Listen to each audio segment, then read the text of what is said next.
circles down in the final round, when you hear them screaming so hard, you better run, you better hide in the sun, hold it like Moandi. When you hear that's a trumpet, heartbeat sounding so deep. We wanna win, wanna win, wanna win. We wanna be the masters in the game. We wanna win when they see us. Game over, game over. We wanna win, wanna win, wanna win. No matter how hard, champions not a dream. We wanna win, not a chance. Game over, game over.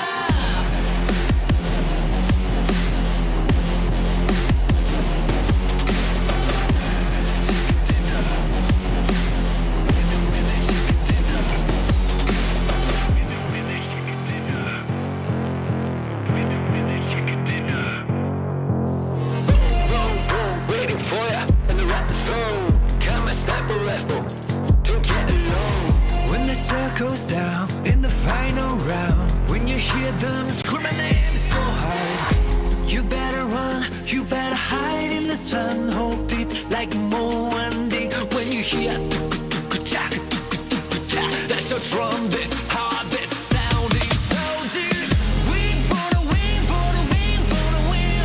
We wanna be the masters in the game. We wanna win when they see us. Game over, game over. We wanna win, wanna win. No matter how hard, champions not a dream. We wanna win, not a chance. Game over, game over.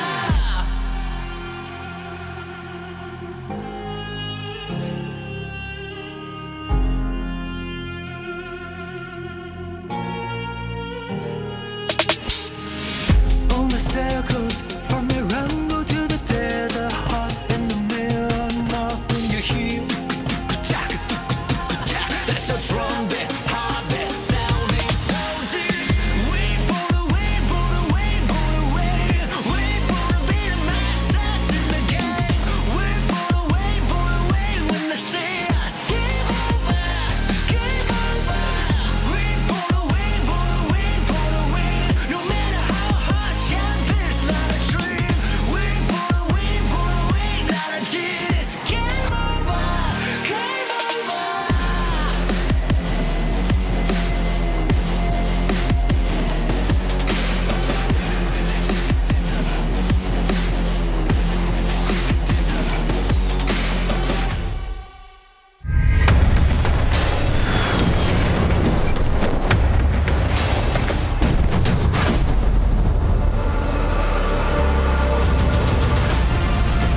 For them, Sebi now in the dust. Will find Reeves. Now just needs to deal with one more from Conqueror. The position's known by GK first. Who does he go for?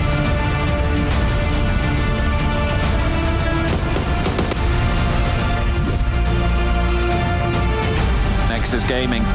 They're on the ropes as well. Very, very difficult runner. Nade straight on through, and that's beautifully found right around the car.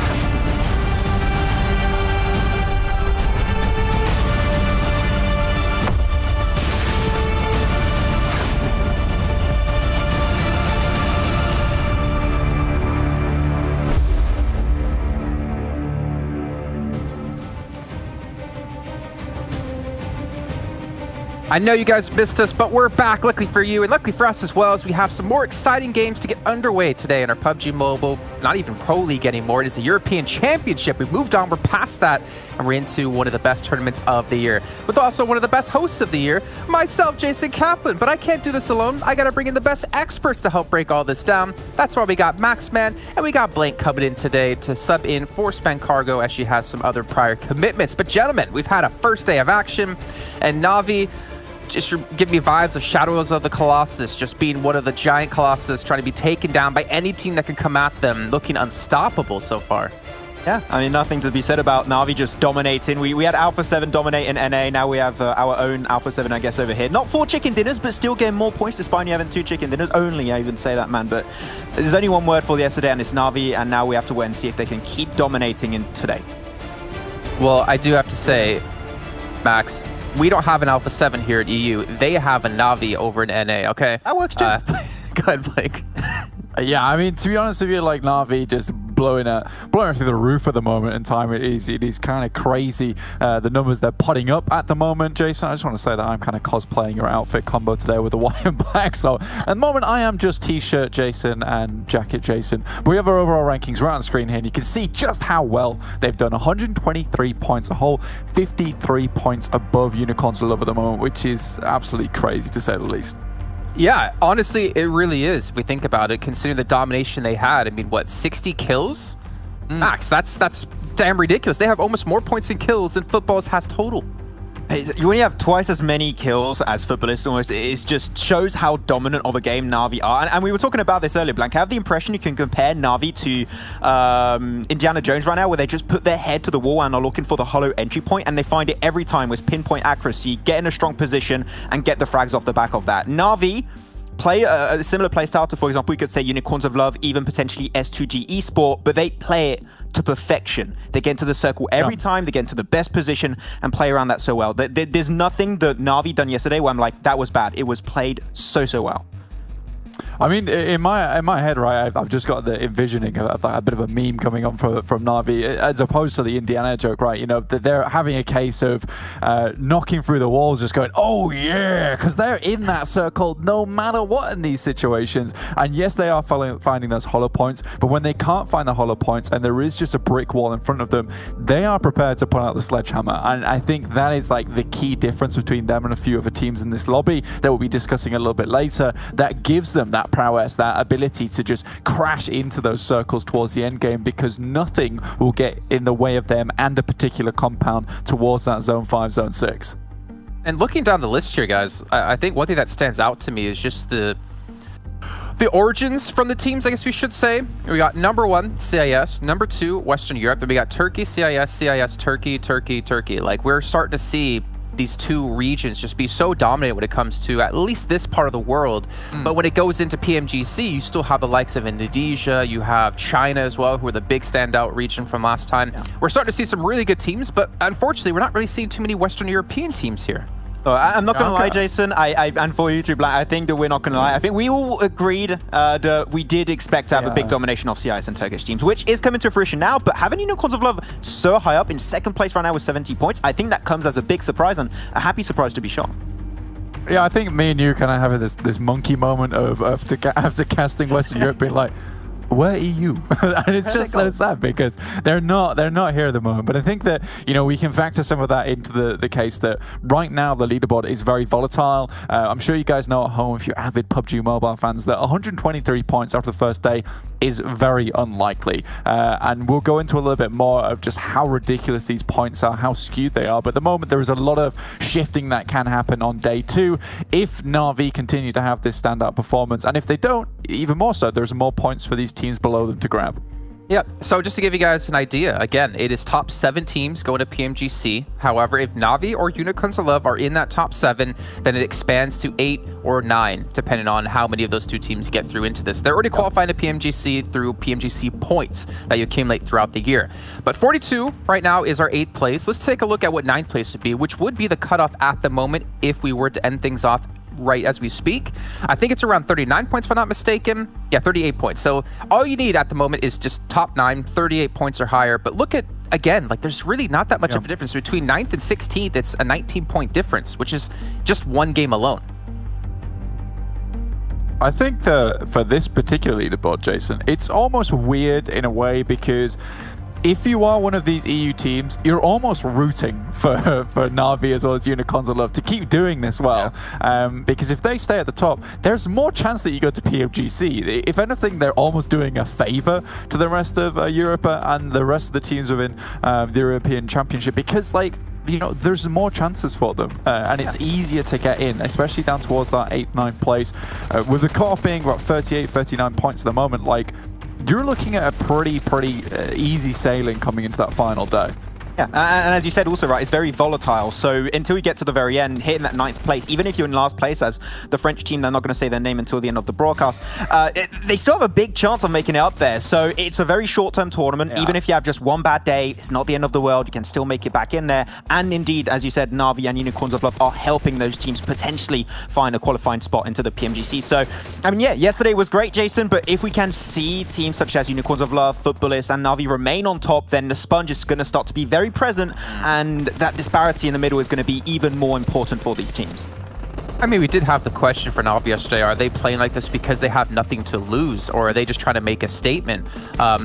And I think it's just a little bit of column A, a little bit of column B, just kind of really showing what they can do. But what I want to see here, that we talked about, I believe it was last year before PMGC. Well, yeah, obviously money. That is always a big thing. But Konina Power 9th place. Is there a world where Na'Vi try to gatekeep them again and keep them out of PMGC like last year? I hope so. I'd love to see it, right? Yeah. I mean, me and Max are on the same page right now. We're reading this from the same book. Yeah, 100%. I'd love to see that again. It was so fun last time. I just need to check the script real quick, Max, to see if that's actually going to happen on our last day. I never get given the script. I mean, I'm probably going to spoil it. I'm like Tom Holland, I have the impression, but you know, I get it. Well, I got the script a week ago. This is only down desk. I thought this was like a regular credit. I got it in the mail, like it was first class. I think that's Jay. Yeah. See, Thanks, it's Jay. not just me, Max. I haven't even been bullying you. Now it's just natural for people to come in here and bully you. We got Sven Cargo yesterday, blank dropping it onto analysis desk. It's in a contract. Straight. Yeah, exactly. Well, to move on from this, we were talking a lot about Na'Vi, and we should maybe focus in on them a little bit more, and obviously their stats, the numbers they've been able to put up here in this first day alone. Yeah, they've got a ton of points. They've got quite a few chicken dinners, but you know what? They've also have been able to put up a ridiculous amount of damage, a ridiculous amount of kills we pointed out as well before.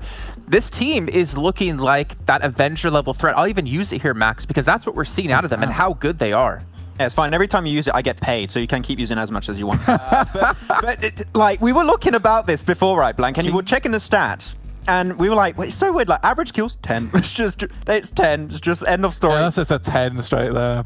Easy peasy. But we did talk a little bit about this, right, at some point where we said we could potentially say that the CIS region tournament maybe is a little bit of a higher level in terms of average, and that's maybe why you can see the CIS finals overall, their stats were a little bit lower. Still not bad, like getting close to 1,000 damage in the CIS region as a whole over those 4 days is very impressive, but 1,600 damage over these 6 games, 10 kills every single game, and that hits around a little bit over 20 points per game average.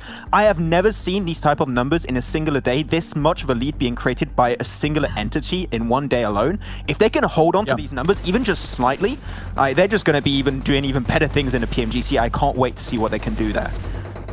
Absolutely, I completely agree with you. I think you make a really good point towards the beginning there, Max, which is that the CIS region as a whole, it would be remiss to say that they are not one of the most difficult regions to play in. They have extremely skilled players over there, and these players have almost been in a grinder for about the last 2 years at this point in time, because they've kind of figured out how they want to play, what are the best metas, how to play around these rotations, whereas the rest of the teams, I think we are having an emerging pool of talent at the moment, from the rest of the regions at the moment. But again, you just don't have that length of experience where CIS currently is, where they're almost starting with a head start. And I think that it's not impossible to catch up, but I just think at the moment, right, the baton has been passed so many times, and at the moment, even though Europe, Turkey, they're all catching up at the moment, they still are lagging behind a little bit, despite going very, very quickly. The moment, yes, CIS, they're at a jog, but they're still in front. And I think for Na'Vi, I think this means a little bit more to them, right? If we think back to PMGC last year, they finished 13th in the league stage. They finished 4th in the finals. I think they're looking for their own little bit of a redemption arc to put CIS back on the map as being like one of the big contenders when you have China and Indonesia so heavily focused on, obviously, Mongolia when we saw Zeus last year. But I think they're out there with something to prove, and obviously Kitsune wasn't on the team that long before PMGC started last year, so it's nice to see these had some time to grow within the team and help elevate the team to another level.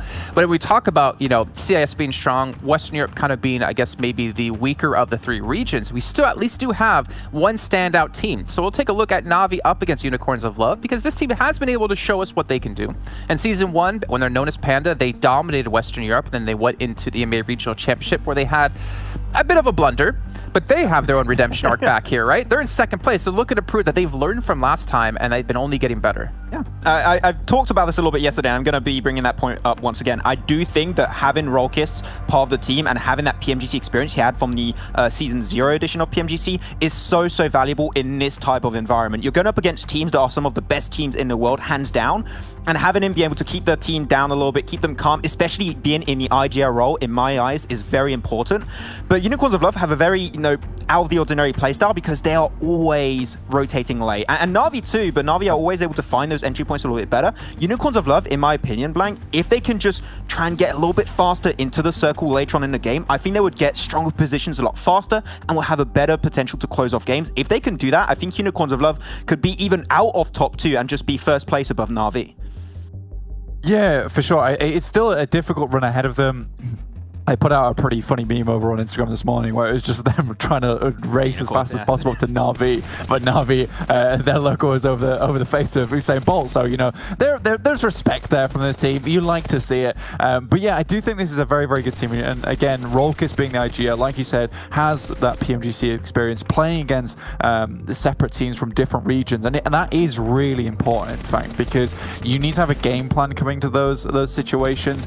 When you've played within one region for so long, you get to know everyone. I mean, just casting PMPL Western Europe, all the guys from Western Europe, they seem like great friends at the end of the day, right? Yeah, they're all great friends. So when you come here, you're going against other teams. You need to have a game plan. How do we figure out these teams? Because we're not necessarily going to have that same idea of exactly who they are. And I think Rolkis is doing that very well. He's been playing these circles good too. And I'm sorry I'm rambling at this point in time, Max, but there is just one more thing I do want to highlight, which maybe you could talk a little bit more on, which is the healing coming through from Unicorns of Love. At 8k opposed to Na'Vi's 4k, which is speaking to basically the way they're playing a lot of these circles for Sandhawk, which perfectly brings up your point of maybe they get in a bit sooner because they are forced into those heat lofts later on. Yeah, I think that we might have Kalash sneezing on the other side of the world right now because he's just like still getting infuriated by them rotating late. And I don't know how they still find position in circle on those Sandhawk games, but it works out.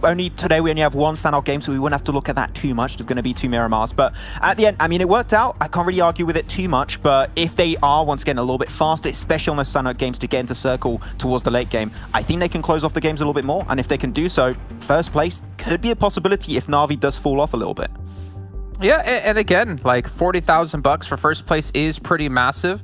Yeah. I think for Unicorns 11 in particular, since they're already into PMGC, I think they should be more focused on getting experience, right? And trying things out and trying to improve, because that next stage of the tournament gets so much exponentially better that there's no way they can be okay with how they're playing now. They have to improve from here.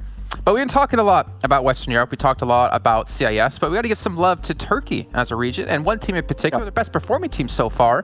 Let's dive into Futbolist. Let's dive into their player stats as well in particular, because this team, we've been casting them for, what, a year and a half? Like back to PMW, the World League, if I'm not mistaken? Yeah, a long time. Yeah, but I think this is a long-standing team, though. And I think you make a good point there, Jason. They've been together a while now, and they've started to get this chemistry down. And these kind of stats across the board for me are just what makes my brain sing in joy, to be honest with you. Because when you're seeing this average damage where it's not deviating for around about 20 points for every single player, everyone is putting in the same amount of work, so everyone can rely on each other in those situations, which is why they're able to play this center playstyle so well, as opposed to Na'Vi and Unicorns of Love's edge. You need to be able to hold down 4 singular points, especially if you're on a hillside, to be able to keep those positions to yourself, be the king of the hill, and I think Futbolist does that fantastically. At the moment, though, it's unfortunate because Na'Vi is just sweeping a lot of the kills away from them before any team even gets towards that center point. Yeah, I think especially when you're looking at Futbolist, right, their kills are still very impressive. People might say, oh, it's not very high because Na'Vi's got 60. They're the second top highest fragging team in this tournament so far on the first day alone, and that's about a 5 kill average per game, which is still very, very impressive. Sorry? That's insane. That they're like 30 kills behind, but they're still the second top fragging team. I didn't even realize that. 31. Yeah, they got 31, so just about a 5 kill average every single game. And Futbolists, typically, when I look back on them back in PMGC, when you look back also the PMPL Turkey, it's not a team that's known for being inherently aggressive, but I think they are adapting to the lobby really well. They're like, okay, these are CIS teams. If we go passive, it's not going to work out. We need to get into Sense Circle, which is their playstyle, as you mentioned, Blank, but also push teams away when they try and fight for those inherently strong positions. And And I think that change of mindset for Futbolist rewards them because they have such a strong amount of synergy that if you decide to go aggressive as a squad, and you saw it right, Blank, too, all the stats were just so clean between all 4 players, I think it's paying off. If we can see Futbolist play like this all the time and entering the PMGC if they qualify, I think we might see an even stronger Futbolist than what we saw last year. For sure. And just one last point on Futbolist before we close this one out. I'm sorry, Jason, I apologize. No. But, you know, yeah, there's a lot here to talk about. I mean, for previous tournaments we've seen them, I don't know if you guys remember too much, but obviously Futbolist would a lot of times gamble for that center spot, and it'd be a case if it came to them, fantastic. But I think now Futbolist is much more willing to move in that final circle and get to a better position because they are confident in their playstyle. So it's really, really good to see. Now, I'm not saying that Futbolist could win out the whole tournament. It's going to be hard to catch up to Na'Vi, but I do think that if we start to see some cleaner shifts and Na'Vi get held out on the outside, Futbolist can absolutely benefit for just a run of like 2 days, which are very, very good, and come out towards the top of the tables even further. I was giving that sigh, by the way, Blink, just because I don't want my heart broken by them anymore. You know, we saw how well they played in World League, then they go to PMGC. You know, League days, they did fine. Super Weekends, they disappeared. Yeah, no Super Weekends. But it breaks my heart sometimes. But I hope we see that consistency this time if they do get into PMGC, because they are not already pre-qualified in. But while we move on talking about Futbolist, we actually want to learn a little bit more about Mad Bulls, and Starboy, the host over in the Russian stream, actually does an interview with Monkey. So let's take a listen in and see what he has to say.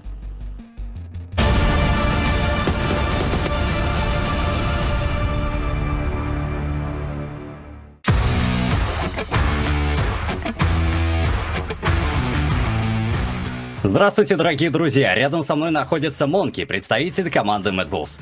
Ну и давай, Монки, рассказывай, как у тебя дела, потому что вы просто отлично выступили на PMPL ATHIS, и хочется узнать, как вообще, каково это быть одной из лучших команд в СНГ. Всем привет, дела у меня хорошо. Сейчас очень плотно готовимся к предстоящей EMEA. Да, спасибо тебе большое. Ну и тогда давай, рассказывай, как ты вообще опишешь свою команду, что вас делает уникальными, что вообще вас отличает от других коллективов? Ну, отличает нас от других коллективов наша командность, наш командный дух. То есть благодаря этому мы можем выигрывать игры и, в принципе, показывать достойный результат. Слушай, а есть какие-то конкретные аспекты, на которые стоит обратить внимание? То есть какие-то качества, может быть, у вас великолепный лидер, либо какие-то классные стрелки, которые вас отличают? Ну, у нас в команде все отличные стрелки, а качество именно командное, то, что мы постоянно друг друга поддерживаем и выводим, знаешь, и стиль, так если у кого-то есть. То есть не оставляем никого никогда в беде. Как бы ты описал позицию своей команды по отношению к соперникам на профессиональной сцене?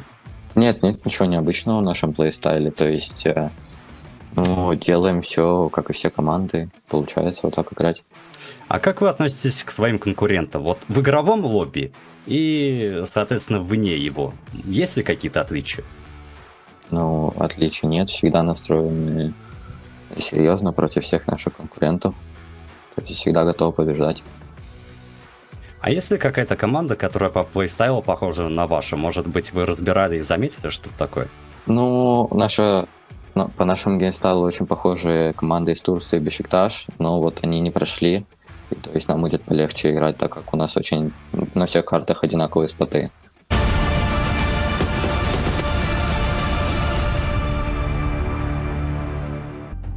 So their special sauce is teamwork. All right, I can respect that. And to be fair, the Bulls have been playing exceptionally well yesterday. Max, you get one. That's your one of the day. All right, you get no more. Can I get one? Can I get one as well, Blake? No, you get two here. Monkey. I'll leave the one for later. It feels so good. It's the best name. You can't have a better name than that.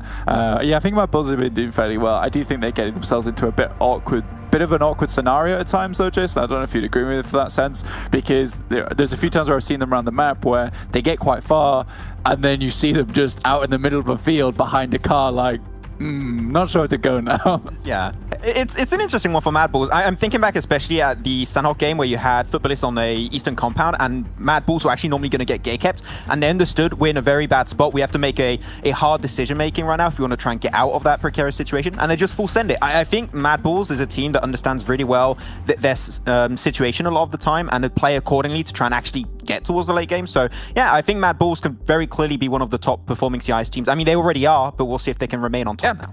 I think that's what's impressive to me about them is that they're coming from a very difficult region and they're outperforming what, in my eyes, is supposed to be the second best team from the region of Kanina Power. Now, whether or not that's Kanina Power not playing well so far, that will hopefully be answered over the course of today. But as we take a look at our schedule, remember, yesterday I did say on days 2 and 4, we'll have a different order of maps. We're starting off in Erangel, head over to Sandhawk, Miramar, and then Erangel, Sandhawk, Erangel once again. So we're going to have double Sandhawks, we're going to have Miramar as well. I was wrong. Yes. Oh, disgusting. But this is actually quite important to talk about regardless. He said 2 Miramars, but, you know, we don't talk about it. It's supposed to be 2 Miramars, according to the information I have, but maybe we'll check on that. I told you, I got the post a week ago. So, like, I have the script right now. Either way, Na'Vi, not the best of maps on Miramar with only an 8th place. Only, I say. But Erangel is where they perform much better. So if it is 3 Erangels today, you know, Na'Vi time, I guess. Yeah, we'll see. Like, that's what we talked about when the show was over, was realistically, can Na'Vi do this again? Probably not, but if they did, just imagine like that's them like walking into the club, you know, throwing bills at everyone, you know, showing off their swag. Help me out here, I'm too old. Yeah, they want bragging rights. Terms. Yeah, I got you. I mean, if they keep playing like this, to be honest, especially because I think this is a playstyle that they just perfected over time. If they play like this in PMGC, man, they could be aiming for a portion of that 1 million in the league stage. Like, they are looking insane right now.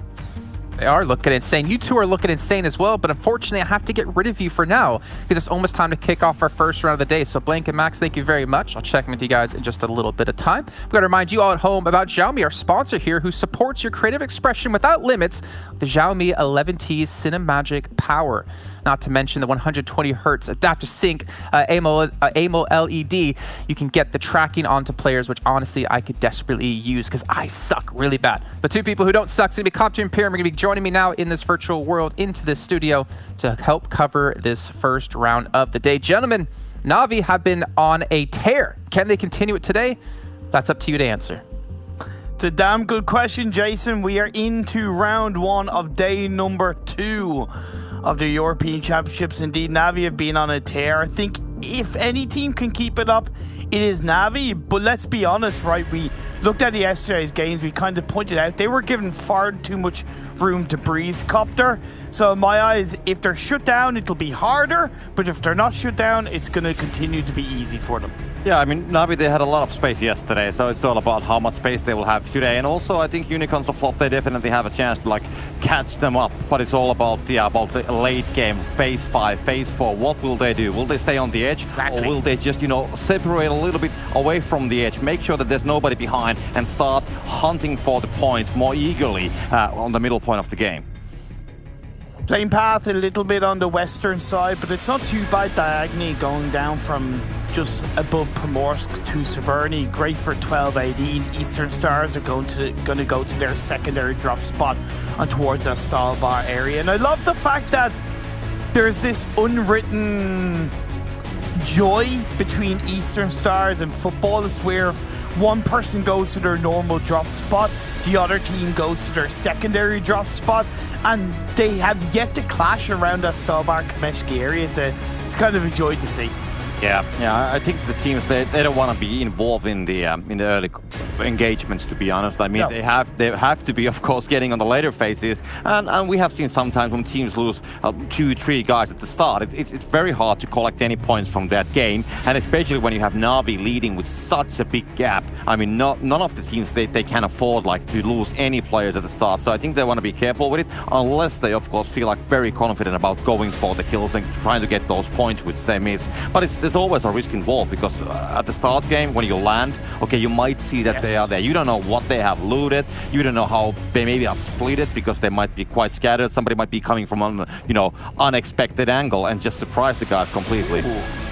Okay, so this is a bit of a change in drop spots. ARCRED, they normally drop a military base, and the play path definitely complemented a military base drop.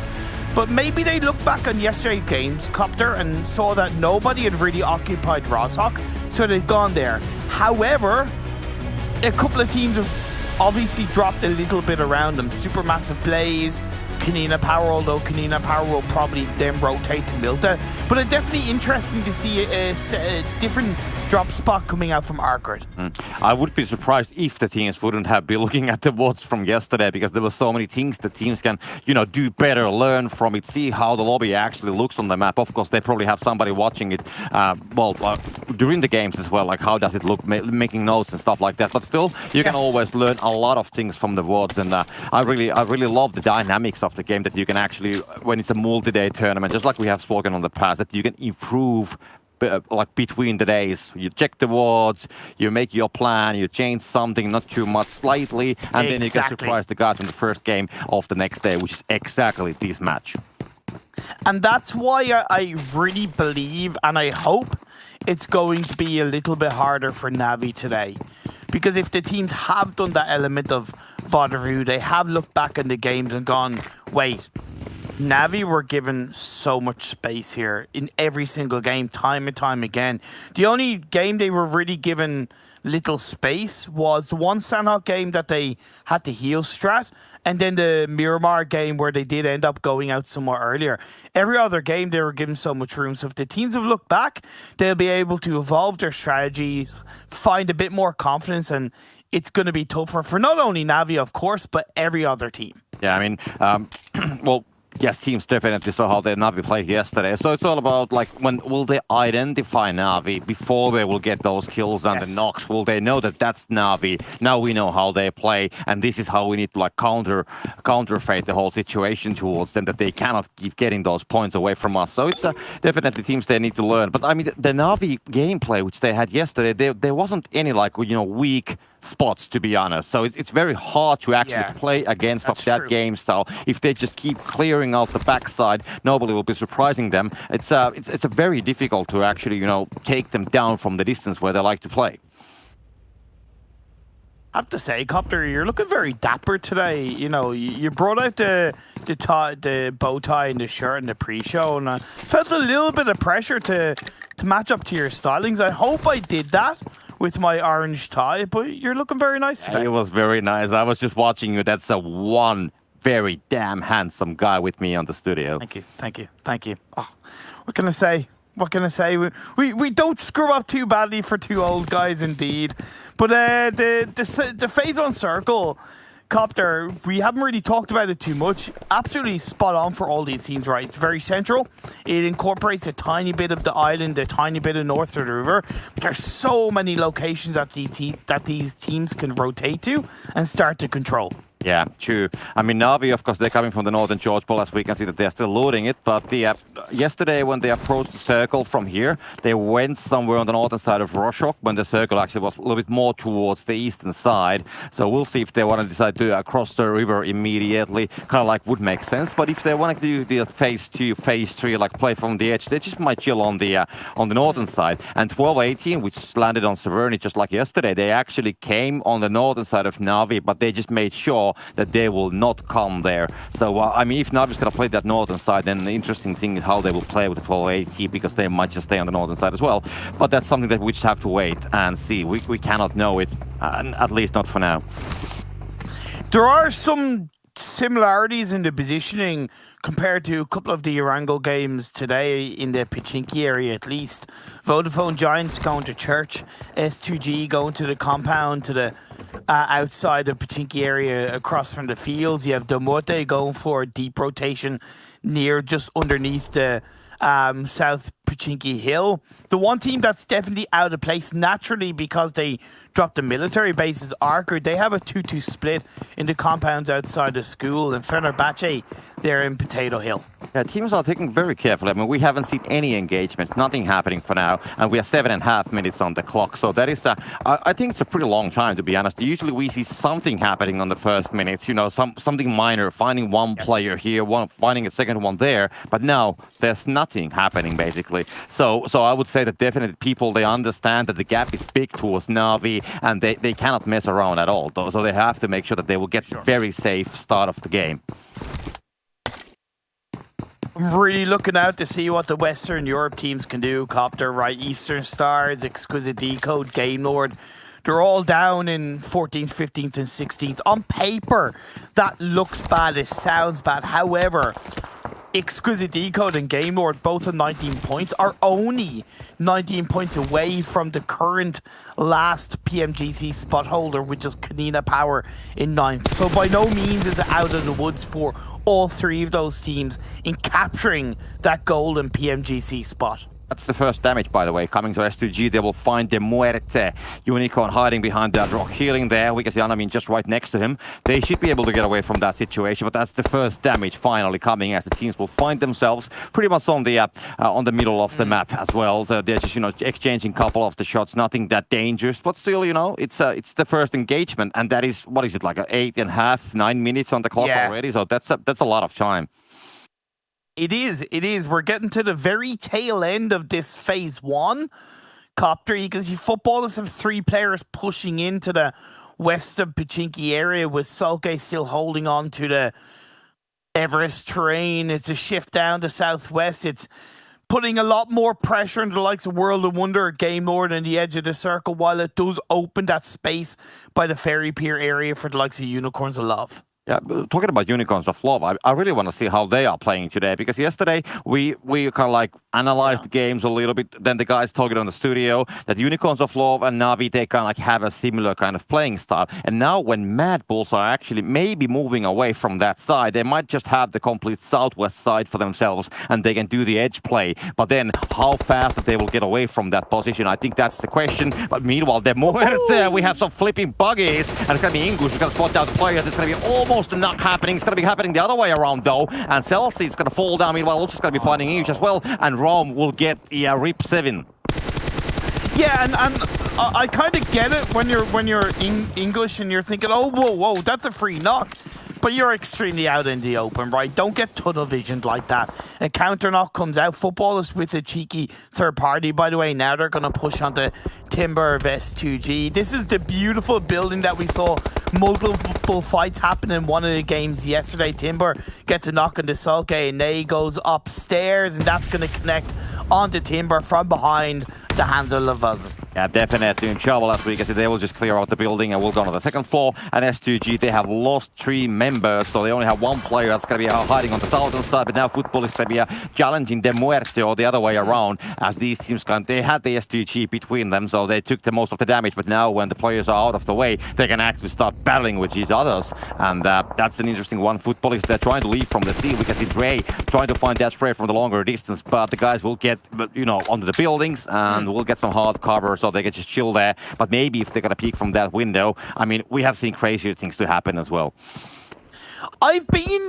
Despite them being where they are in 13th, I've been really impressed with the Muerte. I think the theory based on their positionings and what they're looking to achieve is there.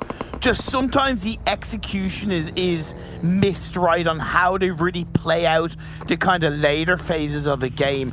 It doesn't help that when you look at their individual player stats, INGUSH is the current player that's really being majorly effective for their side when it comes to kills. He's on 9 kills, whereas the rest of the players are on 3, 1, and 1.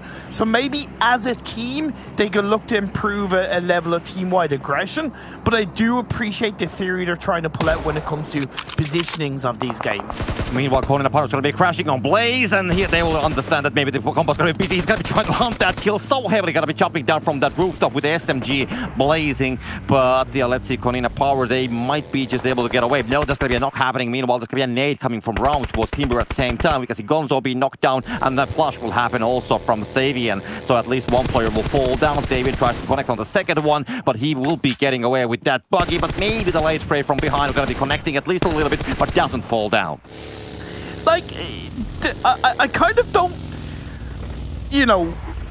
this is why it's so easy to kind of question Kanina Power sometimes, because situations like that where Nomi was way further behind and Gonzo was driving around, thinking it's a classical game and you're hunting for bots. It's not the case. This is a PMPL European Championship lobby, right? You drive around with any real purpose, without any real cover, you're going to get burned, and that was just a really silly mistake. As phase 3 pops up, it does shift down south. Instantly, that landmass is cut pretty much in half on this phase 3. We're looking at a phase 4 Phase 5 circle, Copter. Yeah, I'm just wondering if we get one of those famous southern edge of the main island circles, which we saw some weeks ago. It was so lovely, and at least there's the same ideas, the same principle on the circle. So a lot of things will have to pile on that circle from the northern side, and they have to hurry. We can see a huge amount of vehicles currently moving on the map. I think at least like 20, 30 vehicles currently on the move,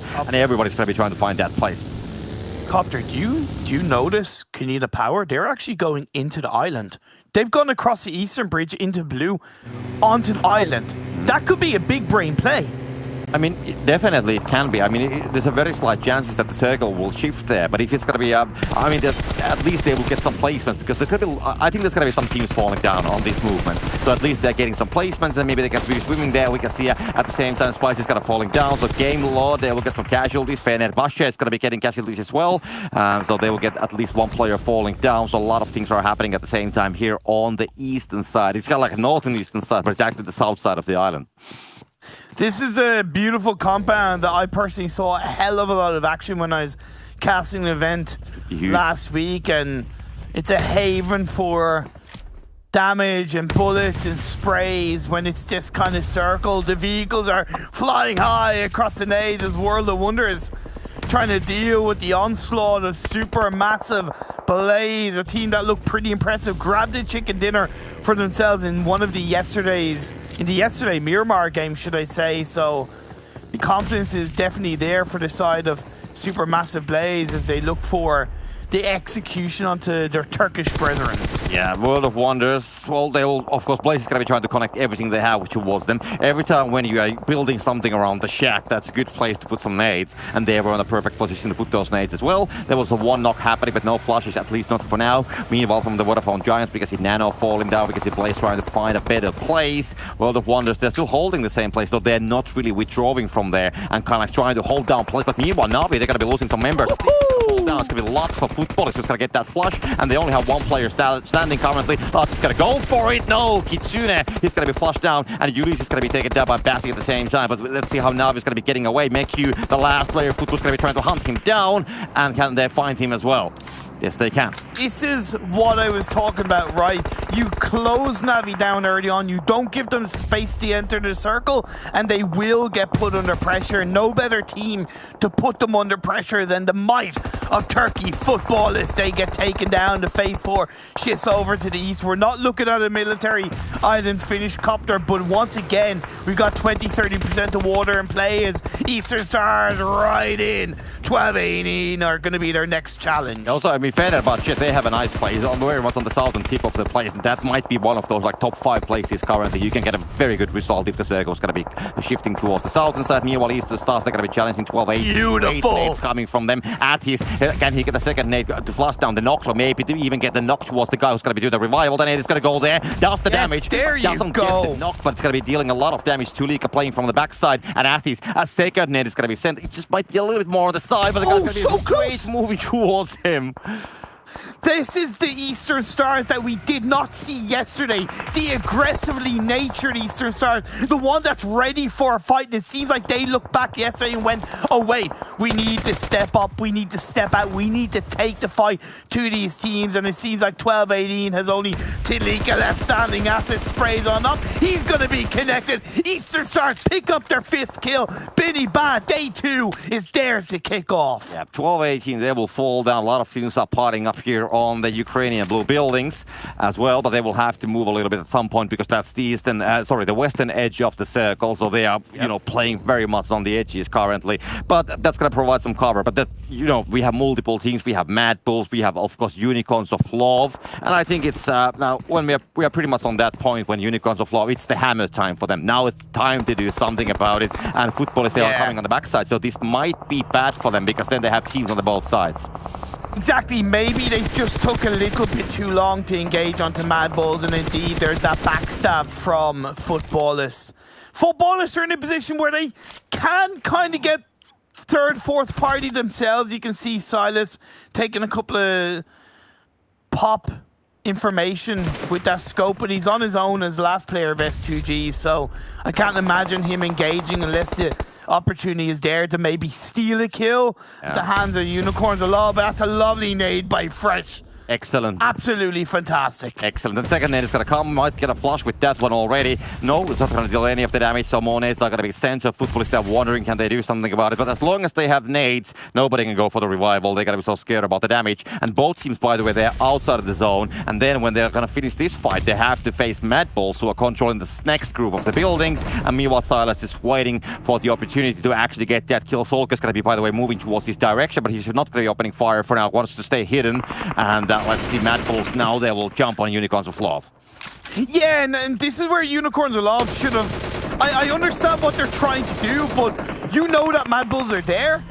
Why do you reposition off the back of getting a knock into one of the Futbolist players? Just push them. It's away from Mad Bulls. It would have been a much more effective way to at least clean up a couple of kills, even if he ended up going down to Mad Bulls in the end. But 3 teams are still alive in towards the edge of the blues. The next phase is about to pop up. Effect the MVP of the PMPL CIS finals. They push in. Unicorns of Love are taken down, and Futbolists are still alive. They somehow managed to actually flank on the other side of the Mad Bulls as they made a push towards the Unicorns of Love, and their healing current, but the nades are going to be sent by Effect. I mean, he has such a great performance yesterday, so let's see if he can actually... I mean, how many nades does he actually have? I think he has thrown at least 5 already, and still more are coming, and that's going to be all falling down. Effect will somehow find that one magical nade still from his pockets, going to throw that and deals the damage, and now they can actually go for it. Futbolist, they have the casualties. They have the knocks, and they can just go and clean out the building. Be careful, Effect. Don't push too heavily on your own. He spots out Solkay. Now it's going to be one player left up. Let's get the knock onto Effect. Where's the rest of Mad Bulls? Where's the rest of them? Clean it up. Phase 5 blue zone is closing in. You have the edge of the circle. Don't allow yourself to get third party. Don't allow the revive to be laid on towards Solkay. Monkey, we saw the interview coming out from him in terms of the video, and they say they don't necessarily play any differently than other teams. Maybe they're looking to play it better. Well, right now, they're not playing as good as they should.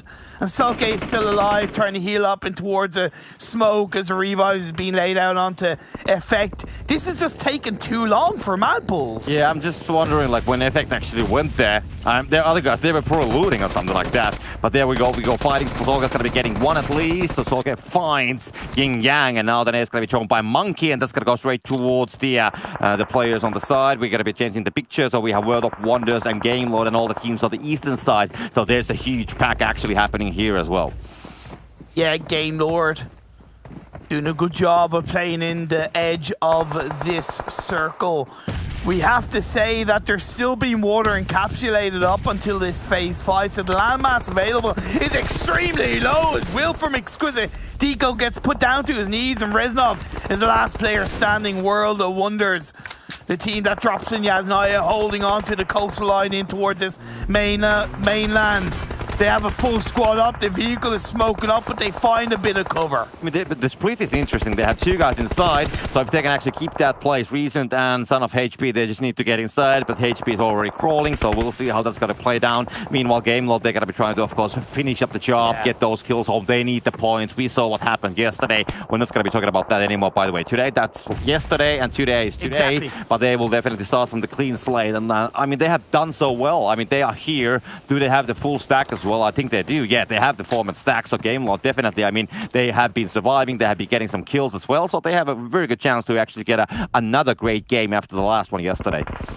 I believe Eastern Stars pulled a Hail Mary rotation into the circle and just full sent it, which honestly makes sense based on the shifts that we see. Kanina Power, how they got from Military Island to the mainland or to the water is through the water. So they went for a swim, and it's paid off for them for the time being. Mad Bulls still have the 3 players up. You have ARCRED, 3 players up, but they're not in the circle with that shift going over to the east. It is a good 70% water, I'd say. Yeah. Ooh, Jesus Christ. But I mean, the circle is so deadly, so much. I mean, the water on the middle, teams will have to play the edges, or they have to swim. Vodafone Giants, they're going to fall down. And we can see, actually, I don't remember when I have seen this many guys on the water, but that's a lot. I mean, Eastern Stars, they're holding a good place. They have the cover from the upside angle, and then they can pick up anybody who tries to surface from the water. I thought Mad Bulls only had 3 players up. They still have a full squad up. My apologies. So do Eastern Stars. So do Game Lord, Kanina Power. They're down to just 2 players now. Old Boy and Axer. ARCRED still holding on to the northern side, yet to breach into the circle because of how flat and dense it is in front of them. They have to thread with a lot of caution, but a lot of teams that are in the circle are focusing more on the rocky areas around them and even the water. Yeah, they have to get some air on their lungs. But I mean, Korka Power and everybody else, they're just trying to pick these players from the water. So I don't know what's the play. I think they're trying to be a fish. Blub blub through as Mad Effect plays on the rocky side. ARCRED might be spotted out. The lovely spread from Mad Bulls.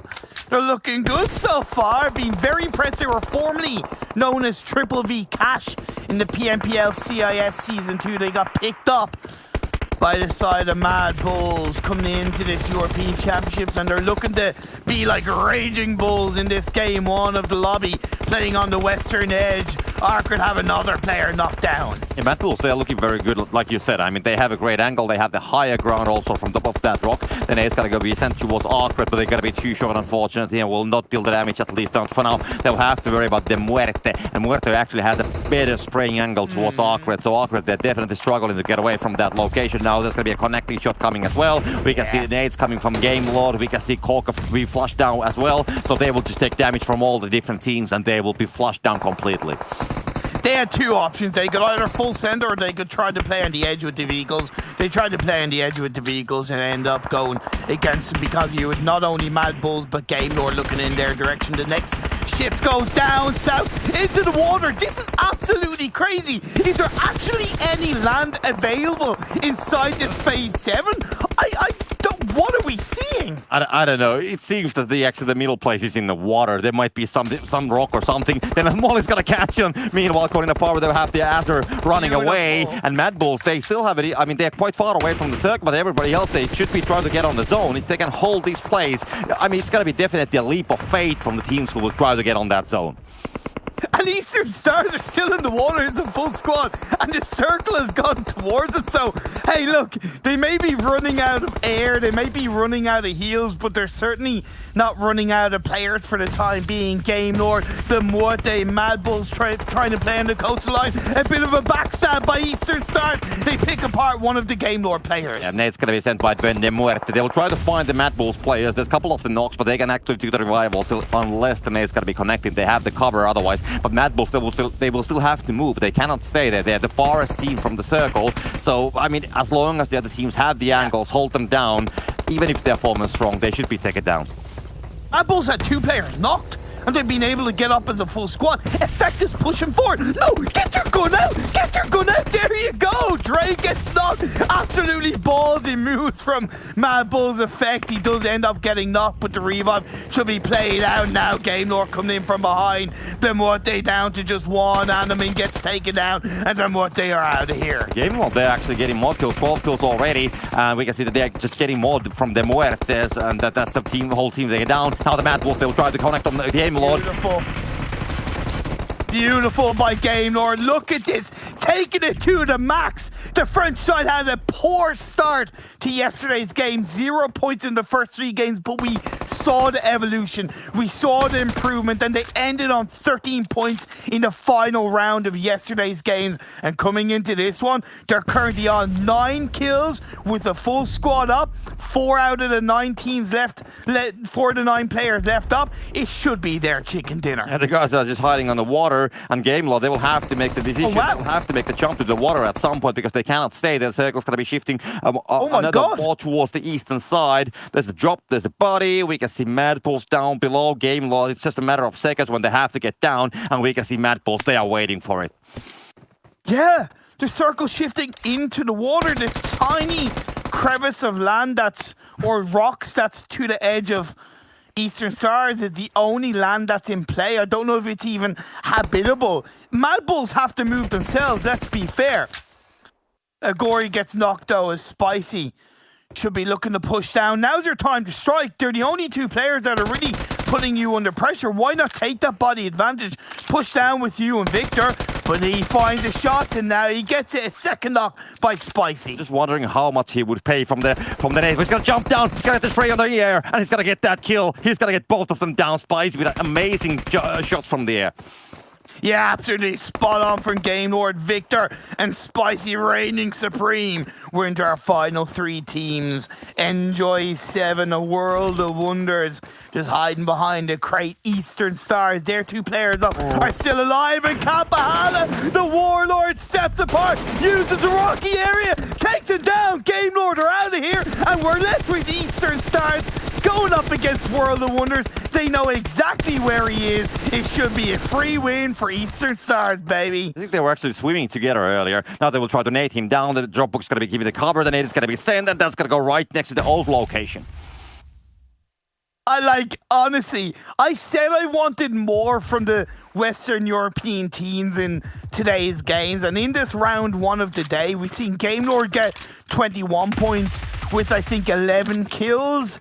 Eastern Stars currently on 9 kills with the chicken dinner. Let's go Western Europe, Ba. Excellent. I mean, excellent ending. I mean, very entertaining ending as well, but greatly played from Eastern Stars. I mean, they were holding on the water. They had 4 guys actually just swimming there for a long, long time. And then the circle came towards them. All the teams needed to jump down. Kapahala, of course, made a lot of heavy lifting on that water situation, and that kind of like, you know, benefited. But regarding the circle, I gotta say, the circle was definitely something that I have never seen. And on the studio, I think Max actually said something about Indiana Jones. So Max would say, nothing surprises me because I'm a scientist.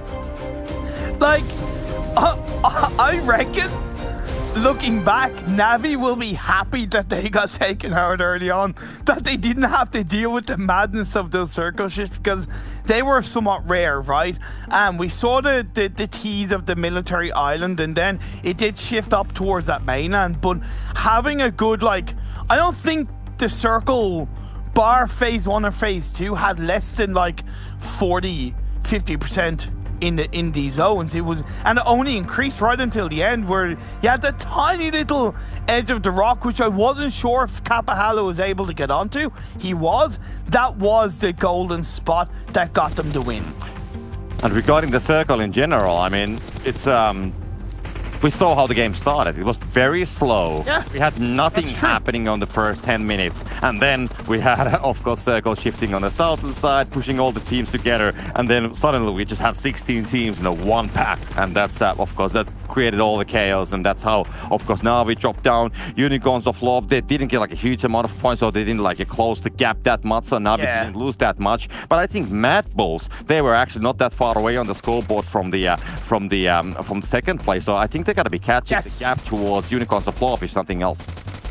Yeah, I was overall quite impressed with Mad Bulls. I think they did take too long on that engagement against Futbolist, but that's something they can clean up themselves. It was still confident, and then as they moved in, they weren't overly aggressive. They took their time, they played it in, they helped to take down ARCRED, they helped to squeeze onto Muerte, and it was a very good game from Mad Bulls, confidently played. Yeah, I think they played very well. I mean, of course, the circle, it was complicated for them in the end. It was. The western side, the circle was hard shifted on the water. On the eastern side, Game Lord was there. So yeah, it was very tricky. But I mean, they maximized the points for the place which they were holding earlier. So I think they took everything out of that place which they could. You know, the teams on the northern side, they got a lot of kills from them. They used the utilities, etc. So I think it was a great performance, and especially, I mean, we had some solo performances as well. Effect earlier on the Ukrainian blue buildings, completely almost wiped down Futbolist as the other team members were looting, and he tried to do the same here, but of course there was just too many enemies. And again, Game Lord just smelling the opportunity to third party and to help take down Muerte, coming in spicy with the solo play onto Mad Bulls. It seems like, and it was to be expected, I could see it coming, that a lot more teams are coming into today's games full of confidence, realizing that the only way we're in any way going to control our result is by taking control, by grabbing the bull by the horns and rocking it up. Well, that's game one over and done with. Lots more PUBG Mobile to come right after this break.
The Eastern Stars have come out to play, securing themselves a chicken dinner and giving us hope here for Western Europe yet again. Hopefully that hope, though, doesn't get broken later on. For you all at home, right now within the game, there's a special crate going on for you to win. The PMPL special crate. You guys just got to play some games now and get one for yourself. So make sure you guys hop into PUBG Mobile within the next few days to try to get one of your own. But not right now. Again, we have some exhilarating analysis to break down that first round of the day. We got Blake join us yet again and Maxman another time. Gentlemen, Western Europe have come out to play here. Finally, Eastern Stars, they show up. They show up big time. Yes.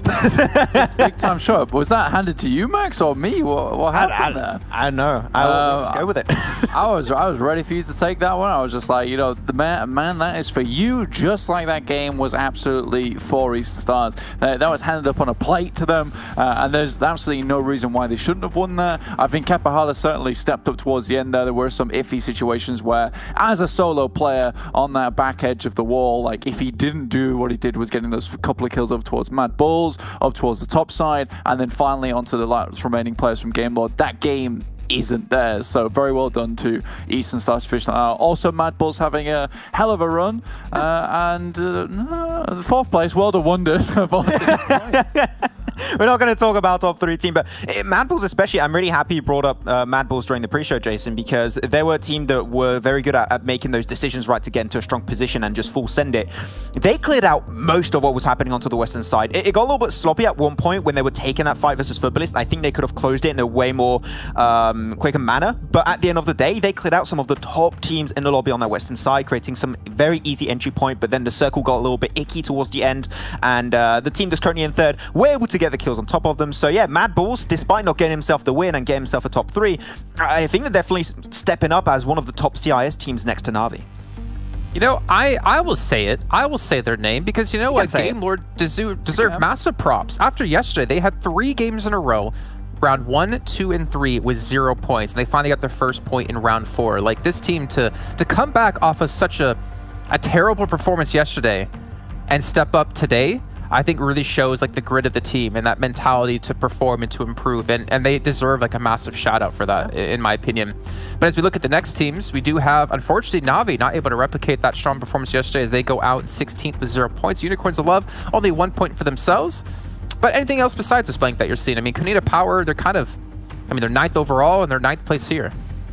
Yeah, well, I mean, Na'Vi going down in 16th, I think, just quickly touching upon that. Yeah, this happens to all teams, but coming off the back of yesterday, where the average placement was 3rd place. So if we just average everything up, that would be a 3rd place for every single game over the 6 games. Having 16th place here is painful to say the least. I think S2G Esports definitely surprised me. That I think they're at least generally been doing okay. I think for 15th place there on Erangel does strike me as slightly weird.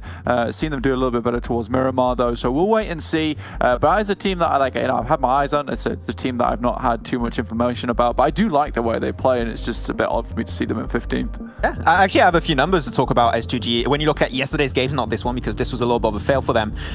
They had an average kill of 4.17 kills throughout those 6 games yesterday, and over 7,000 damage, which is very impressive, but they tend to struggle when they get to the late game. If they can work on that specifically, just like the Muerte, you might see some better results. But yeah, top 3 players almost get 1,000 damage. We don't have to use the button yet, Jason, but yeah, Yin Yang had some amazing grenades, especially when taking that fight towards the Muerte. He was pinpoint accurate on that utility, even in the fight versus Futbolist, getting himself, I believe, a kill confirmed plus a knock on a single grenade. Like, this guy was really on point this one. Yeah, him and Monkey together, I think they're the last 2 remaining players for the Mad Bulls, and we obviously got to hear from Monkey that their special sauce is their teamwork, and we got to see quite a bit of it there too. Considering the position they were in, they were surrounded by quite a few different teams, if I'm not mistaken. You had a Game Lord in one direction, you had Eastern Stars over that direction as well. They had a team, I think, on the other side. I can't remember who it is off the top of my head, but really nice to see, again, another strong team coming out of CIS, and it's up to them to maintain that performance, and if they do, Blank, we could see them in PMGC, who knows? Yeah, I think for Mad Bulls, that game, there's some particularly good moments coming out from them. I think for that team, you know, Yin Yang, particularly impressive, to be honest with you, because I've seen a lot of times now where Yin Yang has just dipped over the top of the ridge side and instantly got a kill. So he's very, very accurate. And I think that something that a lot of people undervalue in PUBG Mobile is just the ability to quickly pick up knocks and flush them out instantly. The quicker you can get a fight rolling, you know, the quicker you get to finish it. Do see our damage on the screen now, which is nice to see as well. Game Lord hitting up there with 2,501 points, which is gorgeous, but very, very heavily weighted up towards that side, and Eastern Stars with a measly 1,349, but 10 kills still. That is crazy. Yeah, really good conversion rate from Eastern Stars and Mad Bulls on top of it. But when you look at the first place team right now in terms of the overall damage, Spicy, my man just felt like he was in Matrix for a second there, jumping down, getting the double kill on the last 2 remaining players of Mad Bulls. I think that they knew that, okay, we're getting pushed by the blue, we got to full send it. If it works out, great. If it doesn't, oh well. We still had a pretty decent performance and gets a double off the back of that. So really happy was that decision making towards the end. But one of the team I'm happy that had somewhat of a decent game compared to yesterday is actually Exquisite Décode UK. Very, very silent yesterday, getting back into the shape of things. I think Eliseo had the longest kill this game in terms of overall stats. So they seem like they get a little bit more. They're the white box, by the way. Yeah. You can't see them. They're invisible. Yeah. Yeah, they're invisible. I mean, they're definitely not invisible out on the battlefield, though. They're having a great show of it. Again, I do think Exquisite Décode UK can do really well, Jason. I'm going to jump in on this, actually, and probably look like a jerk here, but you do have Exquisite Décode, known as Lacunostre MVP last season when they played an EMA Regional Championship. They got 5th overall when it came to the league stage of PMPL, then they got into the next stage. Then you have Unicorns of Love, and I feel like Unicorns of Love have shown they've been able to step up drastically since that event, whereas for Exquisite Décode, Lacunostre MVP, whatever you want to call them at the moment, they've kind of stayed where they are, or have maybe even not improved at all, actually, when we come to the teams they're playing against. I mean, I feel like they've fallen further down the standings than they were last time. I mean, the strategy stays pretty similar to what we saw last season. When I had the chance to have an interview with Daddy, he literally said that their playstyle is Daddy and Will are there to set up the kills for both Eliseo and also Reznov. And that's the playstyle that they've held on to for the longest time now. It works out when you go into the Western European region, but now when you have teams, especially the Turkish teams and CIS teams, that have such strong synergy, having 2 main fraggers going solo into a team fight is not going to work out. You need Daddy and Will to also perform on that fragging front. If they can do so, I think we could expect more from them, but if it's only Eliseo and Reznov fragging out all the time, and you don't have the backing up of Will and Daddy, I think that it will get a little bit complicated for them in those head-on-head team fights. Yeah, and I don't mean to call them out in particular. It's just more of the difference in performance out of the 2 teams who are kind of returning from last season, right? But one team, I guess first time here, and the team that Max refuses to say, let's just dive into Game Lord a little bit. Look at their overall stats from yesterday compared to just their stats from this round alone. And we really, I mean, I at least want to give a lot of credit to them to have such a good comeback. As you can see here, you know, they played obviously 6 rounds yesterday, 1 round today, but there's some averages actually coming through. And I mean, That's quite a big difference, to be honest. Quick maths. So it's like around about 3,000 damage total yesterday over round 6. So you know, these kind of crazy what we're seeing here, and they have practically evened things out despite everything from just one game.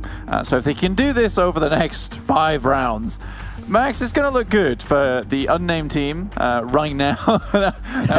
we're not gonna send any sorcery their way. You know, it's fine. They're going to continue doing well. We believe. Yeah, I feel like Harry Potter and they're Voldemort, and I just can't say it. You know, I mean, it's working out so far. I'll keep on going until the last day, and we'll see if they can get themselves into PMGC. But yeah, it's good improvement. Big numbers. We love to see. Hold on. I'm gonna take out my trusty calculator real quick. My TI-84. 478 times 6. They did 2,868 damage yesterday total out of 6 games. They did 2,500 in this game. Just 300 damage short in 1 match compared to 6. Like that's massive for them, and that is such a big turnaround. And again, it's up to them to continue that kind of performance that they now set themselves up for. But we'll obviously find out when we get into the next round. But before we do that, what about Futbolist? Another team we wanted to touch on really quickly, Blank, and there was a specific reason you wanted to touch on them, if I'm not mistaken. Yeah, well, I mean, just like how your calculator sandwich was like thumping around in your lap. They're a big team. They're a big team. I think that this game doesn't really show how big of a team they actually are, though, because I believe they played everything correctly. They made some really good rotates. Even when they got caught out by Unicorns of Love and Lovazim went down, they attempted to rescue. When there was no rescue available, they dipped out before even Lovazim finally got flushed, because that is what you need to do in those situations. You just need to get out of dodge. And 1,222 average damage is nothing to scoff at, to be quite honest with you, with an average survival time of 2020, which doesn't bode well for them, but I promise you that things aren't going to go well. But I do think that Futbolist, yes, I think they went out untimely during this match. And if you're a Futbolist fan, don't worry, they still look really good. I mean, I'm looking at the average kills. They're still looking really good. And they took down Na'Vi this game too. Futbolist, when you look at them, in my opinion, is a team that you give them just the slightest opportunity to win a fight, and they're just going to be using that opportunity to its full potential. And we saw that at one point versus Mad Bulls, where they were still not able to win the fight, but they were given maybe 10, 15 seconds, and they were trying to get the team back up on their 2 feet to take that fight. So I think Futbolist right now is still looking extremely strong, and we questioned them at the start of the event. If you question Futbolist, that's when they strike hard. So you never forget about the Futbolist team. Well, here we go. Our schedule for the upcoming rounds. We got Miramar, Sandhawk, Erangel, Miramar, Erangel. So 2 Miramars today. We got the 3 Erangels and the 1 Sandhawk. So Na'Vi, if I'm not mistaken, Blake, not looking forward to our second round of the day. But then again, they weren't looking too good in the first round either. No, that's rough. Max, is your opportunity to say I'm wrong. Quick. You're wrong. Thank you. Okay, that's all we need to hear. All right, gentlemen, get out of here for now. We'll bring you back once the next match has finished off and get your deep analysis on everything happening in round 2. But for you guys at home, to remind you that once again, we have the reunion event currently going on within PUBG Mobile. You can join the game to participate in this very exciting global festival, but it's available only for a very limited amount of time. You get daily login rewards, so make sure you guys are logging every single day for some permanent items. And speaking of permanent, we got Copter and Imperium permanently here for the next 2 rounds. I guess that's not that permanent in the end. Gentlemen, take it away so I can shut up and get off the camera. That's some Linus Tech Tips worthy transitions right there, but good effort, Jason, good effort, Jason. Indeed, we're heading on to the grounds in Miramar. Copter, who, based on at least the round 1 that we saw today, is there any teams that you're kind of looking at to either come back or continue that evolution? I want to see how Mad Bulls are doing on the second game, because they showed so good performance on the first game, and I really think that the gaming style is like more aggressive. Of course, game load as well, as it was pointed on the stats, they are doing really well. And then also, we spoke about the circles a little bit at the end of the game. We mentioned that, you know, there was nothing happening on the first 10 minutes, then everybody got together. So if we have a normal game instead of, you know, hard shifts on the southern side of the island, I'm wondering how Na'Vi will perform then, because now they kind of like, you know, get, I wouldn't say trapped, but anyway, they got in a difficult situation. They were not able to play. So even though Na'Vi didn't like succeed on the first game like they did yesterday, there's no reason why they couldn't still do the same what they did yesterday on the 5 remaining matches. So I want to see, is this something what Na'Vi can, you know, come around with, that they can actually find the same performance on the second game? They still have 3 players in the top 5 when it comes to fraggers, right? Mavic, Tixi, and Meku, so there's no doubting what they can do, but I think you're right. In that round 1, we saw them get shut down based on what was a solid first couple of circles and just teams being a little bit more aware. But in this phase 1, it's quite heavily down the south to the point where Minas del Sur and Los Higos, that small island, is pretty well encapsulated. We saw the amazing trick yesterday, Minas Generales. I can't get around that one. That was an amazing jump with the buggy on the on the 3rd floor of the building. So, well, of course, hoping to see that sometime in the future as well. But I think it was definitely one of those like very rare incidents on the game, which I don't think that anybody's going to be repeating for a while. Fenerbahçe gonna have Chumasera all to themselves. Canina Power will shift over to El Pozo. Unicorns Love automatically in a great spot copter in Valdemar, and a bit of an earlier rotation should allow them to possibly control this Miramar game a little bit more. Yeah, this is interesting because usually when we see unicorns afloat, because they always like to land on these edge locations or the corner locations more or less, and very rarely they are inside of the circle when the first phase pops in, and now they're actually inside. So this definitely, because they're not on the edge, I don't think that they're going to be trying to find an edge position. Okay, that can happen as well, but yeah, you know, it's definitely different kind of situations, because I don't even remember like the last time when we have actually seen them being inside of the first phase when it comes. I did some rough calculating because I like to do maths. I'm not like Max, I do like to count. And I took the total points of 9th spot from each of the finals of PMPL Turkey and TAS. And even though there's less games within those finals, I thought it was still to an extent relevant, and based on each finals points, I think the team for the cutoff point of 9th spot, so that's including the 2 already qualified PMGC teams making it into the top 7, therefore bouncing it to top 9, is 42 points per day. That's 42 points per day is the average cutoff point based on my calculations. How true that becomes, of course, there's a lot of variables in play, especially when we saw the kind of day for Navi yesterday. But I still think it's something to think about as we get further through today's games and even into tomorrow's games. Regarding the math calculations, I was a little bit disappointed that the Jason actually needed to take his TI calculator, I mean a scientific calculator, to do a normal calculation, like taking a value and like just like, you know, multiplying with 6. But the I mean your values, those are more complicated, so I can understand. Do you have like a, you know, TI calculator yourself as well? No, I don't. I just I use calculator, just a normal standard phone calculator. Okay, well that is fair, but yeah, you know, we have been talking about so much about Max's math skills, so I think it's going to be time to talk about Jason's math skills as well, because he brought up the calculator. I mean, Max has been always honest about it, that he has been doing the math calculations on his head, but now Jason's going to bring up the calculator, so I think that's like a next level. It is indeed. Eastern Stars, they are on Impala, homegrown. They captured a chicken dinner in game number 1. Let's see if they can use that momentum to their advantage. Obviously, what made that game a lot stronger for them initially was coming into phase 3 with 5 kills, getting the squad wipe onto 12-18. I think it made the execution for a wild rotation into the water a little bit more acceptable, right? Because if you have that kind of foundation of kills in the early parts of the game, you're not so much reliant on that placing points, right? You're not so much reliant on staying super passive, super safe, and hoping to get into the very late stage. You can go for a bit more risk, and if it doesn't work out, you can fall back on those kills.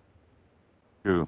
Well, meanwhile, I mean, the start is the same. 6 minutes, no action, nothing's happening here, so people are taking it safe. A little bit earlier, we were actually following what happened with the Muerte. They were quite far away, running on the northern side of the map without the vehicle, so they are a little bit scattered across, but yeah, they should find some vehicles. Meanwhile, some small movement is happening, so we can see teams like approaching the circle a little bit. S2G, for example. We can see Blaze rotating here as well on the picture. So teams are, you know, trying to find the places, so they have taken the initial loot. There's a lot of good spaces or places free on the middle of the circle. So we do have Fenerbahçe in Chumacera, for example, but then all the buildings like towards between Picado and Chumacera, they're completely free and they're on the middle of the circle. So there's definitely places where to go, but a lot of teams actually around them, and that might mean that some of the rotations, I mean, they might not be so easy to actually reach those buildings. So that is definitely one thing that the teams will have to take into account. And of course, like good old scouting, that is what they need to do. They just cannot rush there immediately. They have to, you know, see what's actually happening and then find a place where they want to play. But of course, as we are still, you know, on the early stages of the game, anything can happen. And there we go. Actually, game was going to be put on the rotation. That's going to be also return fire coming towards S2G, and they will have to move the vehicles. I think one of the things that is faltered S2G is that they lose players too early in this game. It could be one player, it could be two players. Hell, we've seen a number of games now where they've been put down to just one player in 15, 17 minute mark of the game. So I think it's something where if they can tighten up just a little bit in the mid parts of the game and still use the scouting to their advantage, but tighten up a little bit, I think we could see S2G get consistently much stronger results in these games. Yeah, I mean, we have so many times seen that they have like one or two players somewhere, and then there's going to be like a four-man stack actually. Yeah. It's like on the last game on the building, we saw that they were just taken down from that building, so they have to make sure. And I guess that's kind of like a thing for the Mad Bulls as well. To be honest, Okay. I mean, you spoke about we spoke about it on the last game that they have a great performance, but I think Mad Bulls is a team that when they are together, like when they have the four-man stack in one place, they play very well. But then when they split, I think then they find maybe some more. Well, yeah. Issues, to be honest. But They when did they have say it was their secret sauce as well, Copter. They said teamwork was their secret sauce. Yeah, that is true. I mean, even Heinz cannot make a better sauce than that. What? Why not? I'll just ask this question. What's your favorite sauce? That's a difficult one. I guess like Tabasco sauce is one of my favorites. It's like a long-time classic, to be honest. Okay, fair enough. The red one, not the green one. Okay, the red Tabasco sauce. I actually watched a video about how that's created. It's very fascinating indeed. As Phase 2 pops up is also a fascinating shift because it's generally quite heavily centralized. You have the south hills around the Chumacera area, massive mountains and hillsides that you're able to hold down. And that's what I was thinking. Being in the center of Phase 1 down on the low ground between Chumacera and Picado was always going to be a little bit risky because I think it makes a rotation in this kind of circle now a little bit more challenging. Yeah, meanwhile, Futbolist and ARCRED, they will find each other. There's only one player on that compound, and they will get a knock immediately, and they will just go for it. They probably don't know if there's going to be more players. They will just go and get the flush, and they're going to be done with it. So that's the first kill for Futbolist on this match. And about the circle, like it's shifted towards the southwest. Yeah. So Unicorns of Love, again, they cannot play the edge. The circle is just like trolling on them. It's not allowing them to play on the edge. So actually the circle is kind of shifting them more towards the middle of the circle all the time. So that is why this circle is definitely interesting. Also Na'Vi, they are on the middle. They are not on the edges. Yes. So that is definitely a different kind of approach for both of the teams that we know very well that they like to play the edge. And honestly, again, this is the kind of circle where, not that you want to be in the center, but when you're looking at the southern side of this Phase 2, you do want to be a little bit more deeper into this kind of circle, holding and controlling those high ground hills, because if the next circle shifts away and you have to try and go uphill, it can be a lot trickier, to say the least. The Muerte rotating around, they found their vehicles, they're moving in through that main road, but they could be going right into the hands of Futbolists and possibly ARCRED, who are still continuing to rotate themselves. Yeah, true. I mean, every time when you come on this area, on the northern side of Chumacera, or between Chumacera and Picado, there's a lot of buildings right next to the road, so you never know what's gonna happen. People might be, peeking out, lean on the bank of the road and just, try to get some drive-by. Well, not the drive-bys, but people down from the vehicle. So that might happen. And now we can see actually the Muerte gonna be spotted down by ARCRED, but there's gonna be a couple of the shots fired. But I think that the angle is not gonna be allowing them to do much of a damage from that place. But they will have to worry about the backsides at the same time, so they cannot climb too much on top of those small hills.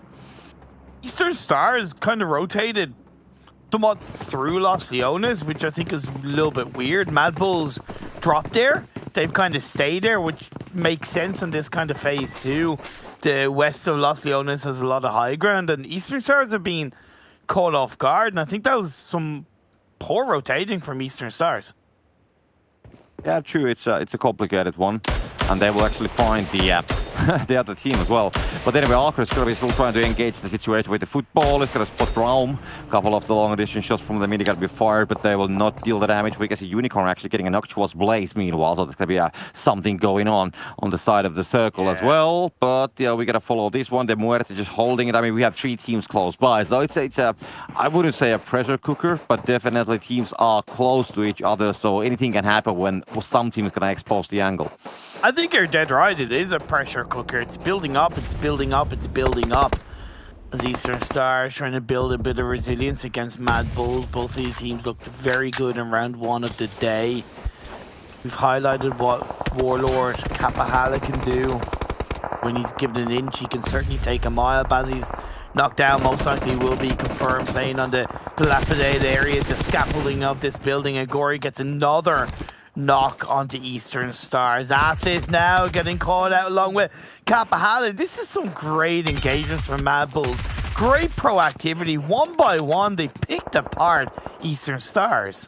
Yeah, they play that situation. Well, they have lost 1, but still they get 2 guys pretty easily down from Eastern Stars, to be honest. I mean, I didn't expect that they will get a second one that easily as well. But it happened, so we don't have to worry. But they're quite far away from the circle as well. The circle actually shifted on the south west again, and we can see Unicorns of Love actually pretty much in the middle of the circle, and Navi also inside of it, so the circle was jinxing, and a lot of teams are moving from the northern side, but this is what we are seeing. This is happening on the east, and the teams, they will have to leave at some point. It's going to be so tight to find a place. I mean, only Chumajera, and then of course there's the couple of the buildings on the southern side towards the southern road, but there's so few amount of places that you can actually use as a hard cover, so teams, they have to be fast. And you know, when you come from the eastern side, you have to most probably try to go on the southern side, and that's where only a couple buildings are available. So I think we have a lot of engagement happening here. Giants getting caught off guard with one of their players going down. Ulysses is going to be stolen away by Korka of ARCRED. Sebi gets taken down as well, so Vodafone Giants left with just 2 players, with Nano feeling the brunt of some bullets at the hands of Gbrute. Pocus is out in the open, and I can't see him surviving for too much longer in this game. Futbolist rotating, trying to carve a position inside the circle for themselves. Then Muerte on the southern side of Chumacera found their point into the circle, but Fenerbahçe is in front of them. Yeah, Konina, they will still have to make the move as well. Meanwhile, we're going to be following what's going to happen with the Fenerbahçe and the Muerte. That's going to be 2 guys falling down. Unicorn going to find Falky as well. So that's 1 more, and there we go. More sprays are happening. We can see a Rebellion watching it from the different angle, and there we go. Rebellion's angle towards the Muerte. It's good, but it's quite far away, as we can see at the same time. Also, ARCRED, they are challenging Futbolist, who are actually rotating down there on the road from the hill. So they will try to connect that, but a lot of things are going on. I think a few teams have made some mistakes when it comes to recognizing that on this kind of rotation, this kind of circle shift in phase 4, you're better off playing a little bit more aggressively, a little bit more together. We saw Fenerbahçe lose 2 players because they were just too heavily split around that Chumacera area. Yeah, true. I mean, a lot of teams, they have to find some kind of, and Chumacera, in a way, it's a city, but you know, only the top side is included, so the industrial area, and now the nuclear circle is going to be popping, and there's no big cities anymore included.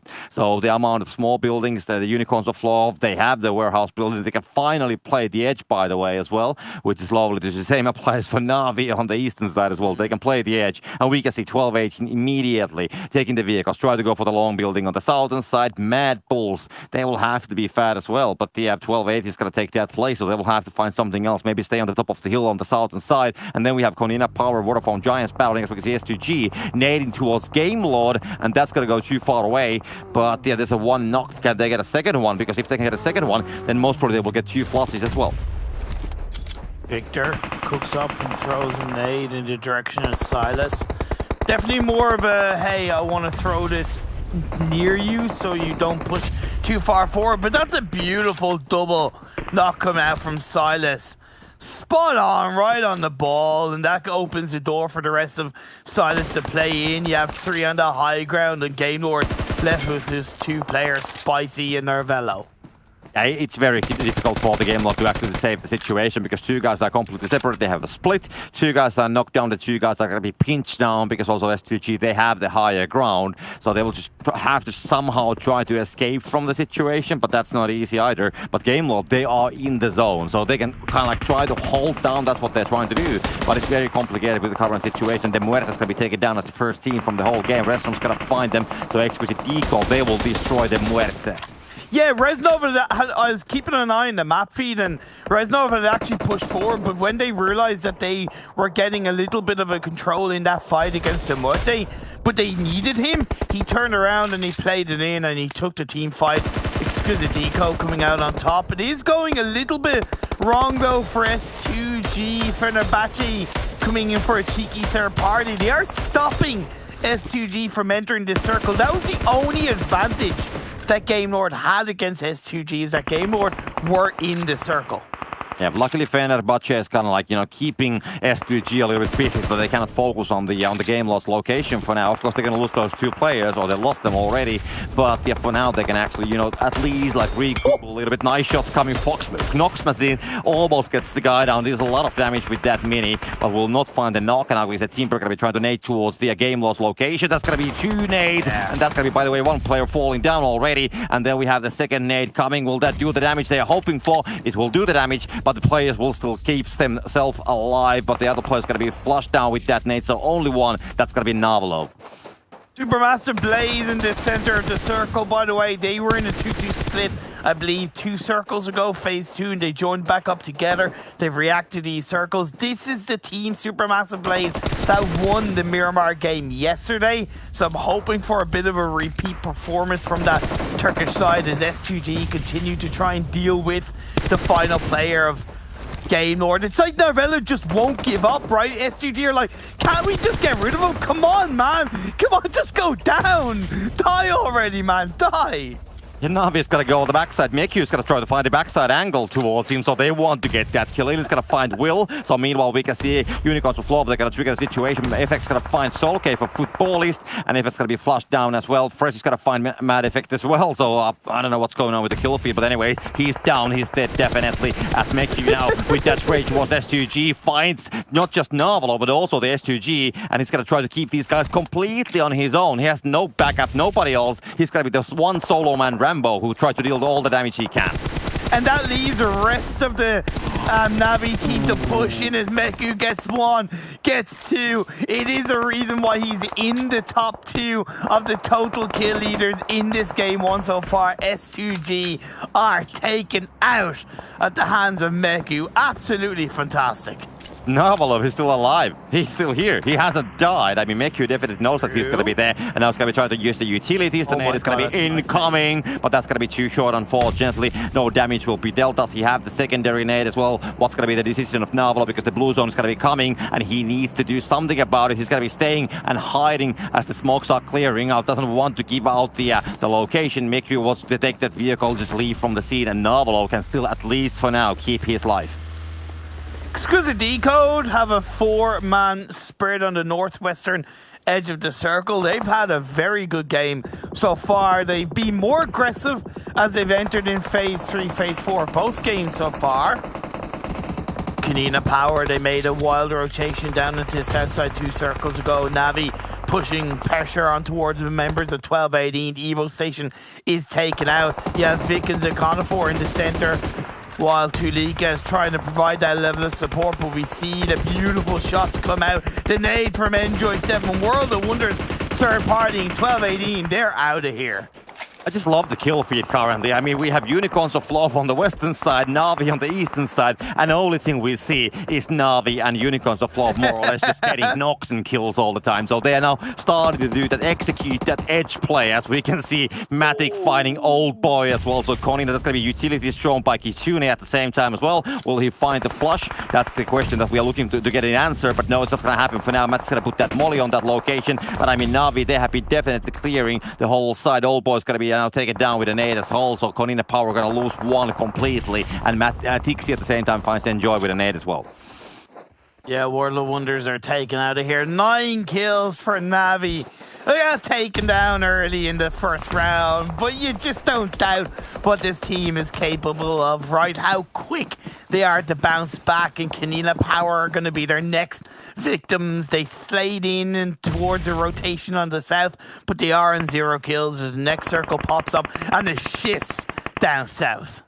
This is going to measure what the Unicorns of Love can do here, because Navi, they are on the edge of the circle, inside of the circle, and Unicorns of Love, they're quite far away. Now we can see Azure, the nade's going to go towards Navi. Can they connect that one? At least going to be dealt some damage towards them. Mad Bull's going to be taken down, and Navi, they're still trying to find something. Konina Power, they might be the next target.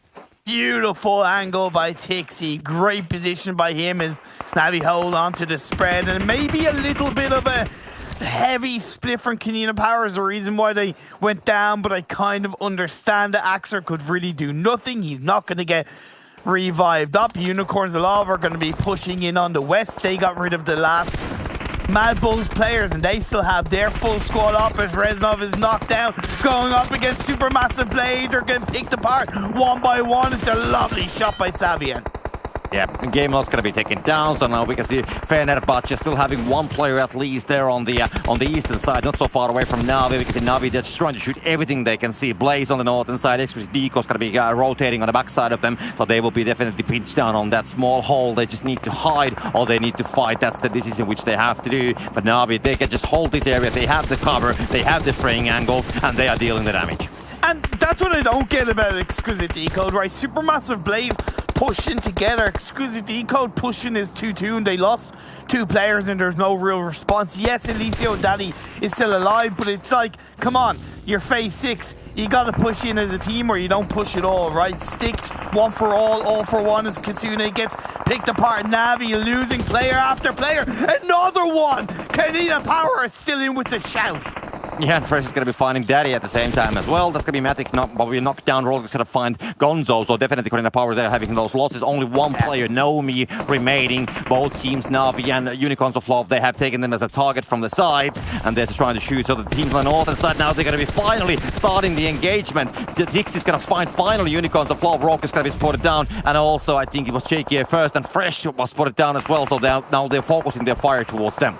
Unicorns of Love are just so good in these kind of games. Sweeping in on the edge, sticking together as a full squad, holding the angles, third-partying in the right moments. Absolutely impeccable play as we have 6 teams left, 13 players. Eliseo goes down at the hands of a Molly. Unicorns of Love continue to rack up the kills. Supermassive Blaze, though, don't forget about them. Copter, they're still up as a full squad. Yeah, it's. I mean, they have a great place, but I mean, Unicorns of Love, they also have 9 kills. So both teams, they have been very active. I definitely wouldn't want to be Nomi between these teams because there's so many teams who are currently trying to find that kill. They want to get all the points. We can see GK first, kind of like focusing towards Navi's location. Fresh is gonna go proning right next to Nomi, so the guy's gonna be hiding there. They're building around it. They want to clear the mirror area, and they will go for it. Nomi's gonna get Fresh as a knock, and that's gonna be a problematic situation for Unicorns of Love because they will lose 1 player. I get where Lim was going, and I think the idea was there, but I don't think they realized that Nomi was right around there, and in the end, Fresh got knocked. He most likely won't get revived, but I don't think they should go for the revive. The angles they hold on to are just as good. Fenerbahçe still up as a duo. They could definitely get a bit of a side stab onto Supermassive Blaze as Rokas gets knocked. Tron finds GK. Navi finds Rokas. It's just one player, Lin, that's left up now for the side of Unicorns of Love. Yeah, both teams, they have taken their losses. GK first going to be spotted down, and that's where it's going to be connecting as well. So Mekyu gets him down, and Rock is going to be still staying there. Lin is going to be hiding on the other side because he is simply at the same time. Fenerbahçe going to be surprising them, but that's going to be end of Nox Machine at least, and the whole team going to fall down as well. So Blaze will win that fight. As I predicted, it's a 3-way dance between Navi, Unicorns of Love, and Supermassive Blaze. When the revives are pulled through, which they are, it does give Supermassive Blaze the body advantage. Second chicken dinner in a row incoming for Supermassive Blaze and Miramar, we'll have to wait and see. It's a good return to form for Navi and even Unicorns of Love, despite Lin being the last one standing for the Unicorns of Love in this Miramar game. Yeah, Lin is just hiding on the smokes, gonna be trying to find something with the nades. We'll find Tron, that's gonna be an amazing nade coming from him, straight on the money. And Kesh gets a knock onto Tixie. Ripped apart one by one. Now it's just one player, Navi, left standing. Yes, Tron is knocked, but it shouldn't slow down the Papara Supermassive Blaze side. The Turkish team that's been rising and rising and rising throughout the region for so many months and years. They've been a team that's been together for quite a while. And now, just one player of one team stands in their way, trying to heal in the blue. It's not going to come out, and this is a Supermassive Blaze chicken dinner. Yeah, I mean, they had a good placement. They were holding the northern side. At the same time, we had Navi and Unicorns of Love triggering everything what they saw moving. So Blaze, they did a great job by hiding, I would say more. Okay, not really hiding. They had their own battles on the northern side, but I mean that they just didn't go on that same battle which was happening on the southern side. And just, you know, like we spoke, Navi and Unicorns of Love just destroying everything from the west and the east sides. Navi, they ended up what was like 12 kills, and Unicorns of Love at like 9 or 10 kills. So a lot of points for them, and also the good placements as well. So I think that the both teams, Unicorns of Love and Navi, they really showed that they are here to play. Yeah, definitely really good game from the top three in that game of Unicorns of Love, Navi and Supermassive Blaze. But what really helped Supermassive Blaze was the fact that all the teams coming out and around Chumacera kind of took each other out. We saw Fenerbahçe lose 2 players and they were left with 2, so they couldn't really do anything. We saw the Muerte be taken out by Exquisite Décode, and then Exquisite Décode kind of got taken out by both Unicorns of Love and I think Supermassive Blaze towards the end. So it was just one of those things where when the dust had settled and we were coming into phase 6, phase 7, Supermassive Blaze had full control of the northern side, while, as you said, Unicorns of Love on the west and Navi on the east. It was a beautiful trifecta control from those 3 teams. And Konina Power, they were just maybe a little bit unlucky because they ended up right between them, and you know, they lost players quite heavily as soon as, because the both teams, they came from the sides, they started, you know, pinch towards the middle, and Konina was right there. And as soon as the you know, Navi found that eastern side hill, Unicorns of Love, they found the west side hill, and then Konina, they were completely trapped. Nomi was able to do some damage towards Unicorns of Love, so definitely a great play from him. But the location, it was definitely a difficult one. But yeah, I mean, great nades, and managed to get some points out of the Unicorn, well, some points for him and some players out of the Unicorns of Love. Yeah, for Konina Power, the rotation from the western side, I think on phase 3 or phase 4 down to the south, was really intelligent, genuinely bang on intelligent. It wasn't the best position to rotate to, but I thought that rotation was fantastic. However, because that position they were rotating to wasn't the best, it was important that they played that position in a much more of a solidified way, right? Whereas because they had too much of a heavy separation, we saw Old Boy go down, then kind of Axer went down, then Gonzo went down, and Nomi was the last player standing. Whereas I think if they had to play it a little bit more together in a smaller part of that south side, they could have done a bit more to suppress the likes of Navi especially, and then maybe towards Unicorns of Love. Yeah, that is true. I mean, Konina Power, how they came from the west side, it was a very careful approach. But I think the one of the reasons why they found themselves on the middle was that because when you come from the west, there's a very big hill which they have to cross, and then of course it's like a step into unknown when you cannot really scout that area from the west side. But definitely they took the maximum out of the situation, I would say. Well, Miramar is the home of Supermassive Blaze, but can they repeat performance in Sanhok? It's coming up next, right after this break.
Welcome back, everyone, to the PUBG Mobile European Championship Season 1, sponsored by Xiaomi, who supports your creative expression without limits with the Xiaomi 11T's Cinemagic Power. Speaking of Cinemagic, it was a thing of beauty seeing Supermassive Blaze pick up a chicken dinner here in our second round of our second day of play, but that is exactly what they did and get themselves a ton of points to move up the leaderboards. I'm still Jason Kaplan, at least last time I checked I was, and also joining me is going to be Blink and Maxman here. Gentlemen, we've had a big win coming in for Turkey here on our first Miramar of the day. Fantastic to see, but also we had a couple of other teams putting up a pretty decent performance here. Yeah, it's good to see, especially potentially Kanina Power trying to get himself towards the late game a little bit more, so they're trying to potentially jump up a little bit higher to make sure they can solidify a spot in the PMGC. But yeah, Babara Supermassive Blaze, great to see. They are the Miramar Kings right now, Blank. That's what we can say about this team. They are just looking great when it comes to getting a position into Circle and finding the entry points, and it worked out twice in a row now. I mean, if you're going to call yourself Blaze, you may as well do well on the hottest map around, so it kind of just makes sense in the overall theme of things. So very nicely done there. Na'Vi as well springing back out of the action from a 16th to a first in terms of points. They were 24, so really, really well done in the end of it. And Unicorns of Love with 19. So we're getting kind of a reoccurring trend towards the top of the standings at the moment. It's nice to see as well Kanina Power in 5th place, and it's with Decode UK. Yeah, still putting up those points, Max. Yeah, clearly right now, all you have to do is to get in the middle of the table and you can qualify to PMGC. Exquisite Décode are definitely on track to doing that. So as they just keep on holding strong these games and get results like this every time, I think we might see them in a PMGC without any big surprise in my mind, yeah. Yeah. 100%. He went and said it. He went and said it. Yeah, 9 points, Exquisite Décode, big step up. I think what's important, though, is beyond the 9 points is the 5 kills. Like, seeing them get some confidence back in fragging power, especially for Eliseo. Like, the MVP 2 seasons running, like, this man needs to step up to be that star player that the team needs if they want to get into PMGC. Yeah, they were. What was it last game? They got 5 kills last game too, actually. Exquisite Décode UK. So yeah, they are definitely stepping up in terms of fragging power, which is what I said earlier. We want to see from the team taking this fight together. Which they had a lot of back and forth at one point versus I believe it was Unicorns of Love, and I think it was Unicorns of Love that ended the team towards the end there. So very unfortunate, but it is definitely a change of mindset from the team that I expected to see. But one team that's been falling off a little bit today compared to yesterday is 12-18. This team, I called it potentially being the dark horse team, but they are struggling in these first 2 games. I'm hoping to see them come back a little bit stronger in the last 4 games, because right now 12-18 are not on par as to what we might expect. Yeah, I think for 12-18, it's a struggle for them at the moment, and whenever we do see them, especially on the feed, it's a case of watching them get run over by another team. So a little bit of a struggle there. Total damage on the screen right now. It's so fast. It's coming at you quick like a buzzard. So 3-7. Oh my god, I'm having a moment right over here with Na'Vi. 12 kills, also great stuff. It's because I'm saying 12-18 and I'm like, I've got to continue the motive. But yeah, a lot of damage coming through from Na'Vi on this map. And surprisingly, it's Unicorns of Love who are under a massive amount of duress towards the end of that game there, who were able to come out in second. Yeah, I mean, they dropped Valdemar, right? That's how it goes, and they just easily entered the circle, and that is where I would say Unicorns of Love play the best on Miramar. If the circle ends down south, they have very early priority to get access to those high ground positions, get the scouting gun done, and also take down the teams that potentially get close to you, and that's why you see that kill count being so high for them. So I'm not too surprised. This is a circle that I expect Unicorns of Love to do well in, so this game was pretty much a given for them. Okay, well, we really have... What? Huh? What, Blake? Jason, I don't know. Yeah, it's just me passing the conversation ball to you there. Okay. Cool. Yeah, 4 minutes to go. I was already catching the ball, but I got another ball thrown at me, I guess. 4 minutes left to go until the next round kicks off, so let's just jump straight into a couple of topics we want to discuss. Supermassive Blaze, we talked about just a little bit, but let's dive into their player stats throughout the entire event so far. Again, talk about who's really been able to stand out within their team, and Catch, if I'm not mistaken, the MVP of Turkey for PMPL this last season, proving to be, I guess, the MVP of the team at the moment. Yeah, not even the top fragger. Yes, as you could say, I'll see the ball. He's the real catch of the team at the moment. I'm so glad this is the last segment. Look, I'm just a receiver over here. I'll take it. It's fine. But average damage of 346 max, and continue. Yes, good damage. I'm actually impressed to see especially Savian being up there. He was a player that I think yesterday, when you also look at Papara Supermassive Blaze, was also the player doing most of the kills for the team. So despite Ketch doing still a lot of work in these games, the average is still really strong that he has. But it's good to see another player back in Herpes stats. So Savian and Ketch playing extremely well in these games. So if we can see the rest of the team perform on that level, so potentially, I think that not only are they potentially close now to make it into PMGC, but in PMGC, they could be a very heavy contender in that tournament. You know, Max, I just realized why we wanted to focus, or you in particular wanted to focus so heavily on Supermassive Blaze, because you love saying their name. I don't know. Yeah. Well, you know, introduce for us what we're going to look at next year in our storylines with them. We're going to say their name. It's going to pop up. Okay. So we've got Monkey, we've got Papara done, we've got others ready to go later on in the day. Yeah. But yeah, when you look at their stats overall, and especially here, you're looking at their two Miramars compared head to head. They are the Miramar Kings by far. Getting yourself 11 kills on a Miramar game and 6 after. Of course, you have a very strong average on that map. Miramar, I would say, Blank, is not the map that's known for getting those big kill counts. But when you deliver this much, it shows how good of an understanding of strong positions you actually have. When you have that strong spot, teams try to contest it, you take them down. Here, this game, they had a strong position, teams are trying to push their way, and they made sure they had no way to get close to that position in the first place. So Papara have a really good understanding of the map, and I can't wait to see if they can continue that amount of success on this map. I think that's so hard to do, right? Like, well, actually, Blink, then how do you feel about this? Having like that one map that you're really good on. I mean, obviously, if Erangel is that map, then you're pretty set, because I think almost every single tournament for the last year and a half has a majority of the matches being played on Erangel. But Miramar, for me, is like such an off one. But I can understand. I think it's like the second most played. Yeah, I think for Miramar, it is an interesting one. It kind of plays into an odd storyline for your own team, which is the case that you tend to perform very well when you've got a lot of extra room to play around with. Now we're going into Sandhog. That is a map. There's no room. There's no room to play around. Everyone's forced into a tiny little room. Everyone's shoulder to shoulder in there. So I think for Papara Supermassive Blaze, maybe it doesn't bode well. But I mean, if you get your points on this map, why not? Take them whilst they're hot, really. Yeah, continue that momentum forward, and we're going to continue the momentum of the show forward as well. As Blink and Maxman, unfortunately, I have to say goodbye to you two for now, because it is time to get our third round of the day ready to go, ready to kick off here on Sandhog. But for you guys at home who are watching, remember, we still have an event going on. Besides the reunion party, besides everything we have, we still are looking for certain milestones to be hit here on the show. I believe the first one is around 60,000, so invite all your friends, all your family, anyone out there. Get into some games, spam the link, get everyone watching, because if you can help get more people here, we'll unlock some rewards for everyone out there. And a reward for me, and I guess all of you watching at the moment, is our next commentators coming back in to bring you that third round. Copter and Imperium. Take it away, gentlemen. Hi, thank you. I don't know why that was such an awkward transition, but thank you very much, Jason. We are heading into the jungle terrain of Sandhog.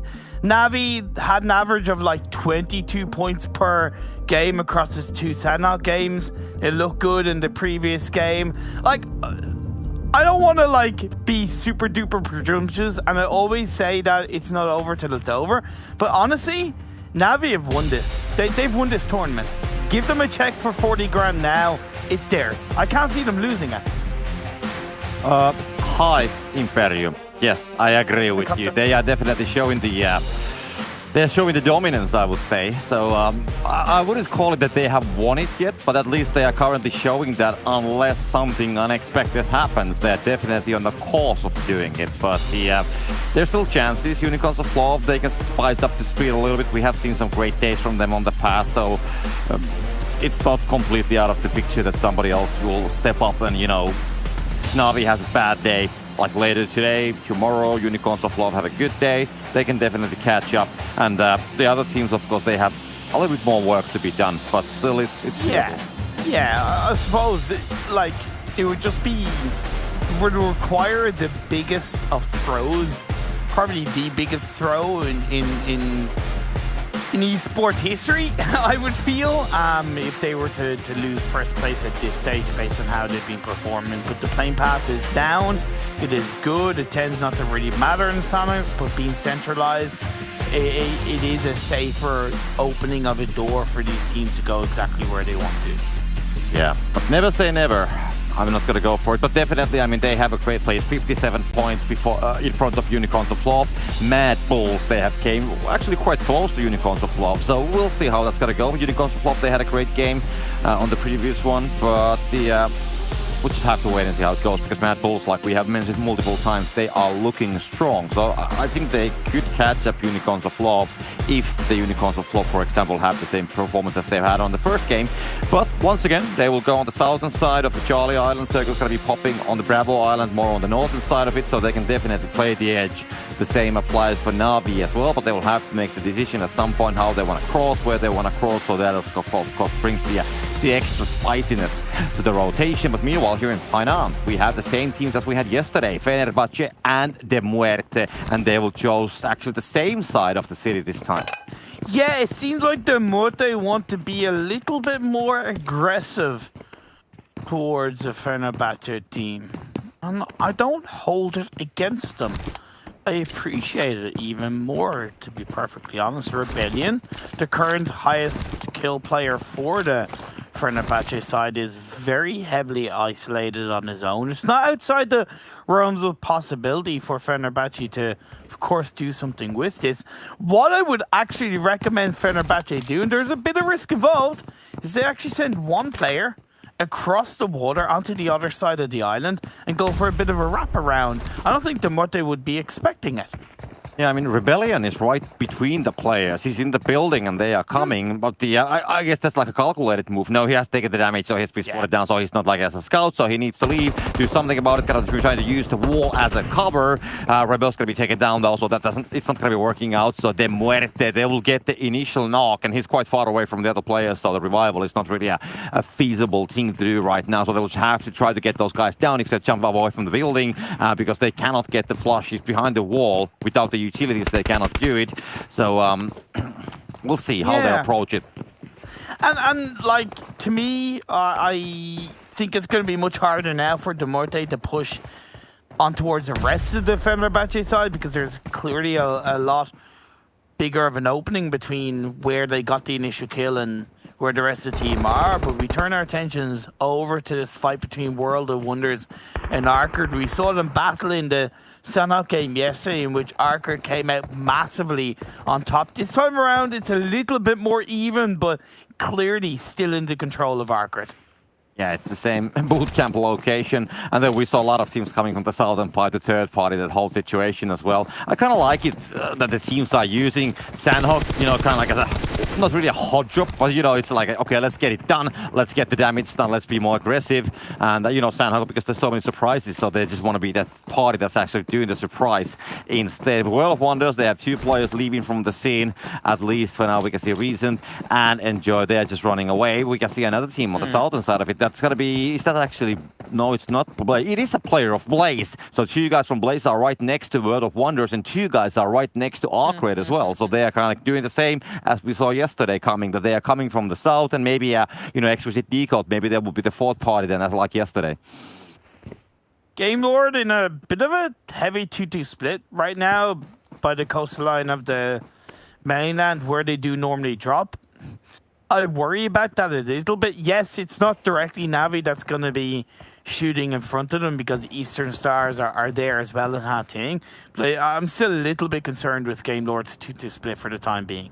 Yeah, it is a tricky one. As soon as some team will come from the Alpha Island, then they might be in trouble if they will decide to cross from that river or from that bridge especially. So then they might be in trouble. We have to wait and see how that's going to play down. We have seen some teams actually using that location to took down the teams who are coming from the Alpha Island as well, if they're swimming, for example. So it's all about the information. John is going to be trying to nade towards Gbrute. That's going to be too short, unfortunately. They know the exact place, so the Blaze players are there coming from the both sides. They know that the guy must be in the water or hiding on the rocks, and they will have that peek pretty soon. They can use the TPP view as their advantage to find that player. He's just chilling, you know, maybe hoping that he has a jacuzzi instead.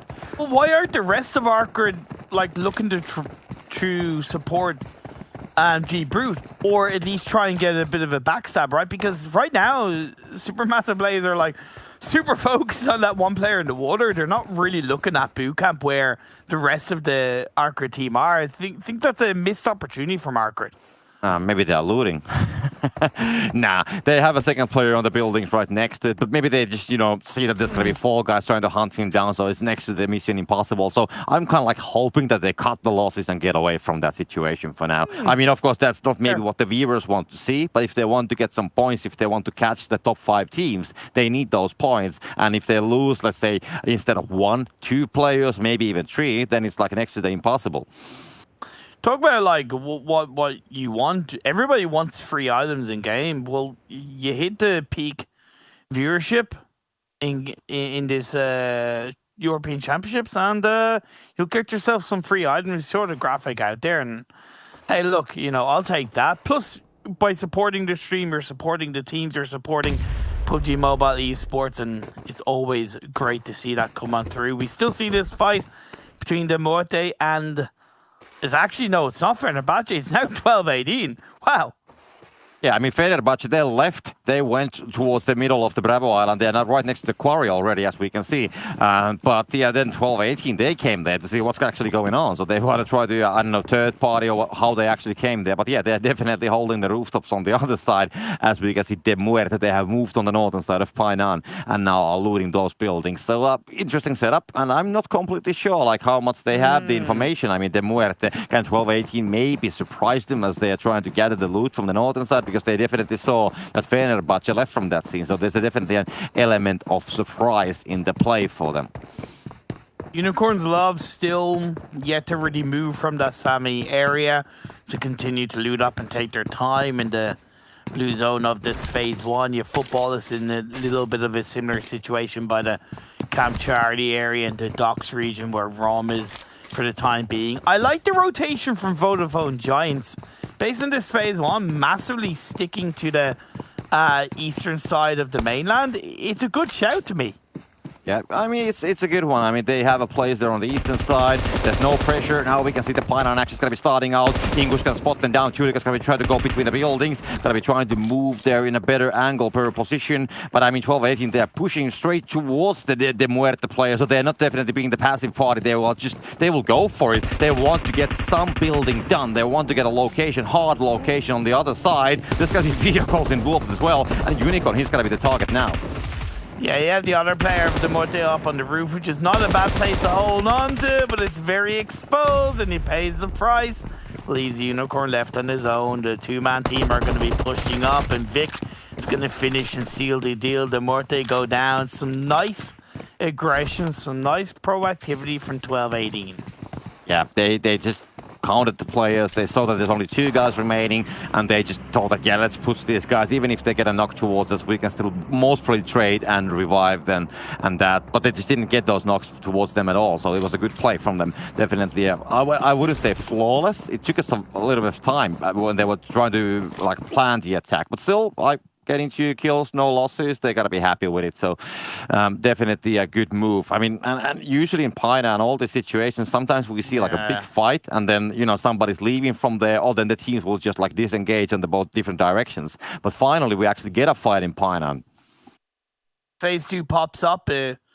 Centralizes quite nicely. A tiny bit of the Northwest Island still in play, but for the most part, it's going to be that mainland finish. Paradise Resort is absolutely dead center, and this is a similar kind of circle pattern, at least, to what we had in the 2 Sanhok games yesterday.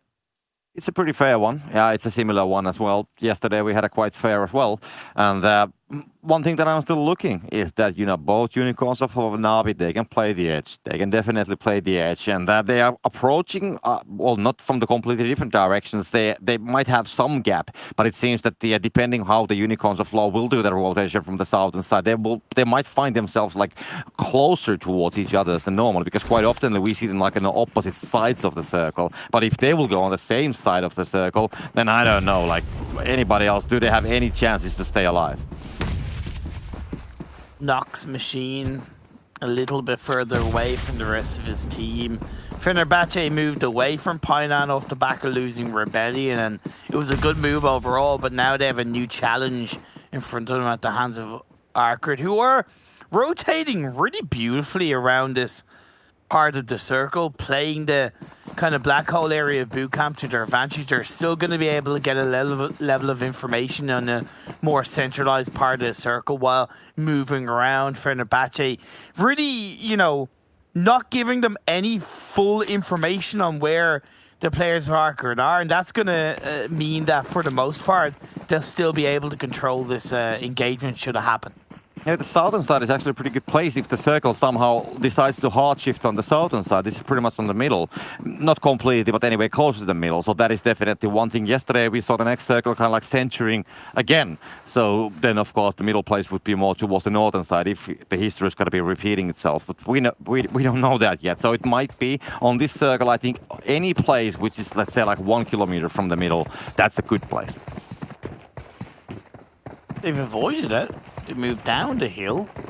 Seems like they're prioritizing a more centralized position. We see Exquisite Décode, who've looked a lot more aggressive in the game so far today. Out of the total of 15 points they've got, 10 of them have been kills. So definitely a lot more proactive play from Exquisite Décode. When you kind of look at how they performed yesterday, out of the total points they got yesterday, which was out of total points yesterday was, I think, sorry, as I look back, either way, they did a lot less kills in yesterday's games in comparative to placing points, whereas today they look a lot better.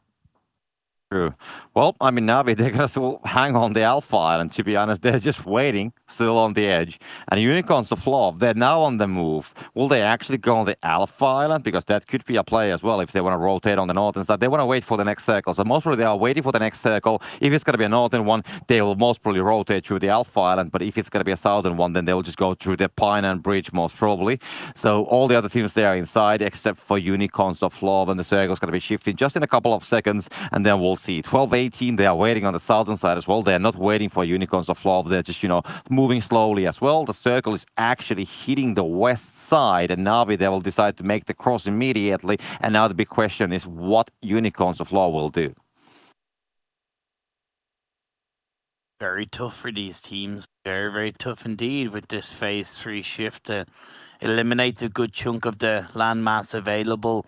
The boot camp hill, that northern boot camp hill, which kind of World of Wonders to an extent holds on to, but not really with the lack of players they have, is going to be a core part of this kind of control. I feel you have supermassive plays in the center of the circle, at least on the mainland, while Futbolists continue to move around. They could get gate kept by Fenerbahçe. They're making a good bit of noise with those vehicles. Lutz sending it in, could be spot on board. That's going to be a clean knock from Kun Machine. Yeah, I mean, they are just coming straight in. And now because he's going to be trying to get a second one as well. We'll find the player. We'll do the damage as well. There we go. Lutz going to be taken down. But finally, someone's going to be getting inside with Lovazin, who's going to get that knock. Now, Nox Machine, can he get the go down? Yes, he can. So Futbol is down to one player. Somehow actually leaving Solkay with a motorcycle. Going to leave him. Going to sell his teammates and leave them to die on that compound. And we'll just leave immediately. Just standard stuff, right? This is something that Futbolists probably should have been expecting. Genuinely a little bit of a mistake. The circle shifts, you're on the edge of circle, and you know, you should expect a team to be holding those buildings without a shadow of a doubt. So a misplay from Futbolists, a rare one to say at least, as they go down in 15th. Yeah, that was definitely interesting. I mean, yes, of course they should expect that there's a team, but I mean, team as the caliber of Futbolist, I was expecting that the fight would have been a little bit more, you know, both-sided. Yeah. It was like a one-sided fight, so they just lost all the three guys almost immediately. There was one knock coming, I think, when they got inside the building, but it was immediately traded. So Futbolist, I think the three guys, they were lost quite easily, to be honest. But of course, I mean, the other team just made a great job by holding the compound. So Fenerbahçe, they were just doing a great job by holding it. There was a great solo performance, and then there was the third knock coming from the second player. So I think it was definitely a good hold as well. Yeah, fair. Both Fun Giants still moving in as a full squad around the southeastern edge of Paradise Resort. S2G did move over to the western side, which makes sense on that spread. Kanina Power have a 2-2 split, which is a little bit bold and brass in this part of the circle. And one thing that I have to make note, I mean, Na'Vi, they came to the Bravo Island, and now Unicorns of Love, they are currently holding the same place as Na'Vi on the Alpha Island. So most probably, they will do the same rotation, and we might find Unicorns of Love and Na'Vi fighting each other as soon as Unicorns of Love are going to be getting to the island, because now we can see the situation circle is going to be closing. It should be including most of the Bravo Island. Let's see what's going to be popping, and it's going to be yes on that side. So GK first, we can see immediately he's going to take that vehicle, and I mean, Na'Vi is waiting there. So they have to be careful because they just might be meddling with the powers that they cannot possibly comprehend. They could also swim across onto boot camp, come through boot camp hill. Now, I really feel that would be a little bit of a safer rotation. However, definitely influenced by the fact that we see where everybody is, whereas Unicorns of Love are in the perspective of having no real information on the edge of these circles and are going to have to bring out all the intelligence they have and what they know about how the teams will position. 12-18 are on top of that boot camp hill, which is a fantastic spot to be in. ARCRED down on the southeastern edge of the circle in that golden compound, while Paradise Resort continues to be a bit of a focus for the likes of Kanina Power and Vodafone Giants. Nano not quite connecting those shots. At the same time, Unicorns of Love, they spotted Na'Vi and they actually rotated on the southern side of the Alpha Island and they are swimming to boot camp. So that's an interesting move, definitely. But meanwhile, of course, a lot of things are happening around the Paradise Resort because we have, I think, 5 or 6 teams on this area and they will have to move. There's a lot of walls, there's a lot of corners which they have to somehow clear. We can see Mad Bull, we can see S2G, they will open the fire immediately. Effect immediately takes the damage, falls down to Silas as we can see Ying Yang try to trade that one, but doesn't have the speed. Yeah, absolutely spot on by S2G. Mad Bull should have known what they were walking into, and Effect just not really proven to be that effective in these games so far. Beautiful Molly nearly gets a knock into Silas. Kelsey continues to put pressure on in the back line, gets an opening knock again onto Gory, so it is still in the hands of S2G as they have the body advantage. Mad Bull's down to only 2 players. Yin Yang gonna try and create a level of suppression, but it isn't happening anytime soon as a duo push from S2G followed by the 4th player. Silas just trying to heal up is incredibly important, but Yin Yang does not get spotted out. S2G gets knocked in the back. The blue zone is closing in, and I don't get why S2G took so long but then decided to try and disengage and they get a player knocked down. You either commit fully or you don't commit at all.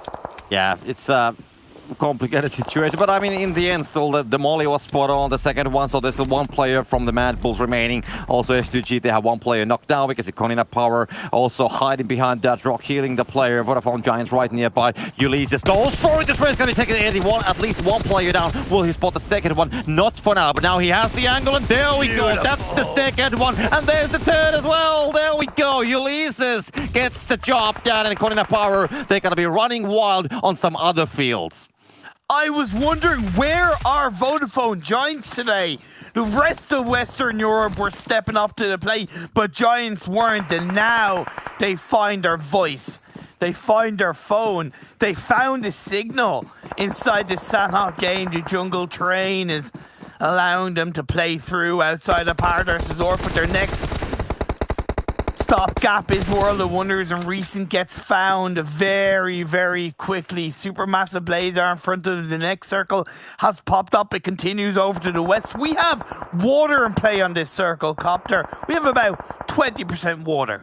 Yeah, we can see actually Unicorns of Love moving for that small island, and Na'Vi is holding that, I wouldn't call the bay, but the beach area, right on the southern side of the rocks. We can see Vodafone Giants trying to get inside. We can see Troll fighting a spray towards them. Nano's going to be falling down. It's going to be Savian who's going to get that knock. We can have to see the flush coming from Savian as well, so at least 1 player going to fall down. Only Ulysses remaining for the Vodafone Giants, so they will, just like you said, they will go most probably for the heal strat.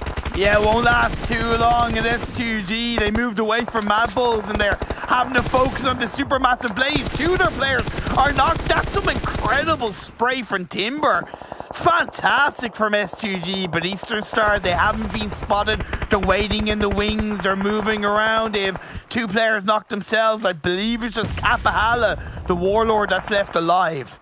These circles, they're just brutal. Now the circles on the southern side, we can see Kapahala finding another one as well. That's going to be Tron Savior falling down. Kapahala's going to find 7. Eastern Star's going to be taken down. Narvelov's going to be getting Octavian. And there we have Narvelov also fighting ATHIS. And Victor gets Kapahala. So Eastern Stars, they will fall down very fast. ARCRED moved out of the buildings, moving on top of the hill. 12-18 in front of them. It's a nice molly play from Evo Station Bats to move down from the rock. I believe it's a bit of a third party from possibly Unicorns of Love, who have to move away from the island into the coastline of this mainland. This looks like it could be an ARCRED chicken dinner. Already 4 kills. They dropped in boot camp. They pushed back the members of World of Wonders, and it looks like they're trying to push back 12-18, and knock comes through. Korka gets dropped though in towards the blue. Zekana4 trying to stay alive. Goes for the drop shot, doesn't work out. Tulika and Vic still holding down strong in the bottom of the hill. It's the last play. It's going to be thrown by Tulika. That's going to be finding the players most probably. It's going to be at least getting a close. No minor damage towards Korka. They have players crawling down. Tulika tries to do some kind of miracles together with his teammate there. They're playing just only having that one rock as a cover, but they don't have any better situation. Meanwhile, Spicy and Narvelov, they're trying to move towards the zone. Come on, Game Lord! I said it could be an ARCRED chicken dinner. It's looking like it. No! Game Lord, let's go, sons. Let's go. Kitsune is healing in the blue. ARCRED go down. I cast or curse that one as the circle shifts towards the French side. Yeah, I mean, Navi, they have been losing players. They only have Kitsune doing the healing strat. We can see Unicorns of Love. They got 2 players down from Navi, and that's going to be now a player falling down also from Fenerbahçe. Tulika's going to find Falky, so the solo player from 12-18 still tries to deal the damage. They actually have Nox Machine right next to Game Lord and Unicorns of Love, so it's not just a solo player. They have a second player. We can see him swimming there on the water. Rolka's going to be just enjoying the nice warm water right next to him. Lin and Tulika, they're the only 2 players that are standing in the way of a Game Lord chicken dinner. Kitsune's still healing in the blue. He's got this team up and towards a top 4, top 3. It's not a pretty way to get a good result, but you do what you need to do. You get the result that you need to get when the situation is upon you. Rokas might be able to give it a little bit of information. He's gotten out of the water, but I don't believe he can climb up.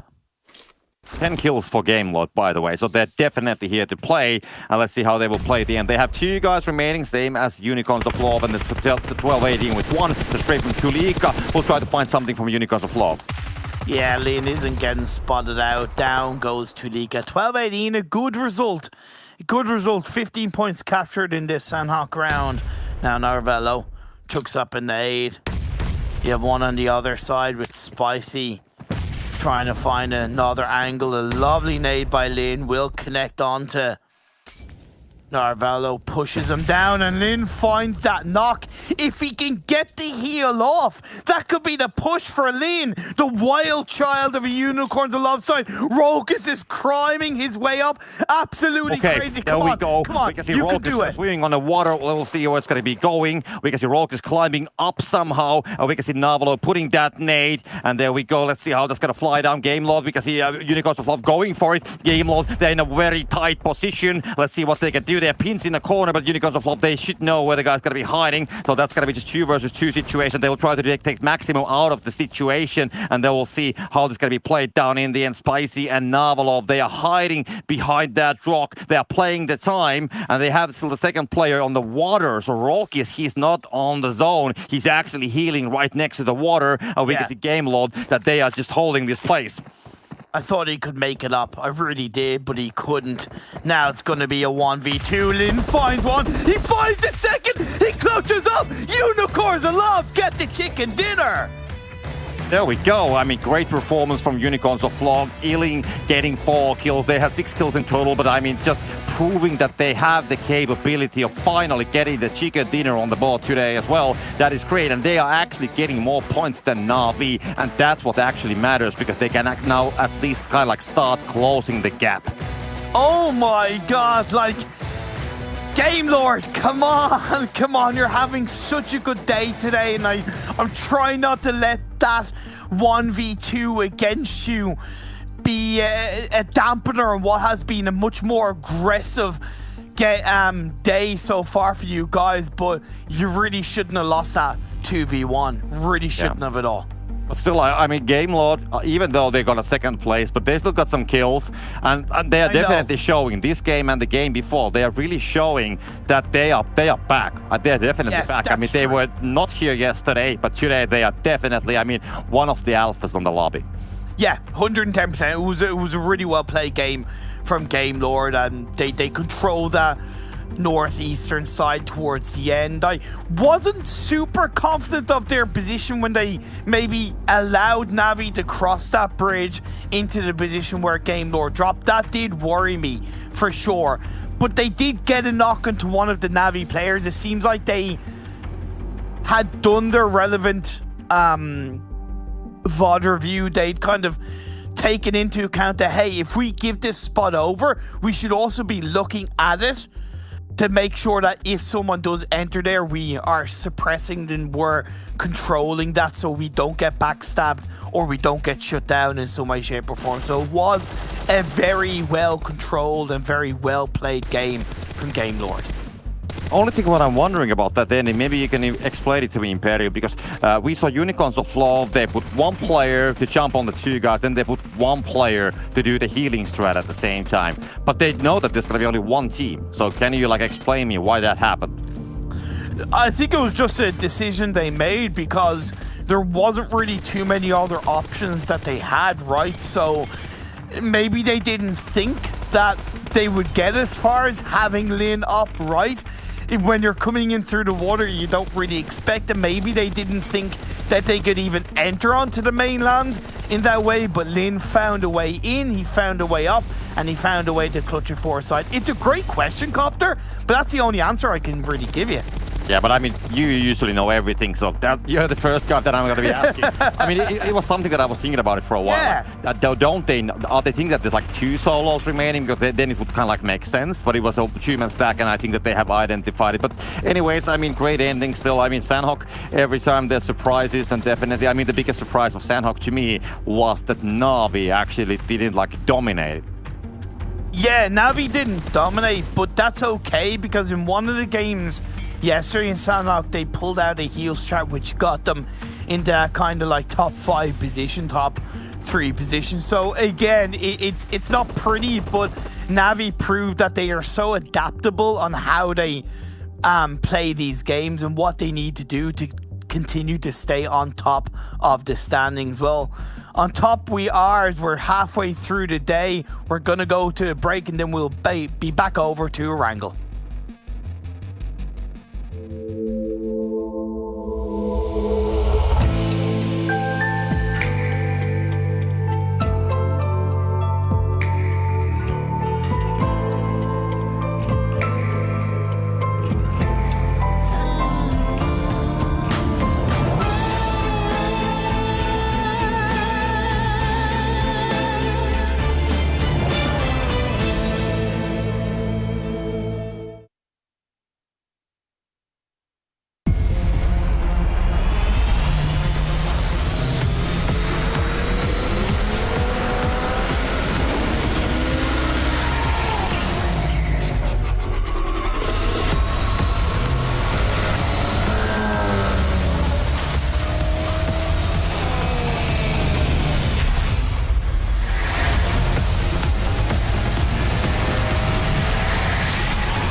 I know you guys have missed us, but we're back here for the PUBG Mobile European Championship. And you guys at home, remember there is still a special crate going on, the PMPL special crate for you guys all to get in-game. All you need to do is just load up your game, and get some games in, get some playing in. But remember, don't do it yet because we're on camera. Save it till after the day is done here because you want to see all the action happening. You want to see all the teams getting extra points here and getting one step closer to being safe into PMGC.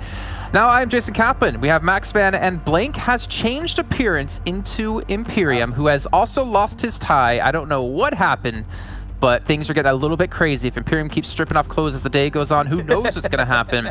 But hopefully it stops here. Imperium, welcome to the desk, man. Thank you very much. It's good to be here. It's going to be a little bit of fun. I'll try not to bully Max too much. He's a good friend of mine, so I'll try to be on your side, man.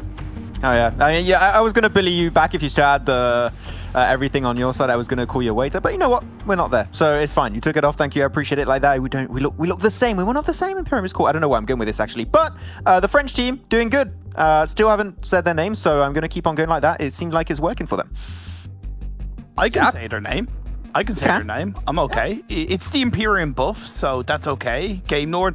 It was a good game, but like Jason, they really should have closed out that 2v1 onto Lin. I try not to think about it, but it was like, come on, guys. You have the advantage. You have the opportunity. This is yours to take. And they lost it in a matter of a split second. Well, that's what we were talking about, is that you also had Rokus. He had 17 first aids when we last saw him, down to 16. Maybe Unicorns Love, even if they lost Lin, who I think his goal there was to do as much damage as possible, making it more difficult for them to heal, then Rokus would have survived just alone and still won the game for them. But either way, I mean, Game Lord, the fact is, Imperium, they have had a massive improvement since yesterday and a phenomenal turnaround. 22 points in this one, 21 for Unicorns of Love, and then Max, team 12-18. You know, as we talked about yesterday, having a big rise to the ranks for CIS, getting 15 and finally on the board. Yeah, I'm really happy that we're seeing 12-18 get himself finally some good results in here. They got a little bit bamboozled by STRYCKER. I believe it was at ARCRED that he threw a bandage. He was like, wait, are we friends now? And they showed their head and they just got instantly killed off. So a little bit of a bait there. But yeah, 12-18 actually had one of the best entry points in the circle. That's the one that's up northeast of bootcamp, and you can very easily scout with that type of circle where teams currently stand. Then they had that fight with ARCRED. Got a little bit tricky all over the place. But looking over onto the second page, man, we're still not seeing those big pointers consistently coming in from Kanina Power, and we saw it. They were on the cusp to try and potentially break into that top 9 to go into PMGC. Kanina Power, I thought, was one of the teams that I expected to go into PMGC by default, but I'm a little bit scared for them if they stay on this type of level here, Imperium. Yeah, I'm with you, man. They knew that Vodafone Giants were around that Paradise Resort area, and they made no real proper attempt to be aggressive, to get those kills and to get the squad wipe. And it's something that we're seeing from Canadian Power. They've lost all level of aggression, and it's really sad to see. I'll take a look at our top players from this last round. I gotta say, Lin has stepped up his pose game, looking pretty damn good there with the finger guns. Navarro as well, 844 damage. I mean, this is the people we expected to step up for the team, him and Victor, and it seems like that's exactly what's been happening today. But 6 kills is pretty massive. But also, you know, credit to Ulysses. I feel like Vodafone Giants, I mean, they had an okay day 1, but they're starting to settle into what we saw in PMPL. But to have him step up, maybe that's the confidence they needed to really get back on track. Yeah, exactly. That's exactly what I was going to say there, Jason. The confidence is what is needed for Vodafone Giants right now, because in this type of lobby, I think they're seen as one of the teams that are maybe not going to be making into PMGC, but if you get that little bit of a confidence boost, you'll be good. But also to talk about the pose of Lin, I think that's a pose that Paraboy would pull off, and he's pulling it off really well. So yeah, that's a +1 on my side for Lin. We've got to give them some extra points on that side. It's cool. I mean, Ulysses has got my pose, the thumbs up. That's what I do. And I'm here, guys. Go ahead, Imperium. I met Lin at the Unicorns Love Gaming House, and he's also good at table tennis and pool, believe it or not. So he's a man of many talents. Okay, well, you know what? Or are you just that bad that you think he's good at it, Imperium? I was hoping you wouldn't mention that. Yeah, to expose him like that, wow. Oh. Okay, checking. I think I have my tie to wipe. 1v2 right now. Hey, I'm on no one's side, all right? Let's take a look at our total damage from the last match. You can see Game Lord up there with some pretty decent damage, but against Sandhawk, expecting some Sandhawk-esque numbers. 1,882 damage here for Game Lord with the 10 kills. I'm happy to see S2G get himself some good amount of kills in this game, get himself 8 with a total of damage of 1,306. They drop him, they always go for Paradise Resort, right? And I think you brought it up on the cast at one point. It got a little bit sloppy taking that fight versus Mad Balls. They were in that middle decision making of, do we fully commit to the fight versus the rest of Mad Balls, or do we leave to go into the circle? And that extra 30 seconds lost them a lot of precious time. They could have gotten such a strong spot after that, I believe. Yeah, and they've improved a lot on one of their weaknesses, which was being too heavily separated, Max.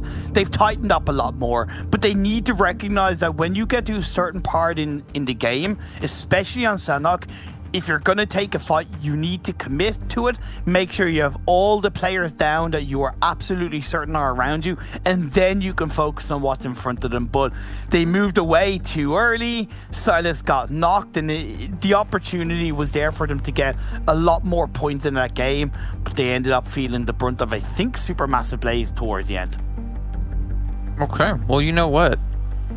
I mean, there obviously are mistakes that are made when it comes to some of these rounds, but it's how you learn from those mistakes, and again, how you try to come back from having a mistake like that happen. And Game Lord, speaking of mistakes, yesterday had quite a few of them, but today, as we look at their stats yet again, comparing yesterday till our moment now, 3 rounds in, we're going to see such an uptick when it comes to stats. And I know I've said this so many times, guys, that I think it's really impressive that they've been able to bounce back like this, but I feel like it really is. Again, this is the first time Game Lord have played at this kind of level of competition.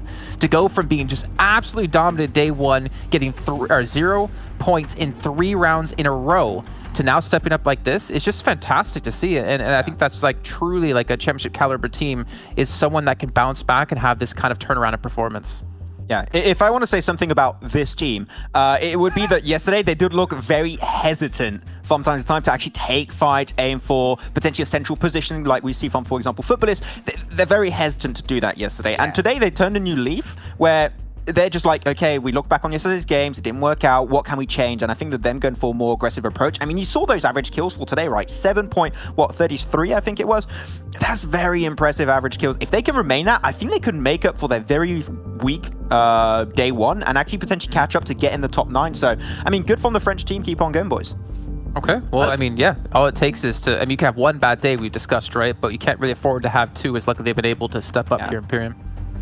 I think they've already made up for yesterday's games, being perfectly honest. So I think they've wiped that away, and I'm going to give a lot of credit over to Spicy from that. I think his maturity has really showed in Game Lord's performances, but they've yet to really have too many players conquer the top 5, like Max, Matic, Tixi, Meku. It's pretty insane. I mean, Matic has been up there all the time. He's only got himself 4 kills today, so a little bit of a slower side for him. Tixi's been able to catch up just a tad also, but when we look at yesterday's games, the top 5 MVPs, you had all 4 players of Na'Vi on that top 5, even had Kitsune. So Kitsune, I believe, is not even that far off of being in top 5 right now. But yeah, this is absolute domination from Na'Vi, and I think that when you're looking at them into the PMGC, I said this many times, but they're looking as a clear favorite even for PMGC right now. And when I can't wait to see ALPHA7 versus Na'Vi, I think that's going to be a very good head-to-head. I can't wait to see that happen. Sorry, I've just closed my eyes and thinking about it right now, and just, yeah, it's going to be insane. It's going to be awesome to watch. I mean, not to mention the other teams as well, they're going to be able to compete against when we do get to that point. But let's maybe jump into overalls, right? We haven't seen it so far today. We saw, I mean, technically at the beginning of the day. But let's get an idea of how things have updated for now. Na'Vi should be sitting there at number 1. But let's see if there's any other movement happening. Look at that. Game Lord went from 16th place yesterday to 8th. Okay. Well, yeah, the question, right, Imperium, if they made up for yesterday, well, they did.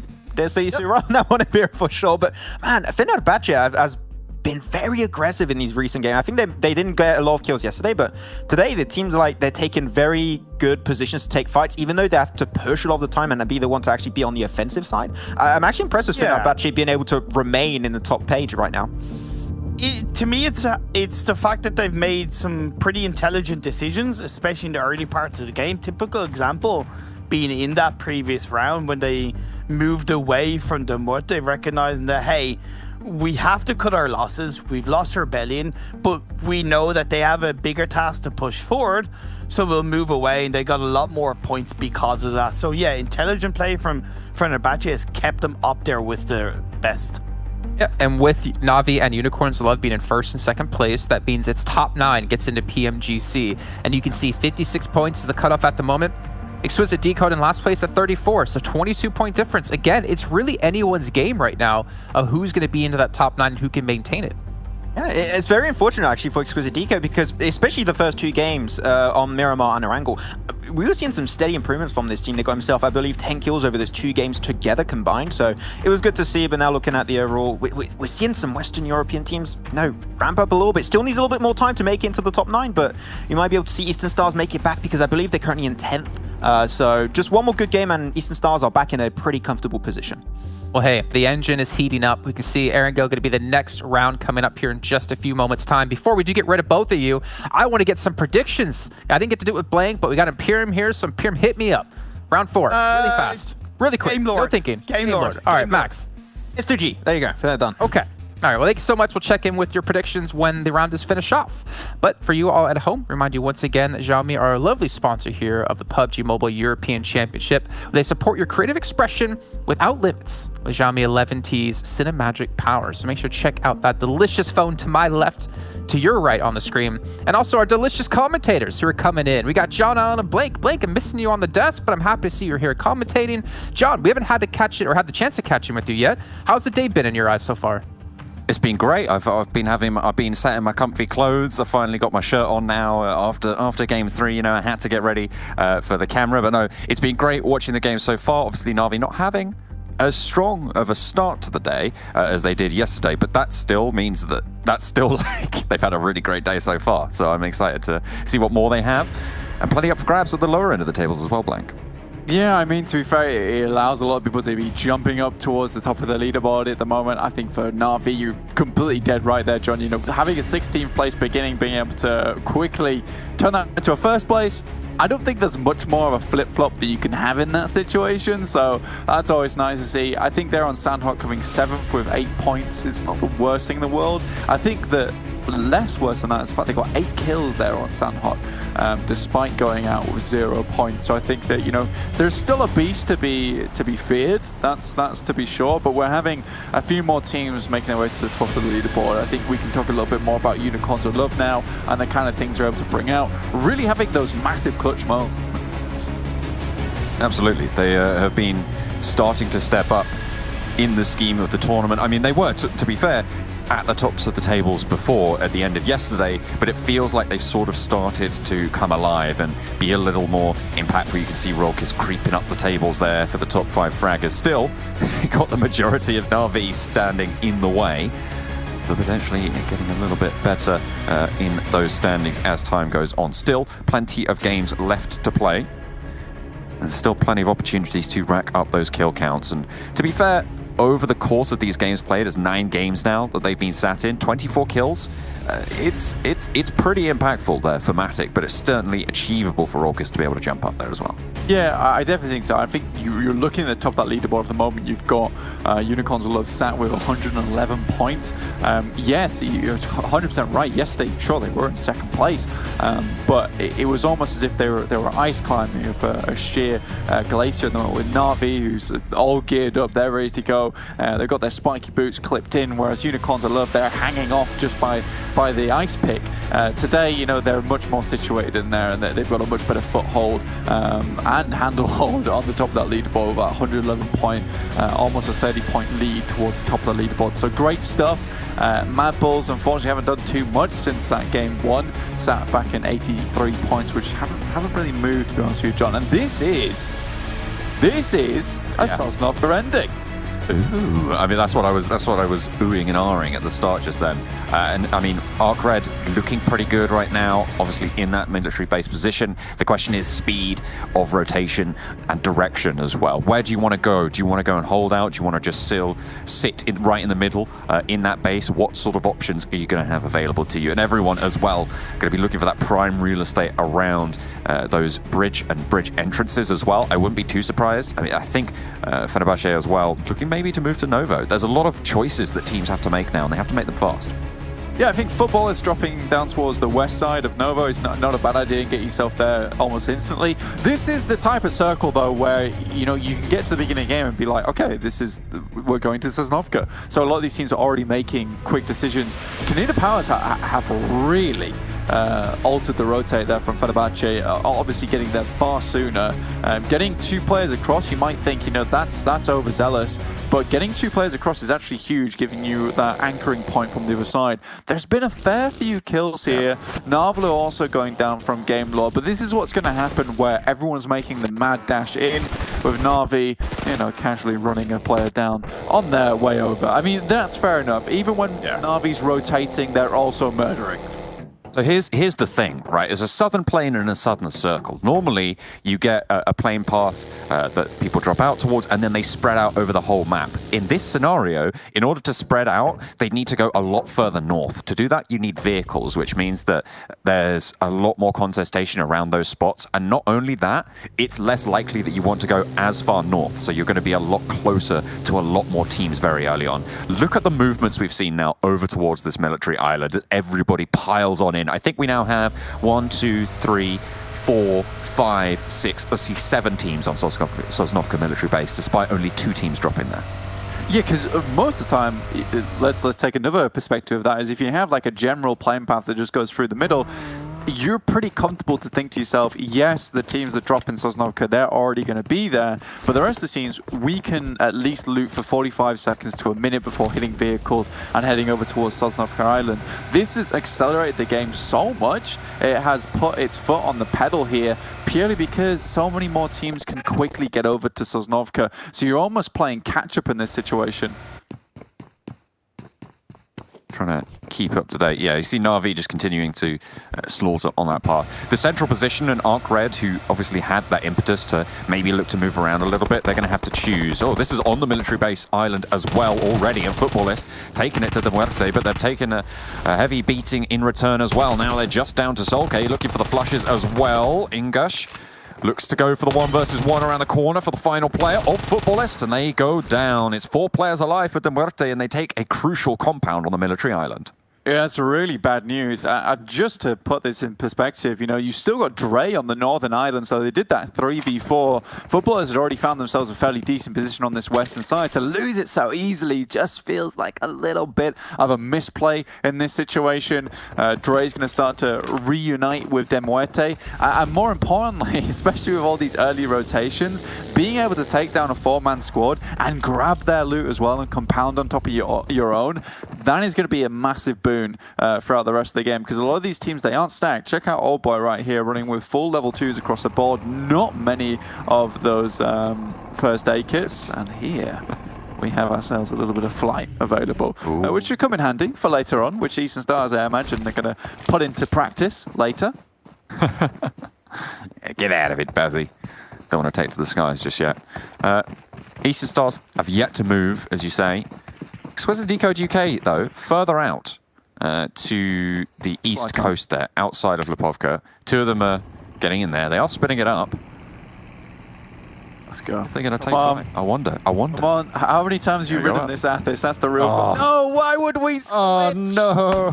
Why would we switch? Kanina Power taking the hillside, taking control, and actually guarding out Fenerbahçe's rotation a little bit. They managed to spot one and get the knock there over onto Rebellion. Not going to be able to get that res, though. So control, again, for Kanina Power in a pretty solid spot here. Yeah, honestly, this is kind of like the Predator Mountain, right? Where you can just look down. I think Old Boy's kind of just playing the safe spot where you get quick angles on people coming from below. It's kind of difficult to see teams approaching a position when they're right underneath you, so Old Boy being there is fairly nice, though the rest of Kanina Power start to spread out just a wee bit. I am sad that we're not watching ATHIS and BAZZI glide across the waters, as we can see them on our map at the moment. You can't see, but they're right out towards the eastern side, and they are going. They are really going. They are chugging along. S2G, though, spot Lin, obviously the saviour of Unicorns of Love in that last game. Or that game on the Sanok. Gonna go down here, though. Unicorns of Love lose their... Well, one of their stars. They've got plenty more in the back pocket, to be fair. They do, yeah. Again, look what I'm saying. Like, there's no helmet, no vest on Rolkis at the moment, and this is what this kind of circle on playing path really creates. It's just absolute pandemonium within the players who don't have the right equipment for the job, and everyone's just kind of run with like what you can find. So it very much does feel like kind of battle royale-esque. Whereas in a lot of the other games where these teams are able to loot for quite a while, you're having fairly similar palettes across the board. But here there is certain teams who are definitely better dressed than others. Yeah, it's going to play to that advantage as well. A lot of ground on that military base does need a lot of utility to cross to cover, especially around the base itself, on the tarmac, on the runway. Right in the middle, very, very difficult to move through. If you don't have that utility, and you're going to take more damage, you're going to lose that armor that you have, and if it's in dribs and drabs, that's all the worse. Yeah, for the airstrip in particular, like you said, you know, some of the airplanes that have been left there behind, derelict. A lot of times players need to pop those smokes on top of the wing, on the side, you know, to deny the sightlines from the east and the west. And I think that's where it becomes quite difficult for you, because you really do need those in that situation.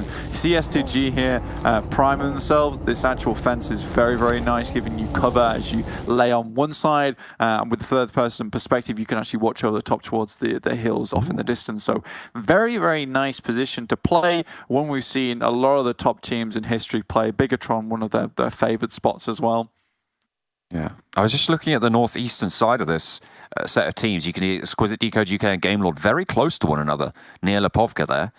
Could potentially prove to be a little bit of a sticky wicket for the UK team to get out of that.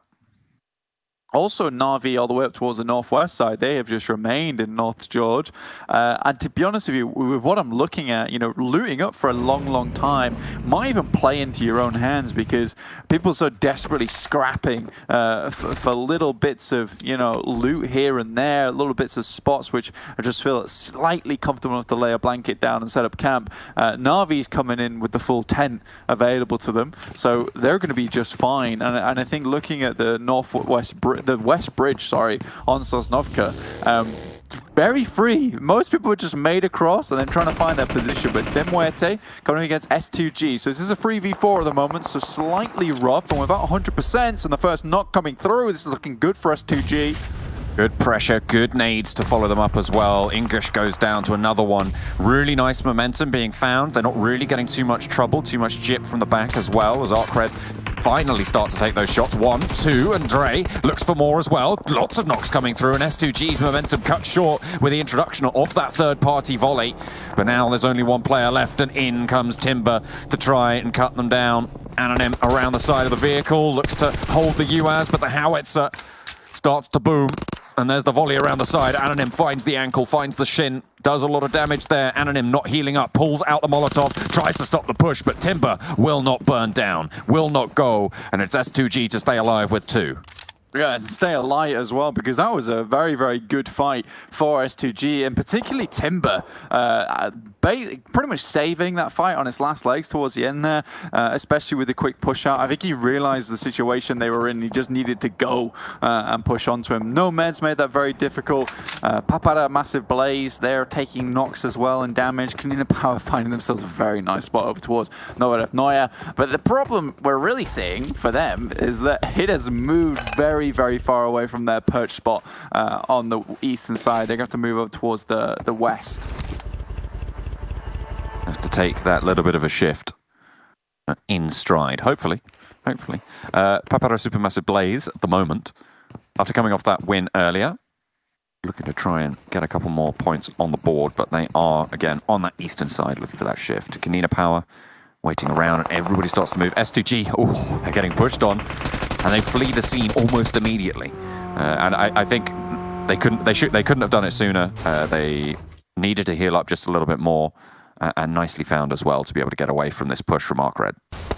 Yeah, I mean, so fast it was almost as if a smoke bomb had been popped down there with ARCRED dropping towards the top side, shooting off into the smoke, but by that time S2G had already moved about 300 paces away, so very, very well done to them. This circle actually affords Na'Vi a little bit more time to move into the circle, as well as Game Lord and Exquisite Décode UK, which is nice, so Na'Vi can reevaluate. It does cause them some slight problems because if this had been a full shift over towards Sosnovka, then some of these teams that are hovering around the coastal side, particularly Mad Bulls and World of Wonders, might have moved across, making their life easier. But they're going to head down towards Ferry Pier, see if they can pick themselves up a vehicle, but I doubt there's going to be any left. Oh, the shift, there we go. It's going to come straight on to the northern side of the island. Everyone on the mainland will now have to move in this next phase. Kanina Power struggling, it seems, to get the full-fledged charge across the open ground near Papyrus Massive Blaze. 3 players alive for them, 4 for Kanina Power. No one really going for a headlong conflict right now. Not too far to move, but you also have Eastern Stars to worry about, and a player from Game Lord as well, or actually several of them, coming on through to try and keep on going on the eastern edge. Could potentially third party here, Blank. I mean, for Kanina Power, the meds do not look good. I mean, if Nomi could have got a knock there, it would have been perfect. It would have been go time. But this is what I'm talking about. The perch side over towards Novorovnoye, like that, it's difficult to play from the observatory purely because, you know, coming down a mountain, it's so obvious to see you, and Blaze can pick you off as you try and move down because you're not moving across land very quickly because you're moving down vertically. You're relatively in the same position for a very, very long time. So it's quite difficult to deal with. So I think Kanina Power's had to make quite the big run round the top of the mountain. I'm going to have to figure a new approach through without AXA throwing himself off the mountain that is in the US, which would have been unfortunate. I'm still interested to see what Na'Vi are going to do. I mean, it seems to be, in general, their style, right? Like, they play edge, and then they go, we're playing center now, and everyone just dies in front of them. It certainly seems to be that way. I'm going to coin the term the Na'Vi Stargate cannon, where they just send themselves right into the thick of things and somehow obliterate everyone in the vicinity. So I'm hoping that that's what we're going to see here. Maybe not for the other teams, but for the sake of entertainment, I think it would be pretty great. They're currently still on that northwestern side on the mainland, yet to go over that western bridge. Yeah, I mean, they completely have the opposite idea, don't they? Instead of like beam me up down Maku, it's kind of a beam me down into the fight Maku. So it's absolutely fine for them. They're not bothered whatsoever. I think for this though, this circle works out perfectly for the most teams that are opting to get into the circle as soon as possible. Yes, playing edge here is going to be slightly difficult, but with so many teams taking casualties early, like we're at 14 minutes and 48 alive in what should be a lobby that has a run at 50, 55 at this point in time. Like, you're looking at a lot of available spots for yourself, and there's also a lot of spots that are strong, but these teams are unable to contend for them because they don't have 4 players, not able to hold down all the sidelines, so they go for something a little bit safer. But this is a struggle with the beach side available to them, and then a lot of forest as well. You know, there's not a lot of cover in this area. There's a few ditches just by 12-18, but that's about it, really. Kanina Power started taking shots over towards Exquisite Décode UK, and Blaze just stepped up and took him down. And under cover of gunfire, Exquisite Décode UK might have found themselves a little bit of respite. Kanina Power leapfrogged in the position, but weren't able to save the 2 towards the back, so they lose 2. And a central shift yet again on the circle pushes them to the hillsides. Yeah, this is where, you know, a lot of that cover is going to become a little bit iffy at times. There's fair rolling areas through here, which is going to be difficult. Kitsune already takes a knock there from World of Wonders, who made their way across the water and already finding that, and it's beautiful. That's a 3 knocker right there. World of Wonders is crushing Na'Vi over towards the northwest side. I mean, I said, you know, they were going for that Stargate Na'Vi cannon, but it seems like it's fallen short. It's stalled. It's backfired, seemingly. While the Wonders hold stalwart. Very, very good stuff from them to be able to find 1, 2, 3 players on Na'Vi. So just Tixi left to go. The mad dog himself. Maybe tamed a little bit here.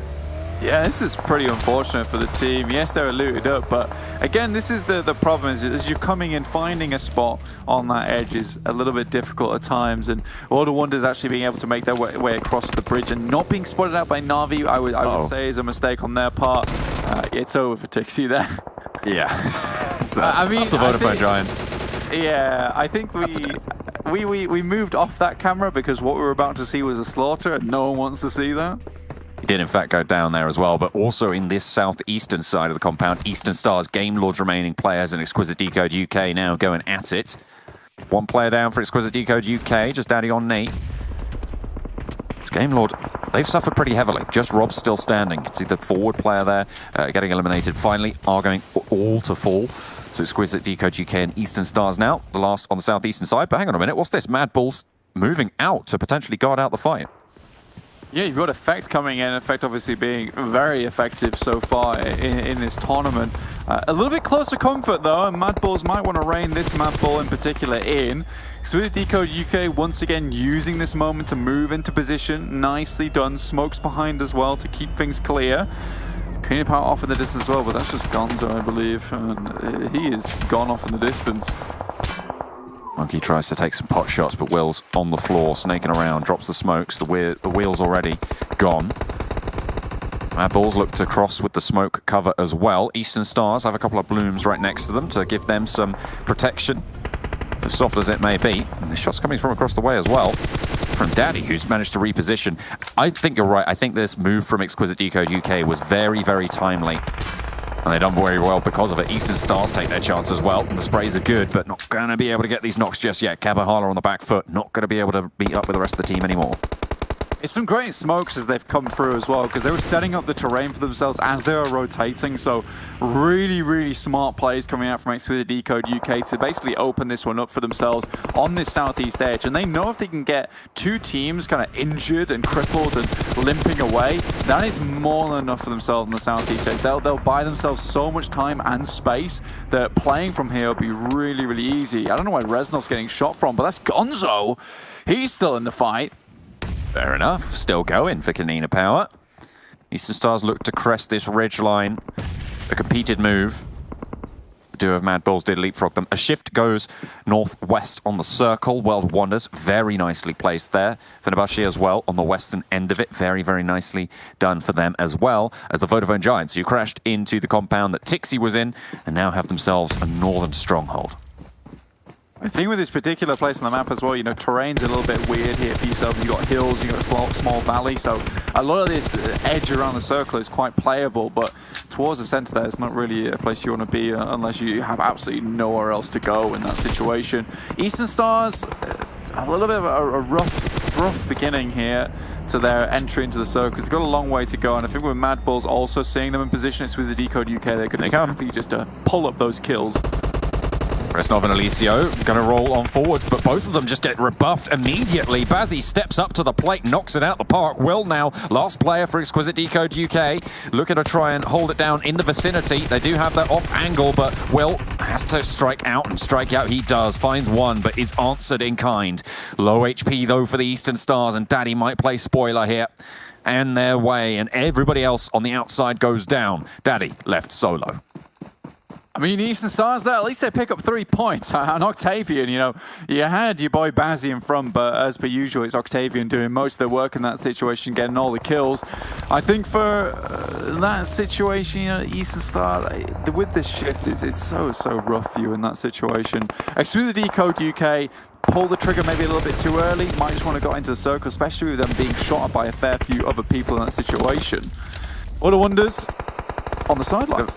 Yeah, a bit of a southern scuffle going on here. Players and teams seeming to drop pretty rapidly now. ARCRED, World of Wonders, and Unicorns of Love, all vying for the control of this southern hillside. Nade is good to get damage, but GK First able to get away. Should be able to heal that one up. World of Wonders suppressing, moving around. Sun HP is down, and only 2 of them stand to fight another day. ARCRED as well, just over this hillside and a little bit further into the zone. However, Mad Bulls giving them jip on the off angle. There's Monkey getting one, looking for the flush as well. Should be good for it. The player further down the hill, not spotted out just yet, and only one remains now for ARCRED. It's Korka. It is Korka, left alive behind the tree, trying to make something happen. I'm not sure if there's going to be a corker of a game for him in this situation, though. Unicorns of Love, their scenario looking slightly better on their side of the map, with World of Wonders taking one to the knee. They've had a fairly good run today here, John, with Unicorns of Love starting to put up some big numbers. You know, they no longer feel as if Navi's out of sight.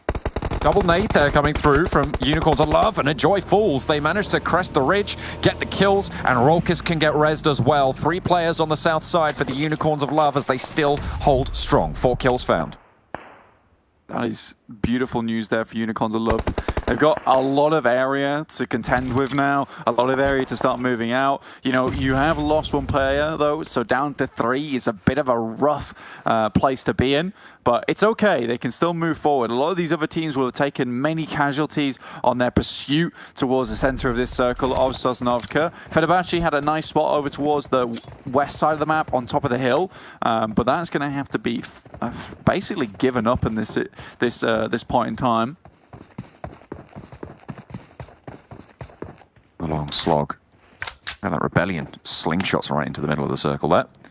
Korka, last player for ARCRED. I think Unicorns of Love know. Yeah, GK First has got this. He's got this in the bag. They can move for an off angle. They know he has to move and has to move through another team as well. The remnants of the Mad Bulls. And Korka will be consumed by the blue. Everybody else is going to have to move at the same time. Howard, okay, slips away from that one. Gets a little bit further up the hill. Should be in the purview of the Mad Bulls any moment now. And I don't expect them to last too much longer. The question is, how far can the rest of these teams go? Who's going to be able to make these moves work for them? Nox Machine actually moving into a pretty decent guard position on the south side. I mean, Fenerbahçe already just flying in. Mad Bulls, though, they're in front, and I think the Unicorns are looking like to take them down here. Put them out of the way. Corralling ARCRED, though, puts Unicorns of Love in a scenario where, you know, they can actually figure out exactly where people are in front of them, which is great news for them going forward. They have an idea of what they need to play in. With the circle being so close, now they can just focus on getting this team down. So they just need to chip away at them. Nox Machine's going for the rundowns as well on the northern side against the Vodafone Giants. You can see him just moving around. Moving pretty booky in that vehicle, but it's working out. Goes for another pass as well to try and get straight on through. And they're going to keep on going. Fair enough, getting info. Okay, it's finally taken care of as 12-18 put a stop to all that rubbish. Put their foot down. And Fenerbahçe now dominant in this position. I mean, the boots on the floor at this point. 12-18 on that north side. Taking any more casualties would be risky. I mean, they have won. You need to get them back up again and get to a stronger spot. I do think for Fenerbahçe, taking central position here does give them an opportunity to place themselves in a lot of line of sight. Right now, Unicorns of Love are getting some decent damage put in here. Yin Yang off in the distance. Coursera here from Blaze as well is just cutting them up. Blaze looking to put a second on the board. I mean, if they can, they have the eastern flank, but Fenerbahçe controlling all of this next circle. Very difficult to crash straight on into them, especially when you're engaged in a fight across the way. Mad Bulls just holding on, thankful for an opportunity to be here in these final circles. But 4 teams remain blank. Yin Yang moves around the side, and I said this, I guess, for Quills quick, but it seems like GK First gets them quicker. Puts him down faster than anything. That's crazy business. Now, Blaze, though, they know exactly where Unicorns of Love are hiding out at the moment, so they need to get a move on and get out of here, because the circle moves north towards Fenerbahçe. I said it wasn't the best position in the world, but when the circle loops you like this, you're happy either way. They have the sloping hillside to their advantage. Unicorns of Love have to move, and so do Blaze, but who moves first? Unicorns of Love a difficult move to make ahead of them as well. They want to swing down a little bit to their left, but it's so open to the Fenerbahçe sightlines. Unicorns of Love, though, they love these kind of positions. They love playing around this kind of terrain. So smart about it, so strategic. Blaze, though, you can see them starting to loop behind Fenerbahçe, and that's something they'll have to worry about. Fresh can't really move out from this tree. Realistically, Rolkis or GK First need to have an opening for him, so Fresh was going down either way. That's a case of survival for Unicorns of Love. Second place would be perfect. Drops up, gets Xavian. This is a beginning. Excellent stuff there for the Unicorns of Love to slow the approach from Blaze, do damage, bring them back onto that even footing. 2 players apiece, getting the flush as well. Great news. Fenerbahçe, I'm surprised they haven't popped up for GK First here. A lot of gunfire coming from that location. Should be known here. Falky not wanting to give the game away just yet. A nade from Rolkis. Not going to find his mark. It's off into the smoke, just clearing angles at the moment. That's fine for Unicorns of Love. Fenerbahçe are in direct contention here with SMB. GK First just slips up and down, trying to find even a sliver of a pixel of a player at the moment. Falky, though, on the flank, instantly taken down. That's huge. That's massive. And with that, they will be able to get GK First up here. That's the big thing, because Falky was on such a big split. Fenerbahçe still need to deal with SMB, but it's Rebellion who's moving up in this situation. Rokas was out in the blue, meaning he had to move, he had to keep going. Falky will fall. Rebellion up to back, goes for the spray. Koshera playing spoiler to it as well, to the position. Unicorns of Love and Blaze both bombard the position, and Fenerbahçe's grip is slipping on this zone. They need to hold on with everything they've got, because it looks like they're down to one, only one standing, but they will be able to take care of Blaze, and now it's all up to Unicorns of Love, who have both players standing now. GK First got the res, it's 2 versus 2. And that's a refresh. But Dokunma, he's given up the resurrection here. They're not sure how many players are still up and not incapacitated, but both of them are starting to slip round. Dokunma just lazily stood up in the middle of the field. This is not good news for them. Unicorns of Love, they refuse to advance too much further, so this is happy days for the time being.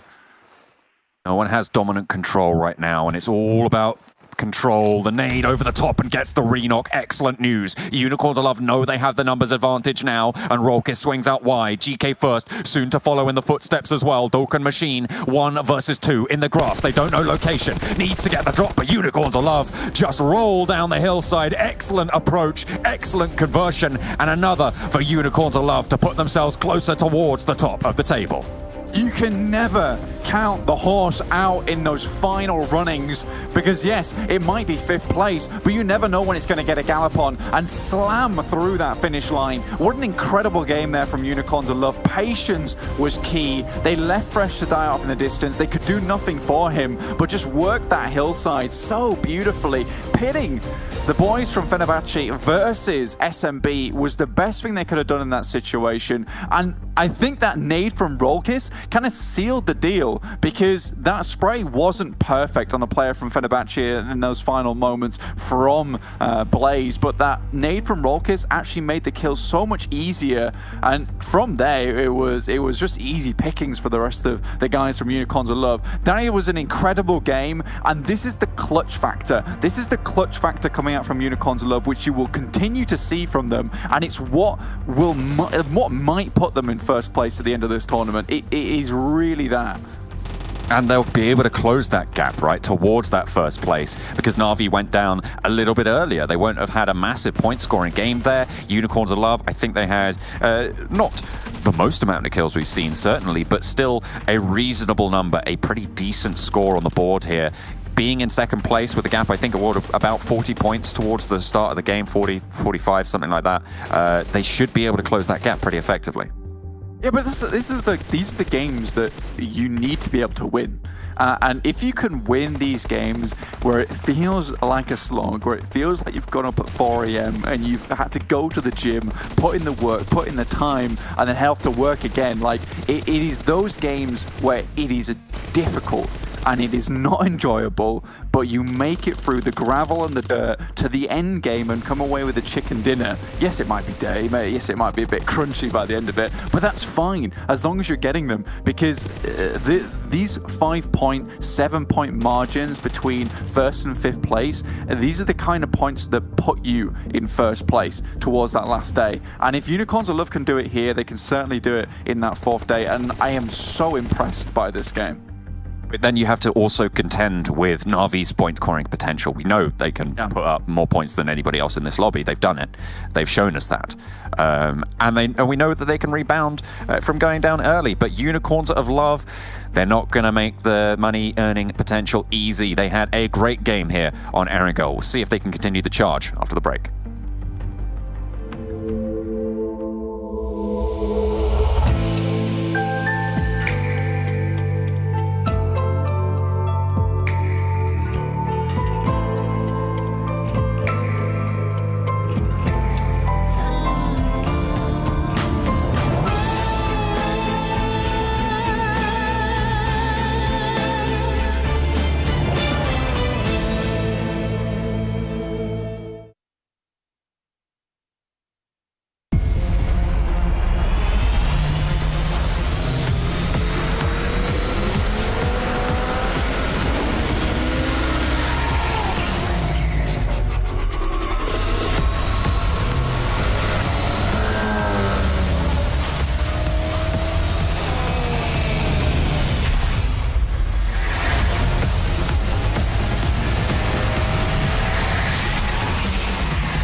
we are back with the PUBG Mobile European Championship Season 1. I'm Jason Kaplan, and just remind you guys at home about one of our lovely sponsors, which you see towards my left-hand side. It's going to be Xiaomi, who supports your creative expression without limits with the Xiaomi 11T's Cinemagic Power. Great to see. I wish I could just grab through virtual reality and take one of those bad boys, but unfortunately that technology hasn't been created or invented or even will exist even one day in the future. But we'll make something happen about it. I got Imperium and Maxman joining me on my side to help break down this last match. And, well, Unicorns of Love back-to-back chicken dinners looking phenomenal and looking to continue that consistency from yesterday. Yeah, I mean, I'm going to tell you right now, just as a subtle flex, I already have the 11T. I have it right now on my desk, and it looks great. It looks gorgeous having it in real life, Jason. Yes, I actually, yeah, it's actually the phone I have. Wow. I got it a while ago, and I was like, oh man, it's actually great. So yeah, it's the exact phone I have. It's great. Yeah, so Unicorns of Love, as you said it right, Jason, gave himself a back-to-back on this one this time around. And man, GK first, it was so good. What was it called by Blank at one point? He called it crazy business, I think it was. And it was exactly that. He just turned himself versus Mad Bulls, had no idea where they were. He heard the gunshots, instantly turns around and gets the kills. GK first is just, I think he's the potential newborn star of the year for the European region. I want to rename him. He came out of nowhere. Terminator. But even just the whole team, right? Guys, like, they just work so well together, and even as a duo, they play as if they're a squad at times. It's that level of confidence, that level of power. When Rokus and GK were left on their own, it was just insane how they just executed and turned that fight around. Yeah, a little bit of a third party from Supermassive Blaze, but it's still incredible work from those two. All right, well, we're in our second page now, our bottom 8 teams. The Eastern Stars come with 5 points. Futbolists seeming to be here at the bottom quite consistently today. And as well as Na'Vi, unfortunately only with 1 point in this last game. Yeah, a little topsy-turvy for Na'Vi right now, not able to remain as consistent. And we were talking about it, right? I mean, maybe a little bit biased in that end game. We were saying, like, oh, it would be good actually to see Unicorns of Love win, but like that is not a given that Na'Vi is going to remain in first place. What was it earlier you said, Jason? I think a 40-point difference. It was in the overall ranking. So that, yeah, maybe around that ballpark. So that win there from Unicorns of Love, hey, Na'Vi, despite having a really strong first day, I mean, Unicorns of Love are coming to try and compete in that type of position. Even Mad Bulls, I think, could be in a position to contest for first place at some point in time. So I like seeing the competition being a lot closer between these top 2 teams. So we'll see if it's going to remain in that same situation, but Na'Vi's got to try and hold on to that first place. He's getting a little bit tight up there. I mean, there's 40,000 bucks for first place, but Imperium, as we take a look at our top players, we do see GK first. I want to coin him. I mean, I know Ryzen's called the Terminator, but honestly, GK first, we got to come up with something. Maybe the Bounty Hunter, because this man, you just unleash him, and he takes heads, he takes wins, he takes points for his team, and he's able to be the top player. Yeah, like, I think Bounty Hunter is probably the best phrase to use, the best saying to use. He just plays with so much kind of, again, I hate to overuse the word, but confidence, because it's like he doesn't think about it, he just acts upon his movement, and it's so natural. And with the likes of Rokus, you saw with also 4 kills, it's just looking so good. But massive shout out to Supermassive Blaze, because I also think they played those end circles really well. They had a 2-1 split, and they deserve to have that level of success. Well done. Yeah, we've seen a lot of saving actually for the side of Papara Supermassive Blaze, so it's good to see him consistently at the top. But Rokus, before this game, had 16 kills, so I think that with these 4, I mean, no, I'm not, it's not even, I think, I'm pretty sure 16 plus 4 equal 20, hitting the 20 kill bar right now, so that's great from Rokus. He's definitely trying to get himself in that MVP position, and still knowing that, as you said, right, Na'Vi are having a little bit of a hard time today. We might have a different MVP at the end, not going to be Matic anymore, so Rokus got to keep on aiming high. Speaking of aiming high, we can take a look at the damage. Not really that high, funny enough, as you see, like a nice little trend between them and Papara. So you got me saying it now. This is thank you. Oh yeah, we got it. 1630 coming through, 1537. I mean, some decent damage being done, but the kills. I mean, this is kind of a scrappy fight for quite a few different teams, I'd say.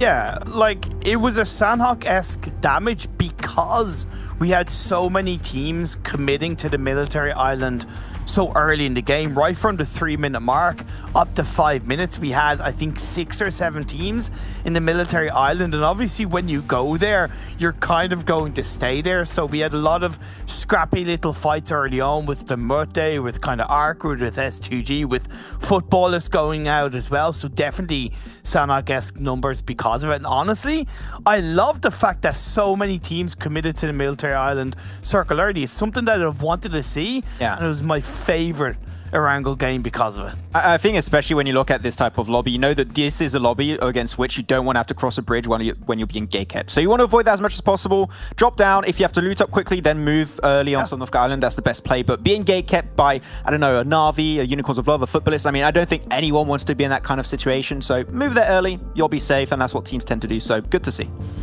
Well, we touched on the gap closing between Unicorns of Love and Na'Vi, but we're going to take a look at maybe the stats today between those two teams to really kind of show you how well Unicorns of Love has been able to do since day one to day two, able to maintain that kind of performance. But Na'Vi, unfortunately, kind of fallen off the deep end, falling off the boat. I don't know what you want to call it, falling into the deep end. They're not doing terrible, but they're not doing well. So I think the unfortunate part is for Na'Vi is the question we had at the end of the day when we're talking about storylines for coming today is like, realistically, can they maintain that kind of level of play? Probably not. And we are seeing that they are, I guess, a little bit mortal and not as confident as they were yesterday.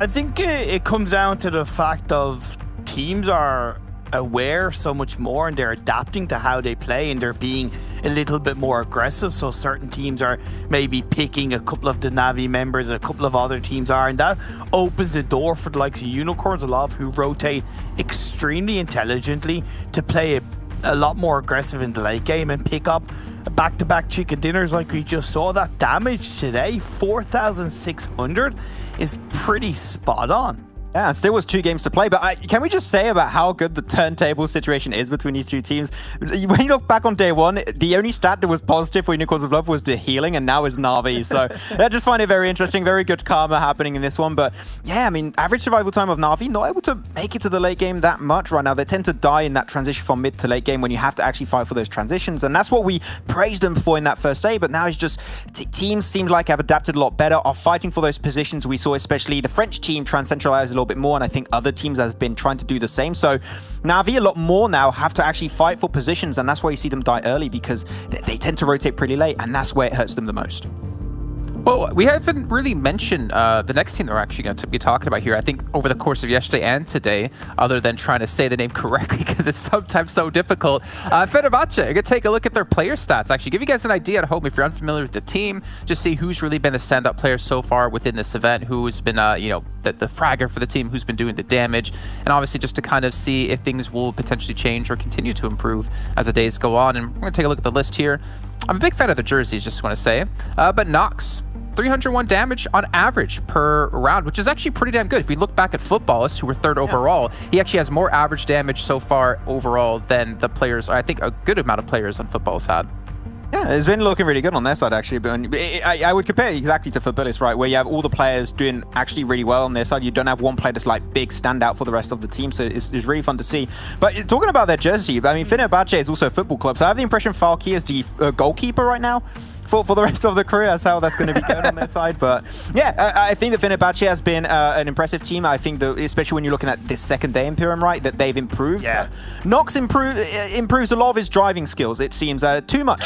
He's driving around too much. You got to calm down, mate, okay? When you find a spot, you stop moving. That's how it goes. They were playing so free in that last game, just on that western side, driving around. He ended up paying the price. But even just to highlight, compared to yesterday, when Rebellion had the most amount of kills on 9 from yesterday's games, followed by I think 2, 3, and 3 from the rest of the players, that's evened up. So as a team, they've all come together a lot more. They're sharing the damage, they're sharing the wealth, and they're sharing the points.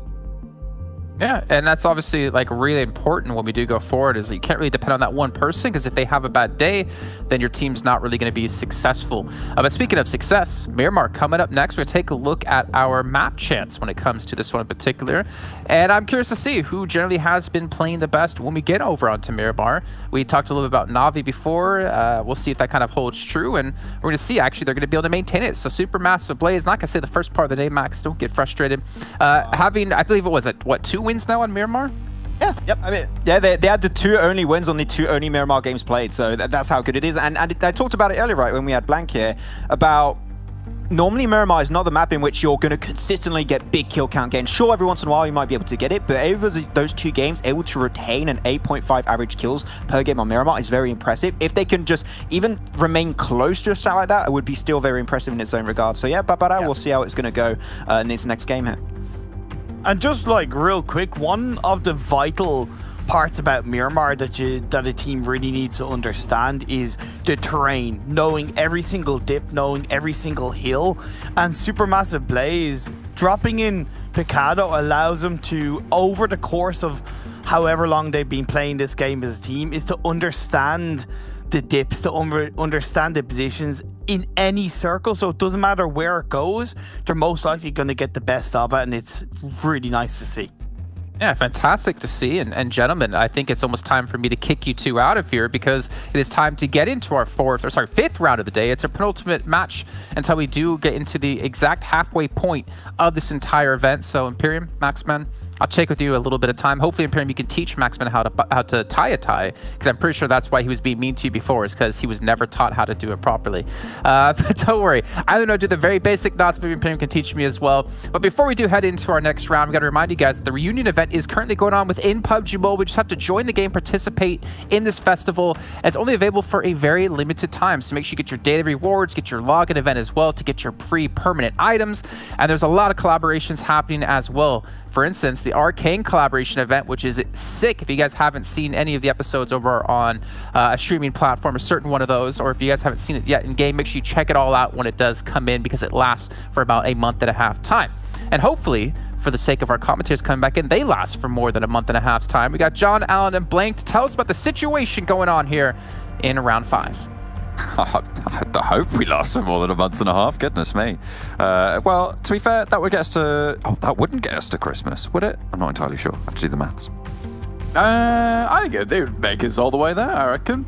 A month and a half's time would take us around abouts to your boys' grid. 26th, I believe it would take us to.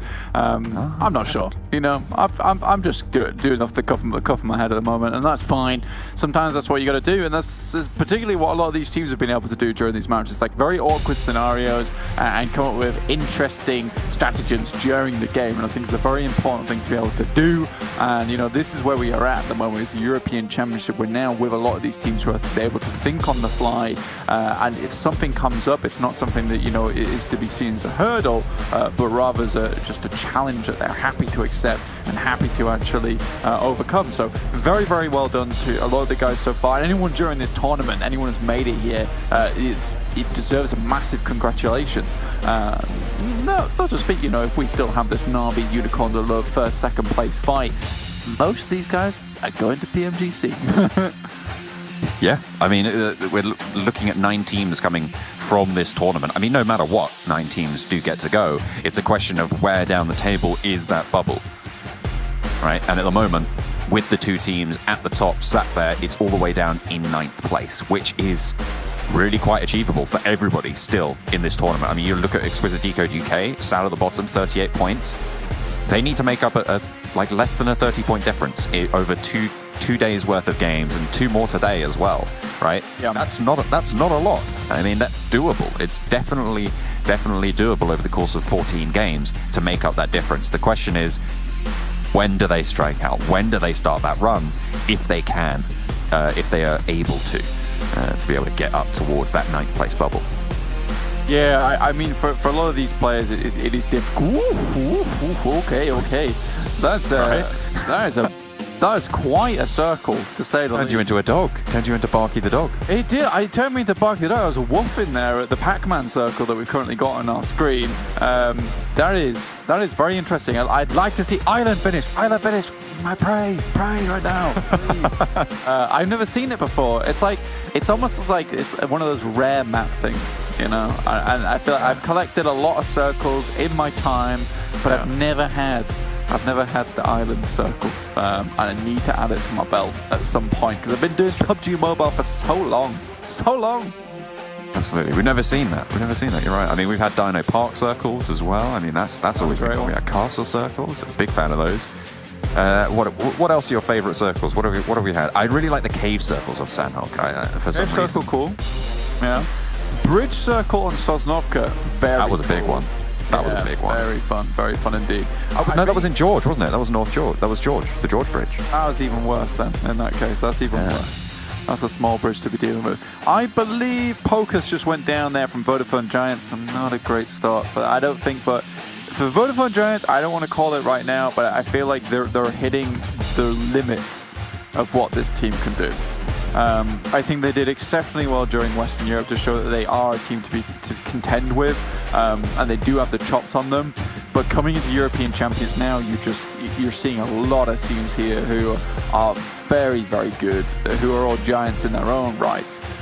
So for Vodafone Giants, yes, they're not doing the worst in the world, and they are keeping up to an extent, but it's not been looking great, and I haven't spoken about them very much either, even though they're one of my favorite teams. I haven't spoken about them much because it doesn't really warrant talking about at the moment, sadly.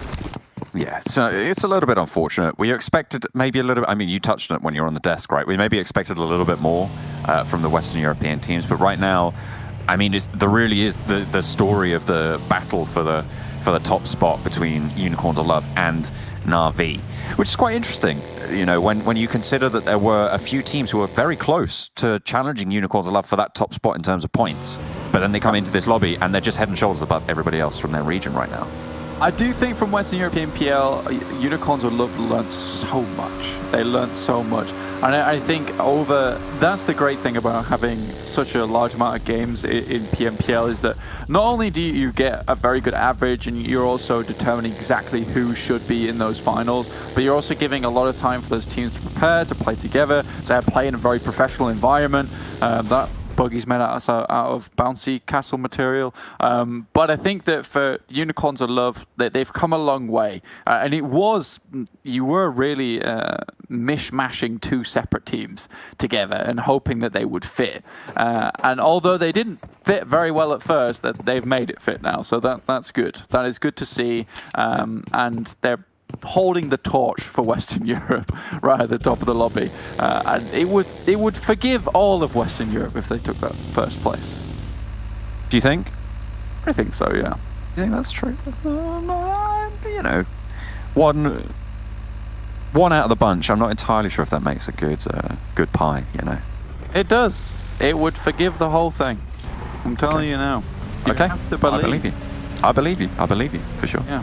They're fighting for something, John, greater than themselves. And maybe not greater than the money in the prize pool, but still greater than most things. It's pretty great. That's what we're trying to say. Yeah. It's pretty great. But they are, as we've touched on before, right, they're guaranteed to be going towards the PMGC with that even larger prize pool than the one we're seeing here, which is already pretty bloody big. I mean, you know, there's a lot of money that this team has already earned themselves. If they're finishing top 2 here and with a spot in the PMGC, the earnings for this team are going to be pretty impressive for the Unicorns of Love, and likewise for Na'Vi as well. I mean, we are boasting a massive prize pool. Like for mobile esports all around the world, we have a huge prize pool here in PUBG Mobile, and I think that, you know, being able to support these teams in that way is fantastic. And not only that, supporting teams internationally, that is one of my favorite things. And I think that there's a lot of opportunities here, and it's great to see that those opportunities have attracted such skilled players. At the end of the day, just watching these guys in European champs just makes me happy to watch, and I can't wait for us to get into PMGC when we get a full-blown league stage and we see people battling out over a very long length of time. At the moment, though, we do have the flash in the pan. Well, not to say the flash is not very bright here in European Championships, because that is the case for all these guys' futures as well, because it is very bright indeed. Plenty of opportunity on the horizon. Na'Vi in La Cooperaria at the moment on the northwestern side, just looting up. No one really going for too much more of a scuffle after the Vodafone Giants lost a player early on. There's notably quite a lot of teams in the Chumacera Hills right now. Down in the southwest, you've got Fenerbahçe, you've got Kanina Power, you've got Unicorns of Love. 3 teams pretty close to each other right now. Yeah, I like your little thing. It's like just looking down. It's like, yeah, there's a lot of dudes down there, and there's many people. Yeah, and I think that for that area of the map as well, like, it's quite difficult to traverse. You know, you're more than likely going to get into a situation where you're up against a wall against another team, and then you might get third party. So I think Chumacera is a bit of a rough one to be in. And Vaitamar, as well as Los Higos, up towards Monte Nuevo, like, this area of the map tends to be quite decent for rotations. But here, with such a hard shift towards the east on this circle right at the beginning of the game, it almost forces an unnatural rotational path from a lot of these guys. Similarly to our last game over in Sosnovka. I mean, it's all very strange today, and we've had some interesting circles, put it that way. Yeah, for sure. Certainly a little bit wayward sometimes, but still a lot of fun. I was pleased we got a military island circle in that last game. You know, it's not, you're not guaranteed in this short of a set. You're not guaranteed one. So I'm glad we got our quota in. Na'Vi making the strike out, the central part of their column right now, getting hampered just a little bit. Matic takes to the range and pops out a couple shots. No vehicles really close by. I'm not too sure how he got there, but for some reason, he's going to stay there. The rest of Na'Vi are flooding around, as well as teams coming over the hill as well. Futbolist looking to chime in. A difficult spot, and Na'Vi probably looking to evacuate here. I mean, if you're Na'Vi, like, you're coming up against a lot of different teams. Matic, once again, for Na'Vi, they love to do this so many times, which is create a spot where you can kind of hunker down and then throw the rope out to the rest of the team and pull them in as if it was a lifeboat there. Kitsune's very far ahead. You see Matic off in the distance there with all the smokes that he left bloom. Well, Football is moving as a unit over towards Kitsune's position. Like, it's going to be difficult. This circle isn't hitting very hard whatsoever. The boosters are going to take care of most of the damage. So I think for Na'Vi, they're going to have to be quite careful. Maku is going to move out, pick up Matic on the run, bring him back over, because they need to prepare. They need to be ready for when footballers make their hit, which it looks like is happening right now. Trying to get away almost immediately. There you go, Kitsune in the speedy sports car, looking pretty fly, getting away from the combat. So they are just going to disengage that fight, but there's still two of them left behind. 12-18, pretty close to the Eastern Stars on the eastern side. Just to the eastern edge of Impala. There's a lot of Easts going on, and right now Eastern Stars are winning it out because of that, probably, almost certainly. Definitely. I mean, really, for Eastern Stars, this is a good position to be in. I think it's been a very, very long time coming for Eastern Stars to have a circle that heads over their way for once. I feel like on Miramar, they're always heading out towards the west side and having to move away from Impala as their beginning spot. This time they have to fight for it, though. 12-18, very close, tending to drop down towards Puerto Paraíso, who then can move up on the eastern road. And I'm glad that Eastern Stars have identified this and have put themselves in a ready position to actually get the guys who are coming up from that south side and welcome them into a net provided by their own fair hand. Island finish still on the cards for you, Blank, as well. Both of them still I hope so. in. On the far east of the circle, still possible, however unlikely it may be. Oh dear, Tixie crest the ridge, but that doesn't matter. The guy just slings out the gun and pops the shots perfectly. Looks for more suppression as well onto the ridge line that Muerte are holding. And look at this, there's backup as well from the off angle. Na'Vi swarming. And over the hillsides, Muerte's guts are getting spilled, unfortunately for them. And there's really nothing you can do here. Unicorn not long for this one. Meku chimes in on the back foot. Beautiful stuff. Na'Vi stay alive with all four on the rotate. That is a disgusting fight. And if you're De Muerte, you're almost looking up towards Matic. It's like, why isn't he getting third-partied by this team that's come from behind us? And he's saying, that is my team.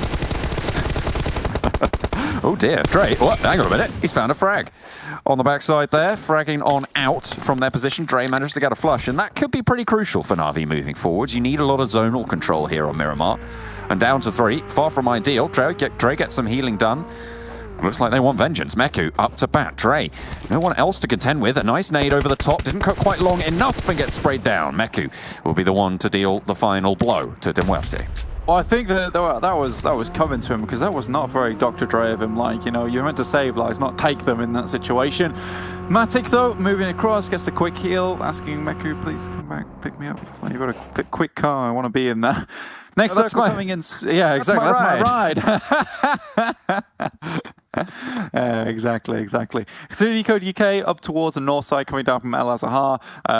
Having to recently move towards Campo Militar with World of Wonders taking up El Azahar itself. I think World of Wonders are kind of a prickly team. You know, they're quite evil in a sense as well. Dropping over towards Game Lord's position as Yasnaya, taking El Azahar away from Exquisite Décode UK. They have no respect for these Western European teams whatsoever, which is nice to see. No island finish. But, this this is decent nonetheless. A very, very difficult terrain to play in. Most teams like to move away from those eastern hills down into quite open terrain. So Vodafone Giants already have a nice spot here available to them. Lebendita adds just a tiny little bit of a lip there, which is going to be slightly unplayable. But other than that, most teams should be able to find a spot, though it might not be one they want to hold. I mean, you got the whole of Impala in here as well, as Exquisite Décode UK are going to try and fight down the eastern coast right now. World of Wonders. You get burnt out a little bit. Recent is still taking tick damage. Needs to be careful, especially on these hillsides. To get back into cover, has a teammate to suppress and manages to get away with it. Out of that sticky situation, Exquisite Décode UK can still move down this eastern coastline. Daddy playing forward position there for Exquisite Décode UK, relaying information back towards Exquisite Décode. I think they've noticed that World of Wonders also have a forward outpost, and they're only playing as two, so Exquisite Décode UK could take this opportunity to quickly crash, but I'm not sure how long Enjoy is going to remain in this position alongside Rebellion. Nade being cooked right now, on both sides actually. Nation gets out of dodge there. Falky repositioning as well, actually looking to maybe disengage or go for a longer range position. Onto the fight, but no one's really pulling the trigger. Rebellion takes some damage, but 12-18 not quite able to get the full flush, not just yet.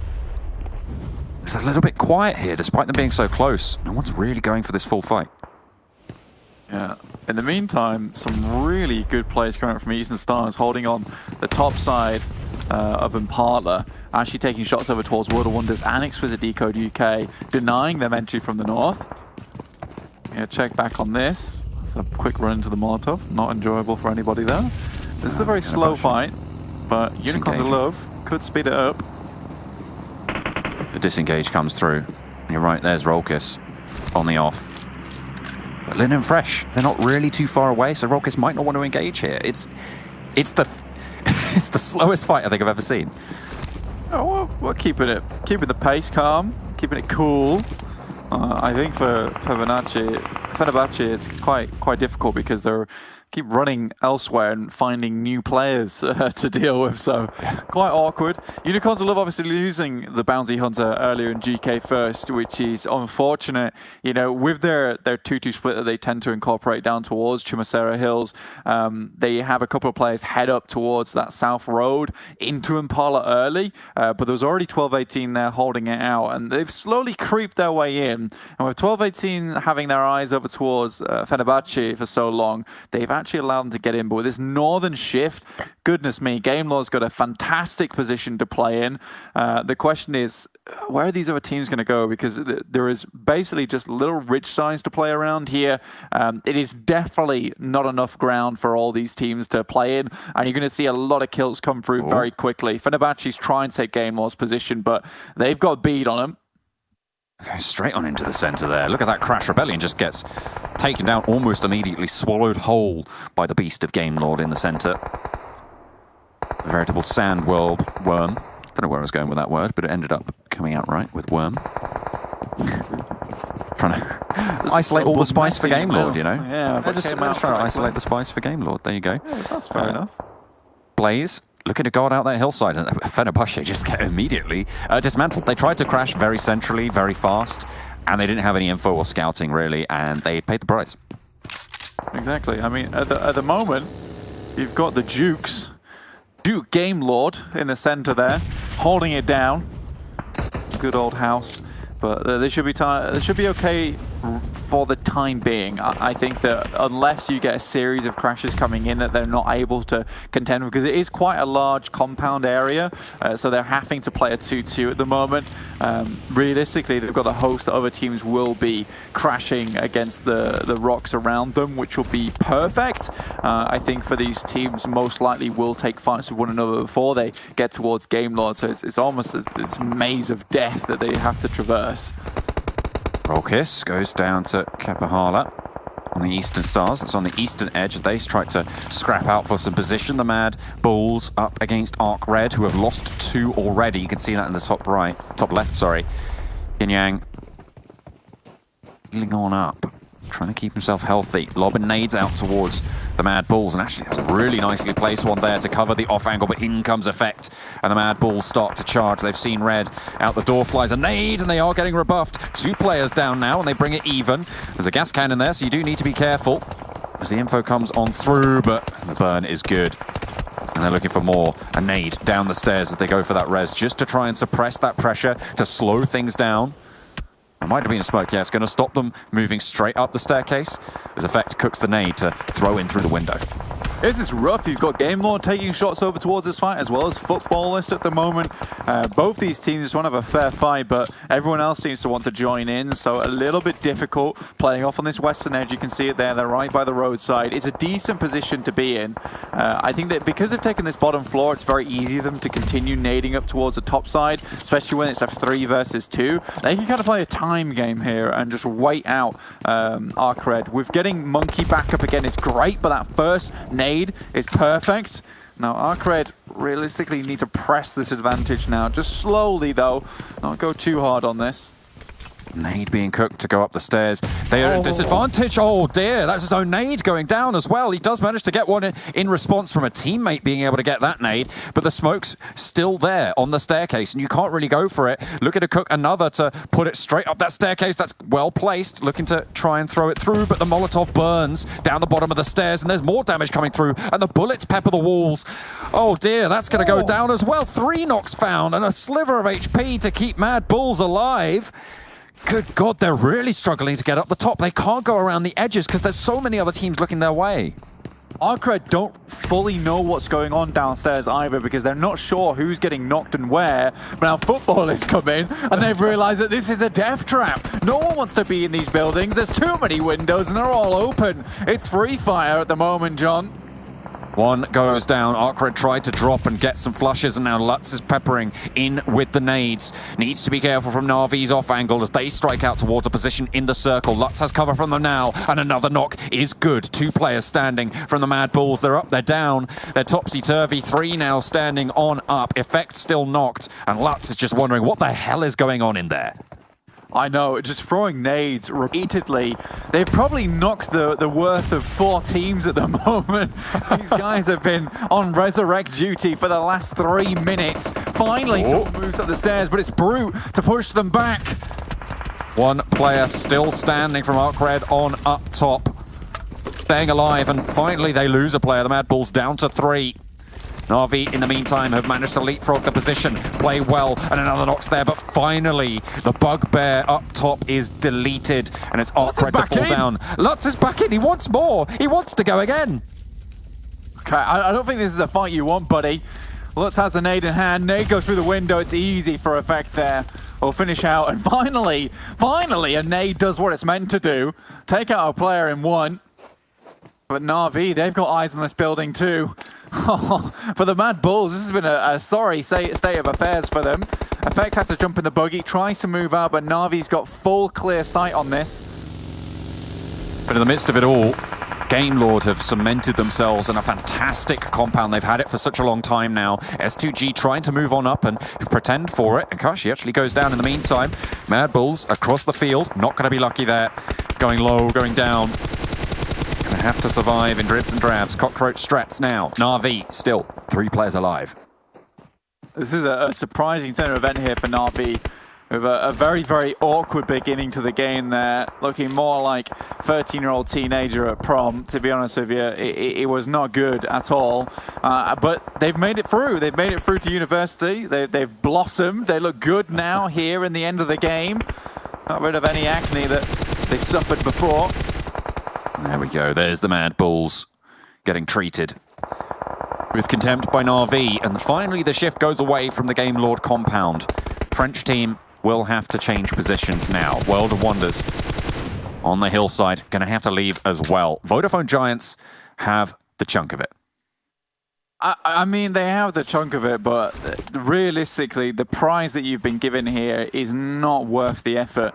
They're out in a field with hay bales. This is a disgusting place to end the game. Most teams would rather just sit on the edges like Na'Vi's currently doing, rather than move into the circle too early. S2G's trying to make the run in. Most likely you're going to have success if you still have vehicles on hand, which I hope Game Lord do have, because impromptu cover is going to be so important in these final circles. For instance, that tractor is a godsend right now. I mean, I know it's probably the best compound in the circle.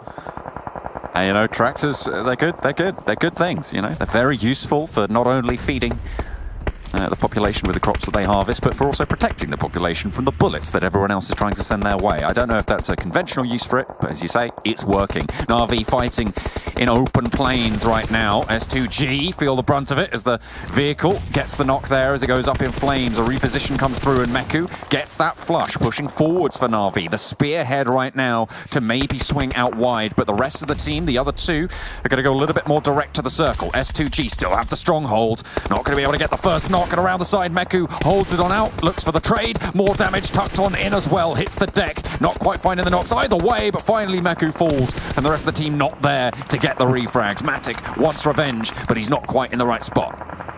Yeah, Tixie's moved out into the circle, and realistically, Meku had to finish that fight, but he was going up against a Groza, which is not easy to deal with.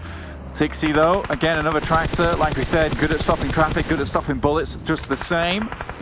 Calci from S2G also down to 2. Nano and Vodafone Giants, they've moved up. Matic goes down. Tixie, last remaining member, you'd imagine now, for Na'Vi. A little bit of respite for a lot of those teams before they go for that full move. There's the nade in the back. There's no way you're going to go away from there. 2 players left for Game Lord. After having fought for their compound, they were 4 for a long time. Now they are down to just a duo. S2G moved out a little bit earlier from their position on the northern side and actually get in ahead. Finally, the flush comes through on Matic, so it's just Tixie left for Na'Vi. 8 kills to be sure, though. That's going to be a good kill count for them, a good point-scoring game, and they'll stay pretty far ahead in these tables as Unicorns of Love have gone down a lot earlier. Poor guy had the nade bounced off his back, so if the nade didn't break his spine, then his son did the job afterwards. It exploded in his inventory. No, pretty much. He threw it into his back pocket. This is difficult, though, now for Game Lord. Making a cross from this side is not as easy as it would seem. I mean, you're waiting for teams to come out from these tree line at the moment, so it's going to make them even more stark against the background. S2G holding it down. You doubt they're going to get too much further out of this position, but Vodafone Giants, I know I said that potentially they made it towards their upper echelons, but right now they're proving me wrong. Only 1 kill, though. They've done nothing much more than survive. Tixie, 8 kills, has a long road ahead of him. If anyone's prepared to walk it, it's him.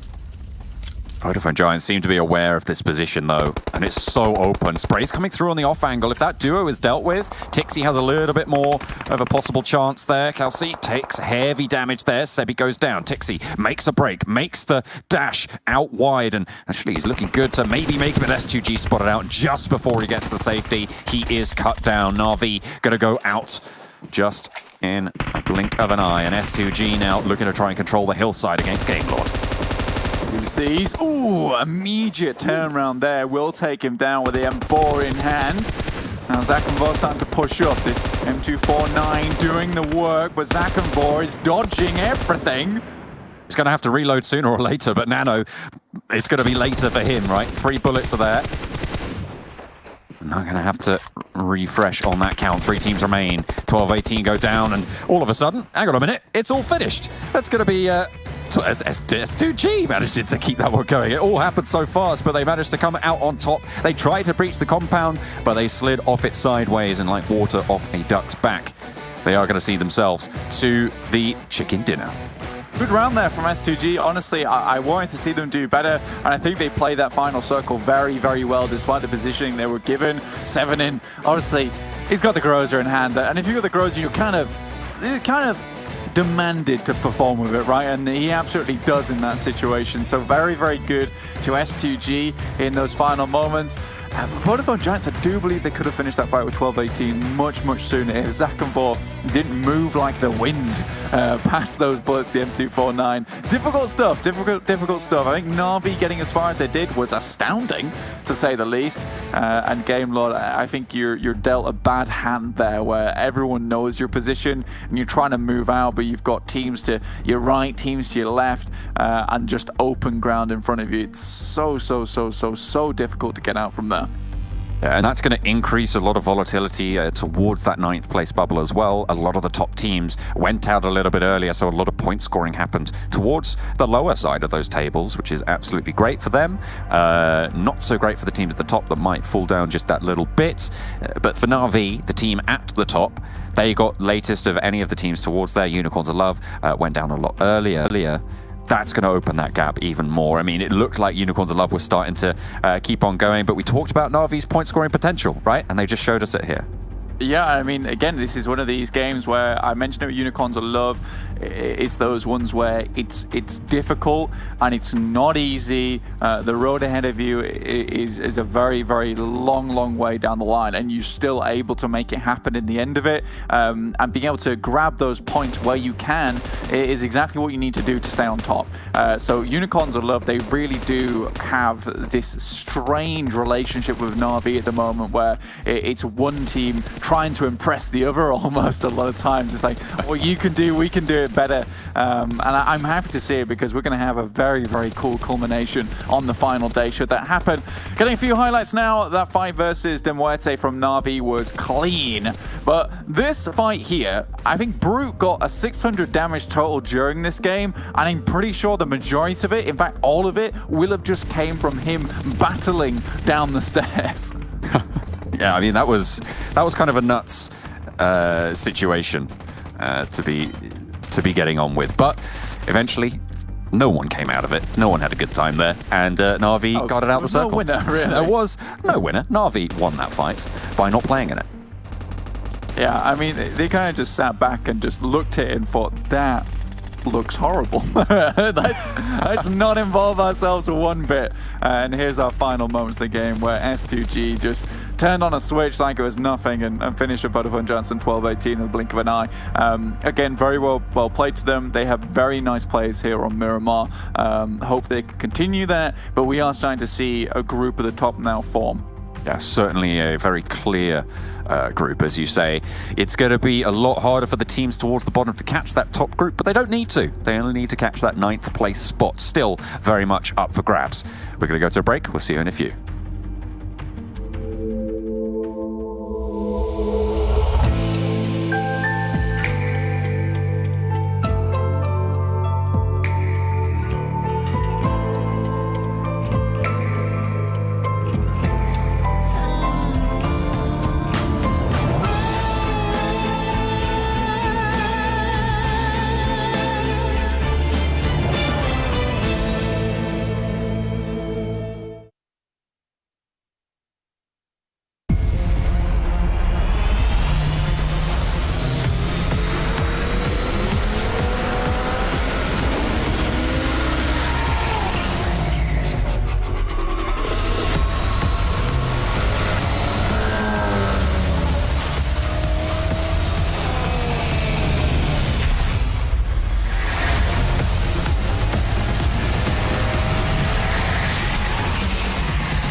it seems when MaxBen doesn't predict them to win, they ended up doing it. S2G get themselves a chicken dinner, and you know what all these teams are currently doing? They're playing every single day here, not only for a chance to get a PMGC, but also for a chance to get the special crate, the PMPL special crate, which you can get by playing yourself. So if you guys aren't doing it already, make sure you get in on that right now. What you can't win is potentially that 40 grand for first place, because you're not participating in this tournament or a slot in a PMGC, but at least one of these teams will get that 40k.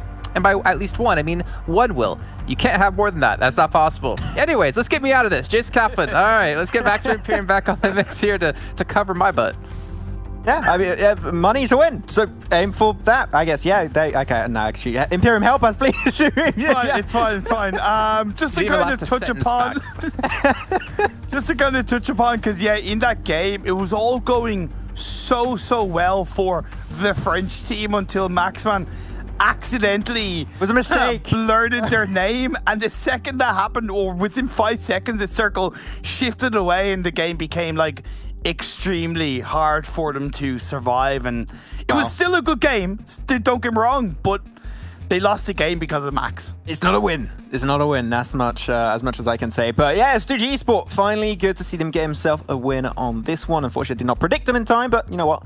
Happens from time to time. But really, when you look at this game, right, Imperium, I see two teams that have a very easy entry point in this type of circle. I'm seeing S2G Esport that go for a drop split towards Hacienda del Patron / San Martin. And you also have Exquisite Décode that typically drop around like Campo Militar position and enter through that position. But Exquisite Décode UK, they wrap around normally the coastline onto the east, and because of that liberates a lot of space from S2G, and they really made full usage of that high ground potential and also the amount of space they had available up on the northern edge to get into the circle, approach the position of the French team, and try and take the advantage off the back of that. So they were very opportunistic with the type of terrain that was given to them, and I love to see that.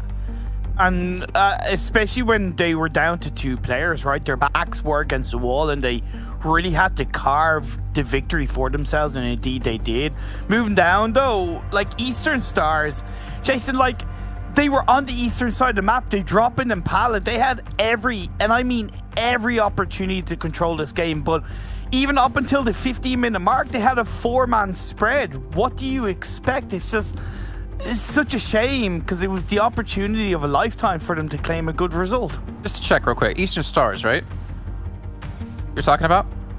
Yeah, Eastern Stars, yeah. Because I was gonna say, like, I remember just a few minutes ago, I was like reading some of the Discord with all the players, and I saw Kapahala talk about how they studied the map streams, but they didn't really consider teams switching up their strats in the day. So I guess the preparation they did last night, unfortunately, not working out when it comes to that. But either way, we can move past this one and talk about our top players in the last one. Catch gonna be there yet again. We got Rip7, and we also have Tixie in there. Good to see Tixie.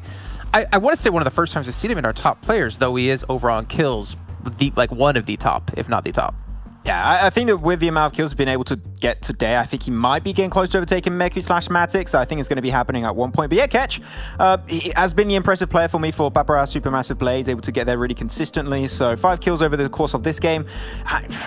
I'm pretty sure we're going to see them make it to PMGC. I would love to see how they could do at that kind of level, but if they just keep getting themselves this amount of games and this consistency every single time, I mean, I'm really impressed with Papara Supermassive Play. I would actually even call them right now the dark horse of the tournaments was Mad Bulls, that we didn't expect to be that high up at the start. Okay, that's yeah.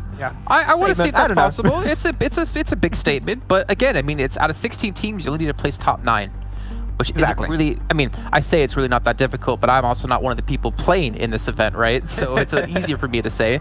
But Imperium, as we take a look at our damage in the last round, I'm really curious to see how some of the teams did, actually. Some of the teams, especially, what was it, Mad Bulls in that skirmish against ARCRED for what felt like forever inside of that house. Like, there were so many opportunities for Mad Bulls to clean out ARCRED. It got to the point then where Navi were third-partying, Futbolist were third-partying, but honestly, that engagement should have closed out 3 minutes earlier than it should have. So as much as it was good from Mad Bulls where they got 1,000 damage, it just really could have been so much better. But Supermassive Plays, like, Max, 2,200 damage?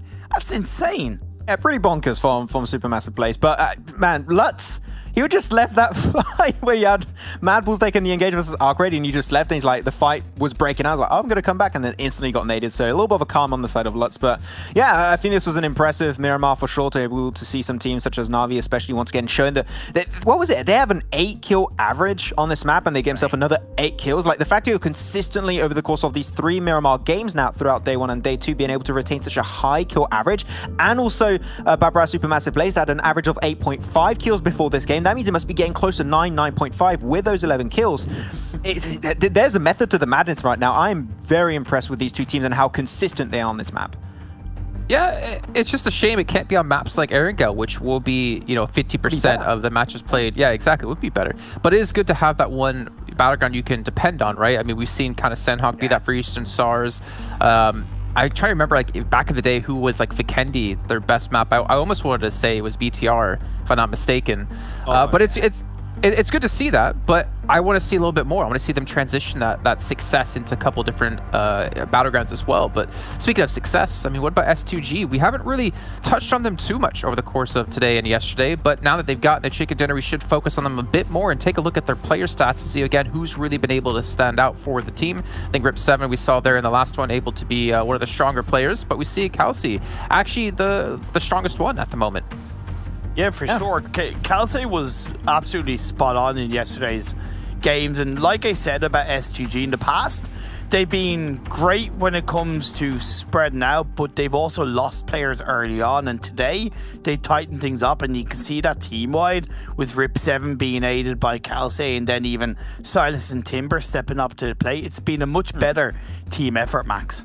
I actually find this very weird, right? That Silas is the player with the lowest stats. It's definitely not a bad stat by any stretch of the imagination, but like this guy has, that PMGC experience onto the side also, and you would potentially think that he would be the one leading the team forward, but it's great to see they're not just putting all the eggs in one basket and like, okay, Silas, you do everything. There's actually the rest of the lobby doing something on the side, so it's very impressive. And they even had some good stats for day 1 alone. What was it? An average kill of 4.17. Yeah. 7,000 damage over those 6 games. Like, sure, they were not as impressive yesterday, but yesterday was still a good day. They were just a little bit more silent in the grand scheme of the tournament. Okay, well, as we take a look now at our schedule, we do have Erangel Cup as our final round of the day. That will mean once this is over, it's going to be the halfway point of the European Championships, which means we're almost able to find out who will be our teams representing us in PMGC West in that conference. I cannot wait to see how that's going to happen and what teams will make it there, but we also can't wait to get you two out of here, because when I do that, not because I don't want to see you, it means we're going to get to the game a lot quicker. So Imperial Maximal, I'll check with you once this one does finish off. Remind you guys once again at home about Xiaomi, our sponsor here, a lovely phone that I've been trying to somehow, maybe I can reach into France and take Maxman's and take it and keep it for myself, but they're supporting your creative expression without limits with Xiaomi's 11T Cinemagic power. All right, John and Blink, I summon you guys back into the studio. It's the final round. Why don't you boys just take us away and straight into it? You know what? The real Cinemagic is the friends we make along the way. Thank you very much, Jason. We're going to be heading into the last game of the day. We're going to reach that halfway mark. I'm very excited. It's always good fun to get half of the games out of the way. It's the tipping point for this final game.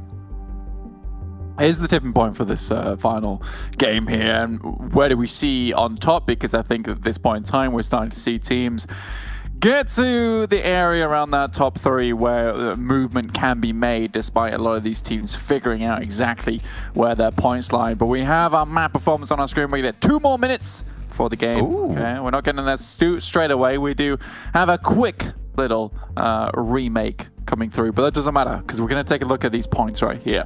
Erangel. So, surprisingly, it's Futbolist with almost as much damage as Na'Vi here, John, which I think is probably the biggest change that I am interested in. With Unicorns Love sat at 1,102, so Futbolist, despite was not always seeing them towards the end of the match, maybe this indicates that I was trying to get those central positions, fighting too hard for them is a bit of a problem. I mean, it's kind of an interesting dynamic, right? Especially on Erangel, where a lot of teams will be the most familiar. It's just in general the most played map in these competitive arenas. It feels like you're going to get a little bit more accurate on those stats, and you can read maybe a little bit more into them. Especially given that it's the most played so far. What have we had? We had 5 Erangels, I believe, so far, just in the last 2 days alone. So you can really start to get a measure of what's going on. Although, to be fair, Na'Vi's stats are slightly skewed by the fact that they're just doing really well over the whole thing. I'd be interested to see, you know, the comparisons to their general averages compared with their Erangel specific averages. I feel like that would be quite an interesting comparison to make and see how much better or worse they're doing on Erangel than other maps. Yeah, I think that Navi's kind of pulled themselves up a little bit. We're getting a head-to-head here versus Na'Vi and Unicorns of Love. Right now, Unicorns of Love, yes, a little bit more healing, but realistically, you know, that factor that I love to mention does go over towards Na'Vi, despite Unicorns of Love having a lot of these games where they fight through thick and thin to get right to the end, which is nice to see. I'm happy with that. But we are coming and closing in on our final game of the day, which I'm happy about, because we're going to go into Erangel, which is the tried and true, one of my favorite maps out of 3 maps, which are all my favorite maps. That's true. Out of favorites, can you pick a favorite? Is it right to say this is my favorite map if all the maps are your favorite map? I think it's technically true. I think it's technically true, right? If it's your favorite map, if all the maps are your favorite map. I'm getting pretty philosophical here, Blank. But either way, we like Erangel. That's what we're trying to say. Yeah, that's all we need to say. Are there any particular teams that you're looking out for here, John? Because I think that I'll start, to be honest with you.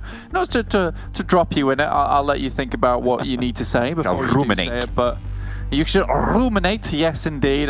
Figure it out, let it bounce around in your head a little bit. I'm going to certainly do the same here whilst I waffle on. Haha, I was distracting you the whole time. I'm trying to figure this out myself. But yeah, I'm looking probably here at the guys from Na'Vi, because Erangel seems to be this map where they hide up in North George. It didn't work for them last time on Sosnovka. It was such a long journey to make, and I think that is where you do need to change your tactic a little bit. Kanina Power similarly took a very, very strong position, John.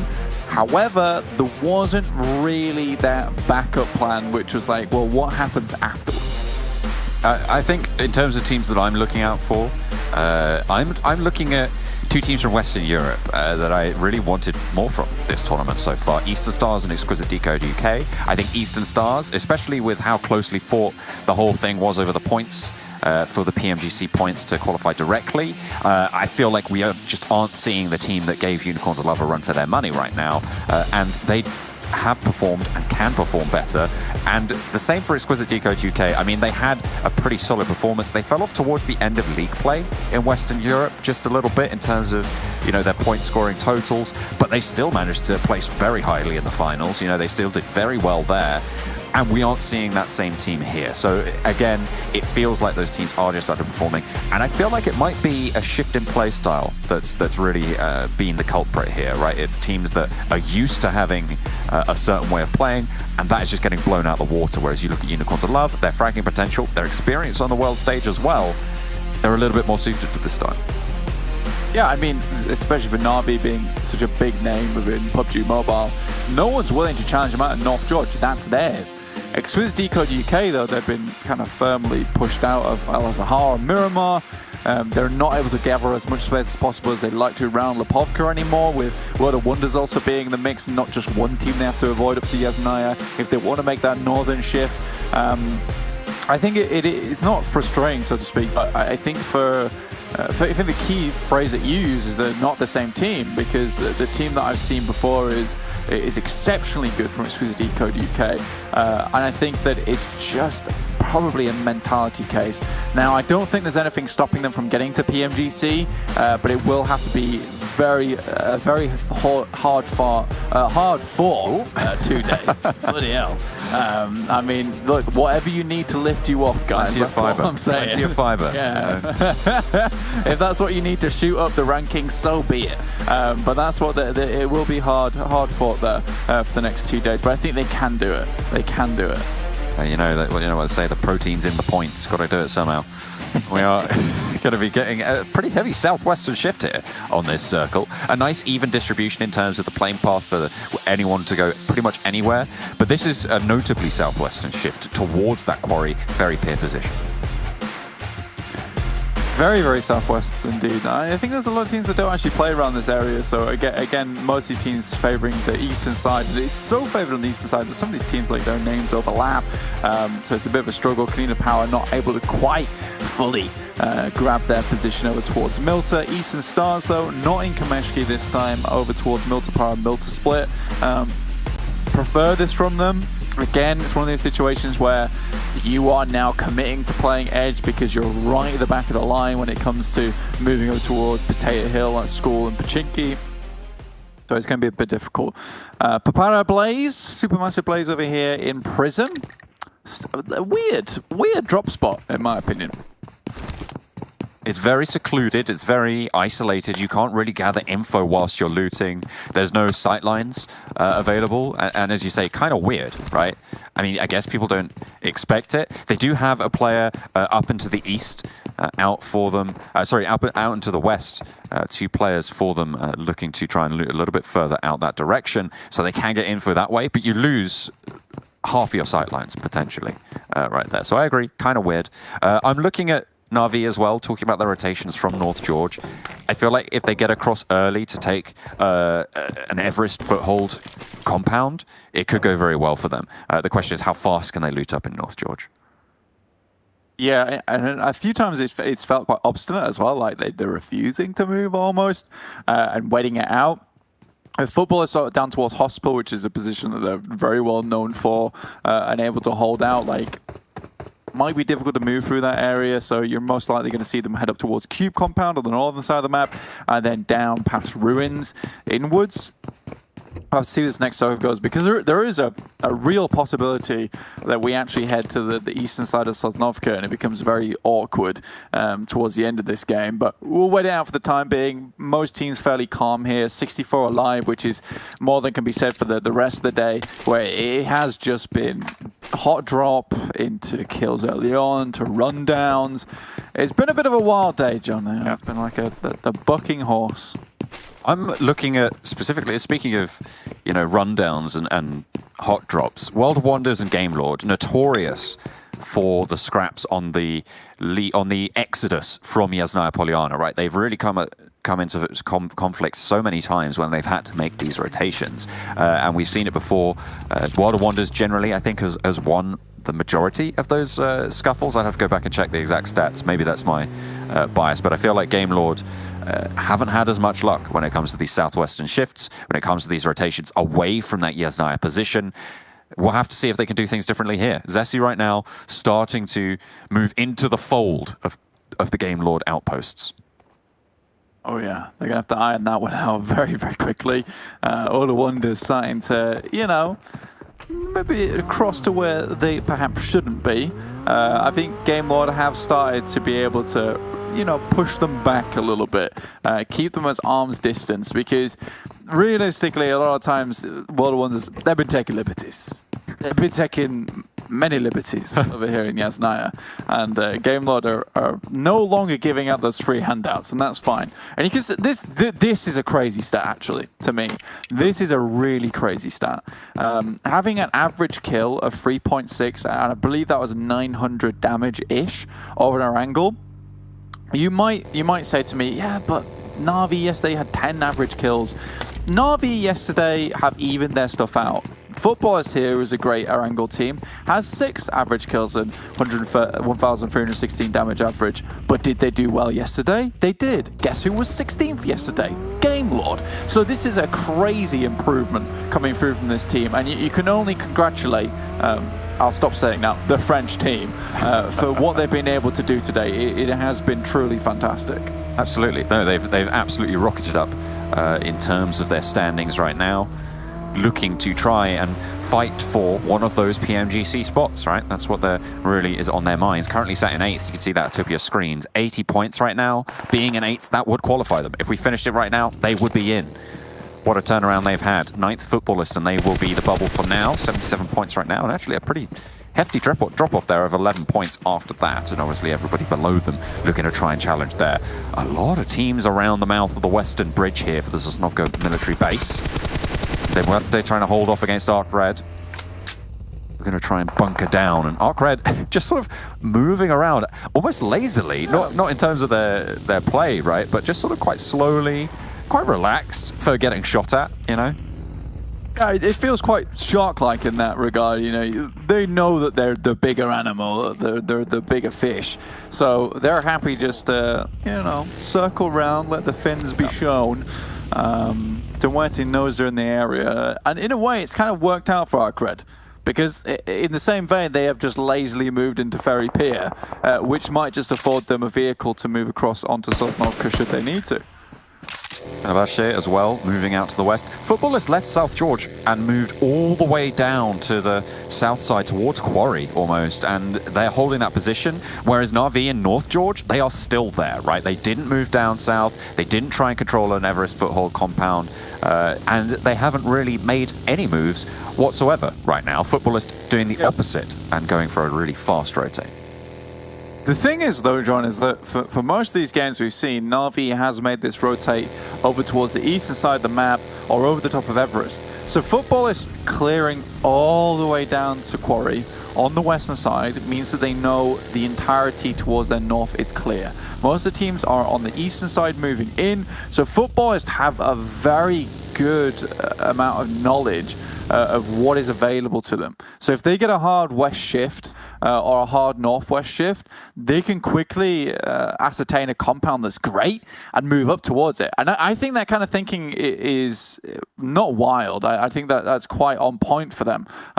So I wouldn't assume that this is a fluke by any chance that they've moved all the way down here. I personally think that it's a very active decision, and I'd like to see how it affords them more ground in the future as we get our next circle shift. Now, this works out well because they can kind of just sit around this position anyway, but if we did have that northwest shift, then there might have been a difference. Na'Vi, however, they're moving down hospital side. Fair enough, you can move down towards the yellows, more compounds to give, whilst the rest of the team in the lobby are moving across, whereas everyone's just left Eastern Stars. They're just able to cruise on through Milta. No one's even challenging them. Everyone's like, oh, no one will suspect if we go a little bit further north, right? And everybody's now thought that.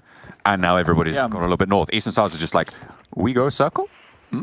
Okay. Yeah, pretty much. We move circle. I think the best part is that I said they were in the back of the line, and it's kind of when you're waiting for something for such a long time, people start to leave the line, and it's that one guy at the back that just stays, and then all of a sudden he's the only guy left in line, and he's right at the front. It's like that scene in Bruce Almighty when he just zhoops the cars to the side of the road. That's a reference that at least half the audience won't understand. They're far too young, those whippersnappers. I don't like that Bruce Almighty is no longer a dated reference. Culture reference. It's a dated reference. It's crazy. Damn. beautiful. That helped me know how to spell beautiful. That's still how I know how to spell the word beautiful. That film. Yeah, that film changed lives. It did. It really did. In a meaningful and impactful way.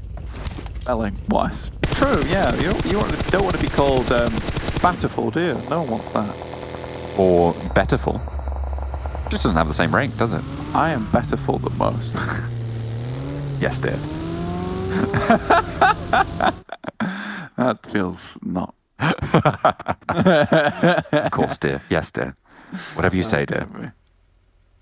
Fenerbahçe over on the southeast side, down towards the south of Pachinki, holding down this road. Now, this is a good position to be in, especially if you're waiting for Eastern Stars to make their way through, who currently have a very easy journey. Now, I would hope that this is the case that Eastern Stars are currently saying, it's quiet. Too quiet. Yeah, and as they move in, they'll at least be on their guard towards the circle, because they actually will be needing to do that. Nox Machine, at least that we can see on our map feed, that he is currently scouting out towards that east side. His sightlines are all covered by that area. So Eastern Stars, they're going to get picked up by his radar very shortly. Should be. The question is, does he regroup with the rest of the team as Fenerbahçe actually sails a little bit further into the fray around the mouth of that bridge? Eastern Stars exiting from that blue, maybe looking to heal up just a little bit before they go any further. Of course, a little bit of tickle from the blue, nothing super hardcore to worry about. They do want to heal up just a little bit more before they keep on their truck. And there you go, Nox Machine regrouping. We can see that on our map feed of the player just getting back towards the rest of Fenerbahçe. Unicorns of Love, they went for a wide swing around Sosnovka military base, and right now they're in Primorsk. It could be a really unknown position for them, right? The question is, when do they make themselves known? Yeah, I think that relative to the time being, if we head down towards the southwest, your Unicorns of Love, you don't move. But if we're heading up towards the northeast side, there is going to have to be some drastic rotations coming through from Unicorns of Love. Now, there could be even a possibility of dropping back into a vehicle and sailing across the water up towards the coastal side and coming in towards Ferry Pier. But It's all a question for the future, because we'll see the circle pop on our screen, and now it is time for Unicorns of Love to bide their time. This is a great position to be in. Like I said, a very unknown position to be in. The question is whether Kanina Power actually try and move down here, in which case Unicorns of Love will absolutely need to fight for this place, because it's so strong with this amount of circle still in. Still, this amount of water still in. And because Unicorns of Love arrived in their position by boat, there won't be vehicles in, you know, stowed away positions. There won't be those telltale signs of player occupation already there for teams to worry about. But two teams actually pegging it straight on through towards the center of the circle. Fenerbahçe moving straight in towards ARCRED, and then Muerte soon to bring up the rear. They hear the gunfire, divert their movements, as well as Rebellion gets taken down on the beach side. Around the tank traps. Going to be hiding out for Korka, and shots from across the way as well. The rest of Fenerbahçe looking to answer. But it's chaos on the shorelines right now as everybody's looking for a slice of the pie. The Muerte just has to drop down into the beach by the tank itself. Not feeling as safe as they would if they were inside a tank. Falky just gets taken down by Monkey. I don't even think he knew what hit him. Well, Monkey did. A large weapon in hand. So Falky's done. I think that might just have been all of Fenerbahçe now out of the game too. So realistically, their little approach down towards the beach side just did not go well. A lot of teams trying to occupy this area. This is going to be a fun couple of fights. I love this area to fight in game. Eastern Stars, 3 players alive. Get the rattle on Trom. Ketch looks for the burn. One of the Dark Horse teams, as Max put it, over on the desk. Paparo Supermassive Blaze trying to hold off against Eastern Stars moving up. It's not going well right now. Ketch gets the heal off there, and Kapahala low on the roof has to hit the deck, finding some cover. In the meantime, though, the rest of the team moving up the stairs. BAZZI low. OCTAVIAN hits the deck and gets the shot as well. Sliver of HP on both of them, and in comes the last player here for Paparo Supermassive Blaze as Kapahala goes down. BAZZI healed up, but nades being cooked right now. In through the window, looks good. Kapahala in risk right now, in danger. BAZZI has a little bit of damage given his way, but OCTAVIAN's healed up in the meantime, and there's 2 players up the stairs. Xavian last standing for Paparo Supermassive Blaze, and has to get out of there. There's oversight. There's players across the way, and they're out for blood. It's Game Lord, actually, the French team who's taking a couple of pot shots through the window at the moment, which is making it awkward for OCTAVIAN to finish out this fight versus Xavian. They want to do it, though, because as soon as they can get inside, it's going to give them more time to regroup and think about their next steps. But look at this. It is so difficult to sit anywhere. These smokes are going to be very crucial, but they have to start getting people up and finding a position where they're not going to be harassed by players. So difficult. OCTAVIAN might take 1 or 2 more bullets. If he takes a headshot, it's over. Looks to get that res, looking good for it as well. 12-18 on the northern side, just over the ridgeline from the fight that we were just witnessing there. As Game Lord receive with open arms, looking for the knocks as well. 12-18, one down on the floor as well, looking to get some heals off. They're not in the circle next, Blank, and they are going to have to move in due course. 40 seconds left on the course, on the timer, sorry, for the next circle to start shrinking them in. As Game Lord have the back foot there. Eastern Stars want to get ahead of them, and everyone from the west will have to leave in as well. It's a pretty grim approach to the circle, and a pretty grim circle as well. I do love those compounds, like I said before, because it does feel like such guerrilla warfare. The compounds aren't uniform, the ground is uneven. It's kind of fun, like hunting down your enemies there. I can't imagine it'd be that fun when these competitive enemies are this good, as we do have from this interregional event. Exquisite Décode UK starting to push in on that eastern edge at the moment, looking to make something happen. I think Game Lord sat at 4 players is a very, very good indication so far, but still they have to get into the circle. It's going to be dangerous. We'll see how far they can go. The hillsides on the northern edge, notoriously good for holding out that position. Maybe difficult to cross the road down further south as Vodafone Giants have their foot on that ridgeline as well. Eastern Stars a little bit slow to regroup, to regather and get ahead here. 12-18 might just be able to get in front of them because of it. But Na'Vi now starting to rock on up into proceedings as well on the southwestern edge. Kanina Power maybe looking to rotate there. Not too sure what's going on there. Sending it out wide. Power taking a lot of damage. Unicorns love here too. Nice nade from Gonzo. That's great stuff, but an immediate rundown. Gets him with the tail end. Takes half his leg with him. My goodness me. You don't want to be coming up against that. That's brutal. Kanina Power Gonna suffer here. Nomi tries to get away, but Rolkis is guarding on the back foot there. Both teams, both Na'Vi and Unicorns of Love, gonna have to get ahead and move across the land here. But there's no real cover. And Kanina Power, they smelt that. They went straight into the water. I mean, why not as well? Like, things just went incredibly badly for you. Now, Rolkis starts to throw the smokes. They want to isolate this side of the map, but Na'Vi, already the nades are coming in. Tixi rocks up. They have a tree to play around. Unicorns of Love, it's just this ridge side, and the nades are going to prove absolutely brutal. A tussle for the top. Unicorns of Love, second place. Na'Vi, first place right now in the tournament. Test your metal, 4v4 over a hillside. Nades are good for Na'Vi to start things off. GK first low. Should be able to get some heals off, but a nice long nade there. Just a little bit too long, unfortunately, for Na'Vi. That one's a little bit shorter, but no, it's not going to matter. GK first gets the heal. Meku moving around, taking some damage. Do Na'Vi want to stay in this fight, or do they want to disengage? So difficult to play this one versus Na'Vi as well, especially for Unicorns of Love. These smokes are going to provide a little bit of cover here for Unicorns of Love for the time being, but that is a big one! Over the top, GK first dunks it. Tixi goes down, and now Na'Vi locked into this fight. Unicorns of Love going to stop them from getting out of this. They want to choke this one out. World of Wonders as well, waiting in the wings to whip bats out of hell of anyone who wants to try and step forwards. The roll over the top. Lin sailing on through, but goes down almost immediately, and out of the car. There's knocks left and right. Kitsune low, but they're going to take down the Unicorns of Love players who move on forwards, and now it's just fresh with the M249 pumping lead downhill every which way. He sees a movement. It's going that way, and Meku falls. Now it's fresh in a 1 versus 1 with Kitsune, but up top he finds the shots and looks to dispatch of Unicorns of Love. They're able to find the shot, and finally Na'Vi end the fight, but not without the casualties. Honestly, that huge nade coming through from GK first was what opened that up for them. I think it was this worst timing as well, because Na'Vi all grouped together for about 2 seconds, and GK first was there with the nade, took one down, did about 150 chip damage for the rest of them. Rough fight indeed, but I don't think that rollover was the right move. I don't know if they knew they were contesting with Na'Vi, but yeah, you can't be playing around with that kind of shenanigans towards this part of the lobby. So very, very difficult. Eastern Stars, however, they're right on this northeast edge. Getting in is going to be rough. Udisi's very low. Will get taken down by a nice nade from BAZZI, and Octavian starts to move up. Yeah, they're going to be able to move through here, but they've still got a treacherous journey ahead of them. The last 2 players for Eastern Stars is treacherous right now, as BAZZI does go down. Pokus looks to control these sight lines and open up towards Octavian as well. Gets the spot, gets the damage, but not getting the flush just yet. The Vodafone Giants will have to move as well at the same time, suppressing Octavian, but the blue is a little bit too fast, and the shots across the way from the Mad Bulls as well. Nano in the vehicle with Sebi, trying to careen themselves closer.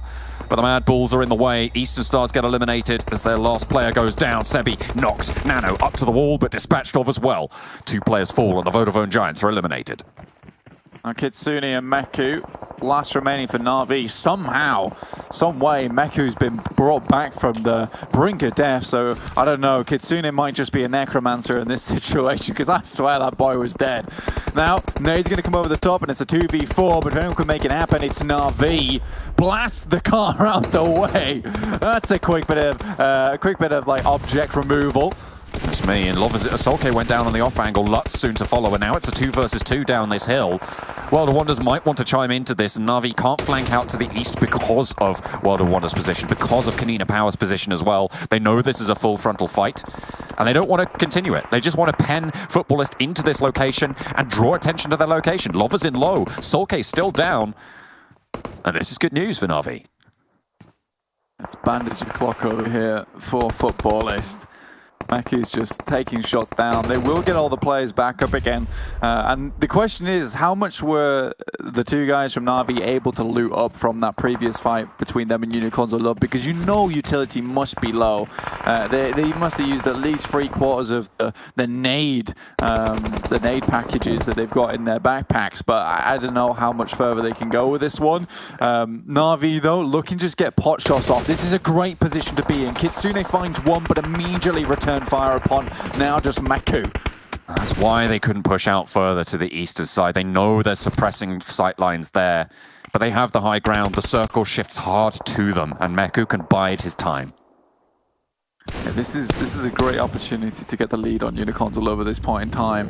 Getting to 8th place already is nice, but a little bit further would be great. I think they've got 8 kills total here for Na'Vi, though. That amount of points is perfect. Here come the Mad Bulls, though. They charge straight on through, and Lutz now look at a hold inside the smoke. Loverson on the inside of the shack, but the team is falling. They are faltering as they try and charge. Effect looks to roll up, looks to go 1 versus 1. Mano a Loverson, and it will not happen for them. Futbolist rebuff the Bulls. Goodness me, you can pass a ball to them, they'll catch it. Pass a ball to them, they'll catch that too by the horns, it seems. Good stuff, Canadian Power. Old boy starts to move up, has to hit the deck so very, very low. It's S2G to crash onto this position. AXA starts throwing grenades, but one just bobbles over the top of the sandbags. That's not what he wanted to happen. Goes a little bit further back. 7 still living. And Muerte, they join the fight. Howitz is covering from the fire, and up he goes. AXA continues to strike out for Canina Power, but finally falls. INGUSH down on bended knee will get flushed, and somehow S2G still have the heal potential there. Muerte moving up with Anonym as well, as Unicorn was fallen there down in the smoke. World of Wonders, 4 players alive for World of Wonders still, as they start to leverage their position on the east. 7 still in this one. Futbolist starting to take shots over towards World of Wonders. Like I said, they have 4 players. 7 drops up, an instant kill over towards Enjoy. 7 has been living through the majority of this game out of very, very, very lucky scenarios. 1 nade dropping over the top of the sandbags instead of bobbling into the corner there had given him his life, and he's not prepared to give up this gift just yet. Can even potentially guard out the position currently held by World of Wonders. Muerte finally going down there, eliminated. 5 teams remain. Plenty of solos, 3 still trucking. Na'Vi probably the most safe of them. S2G still finally finishes off the last player that he knocked down.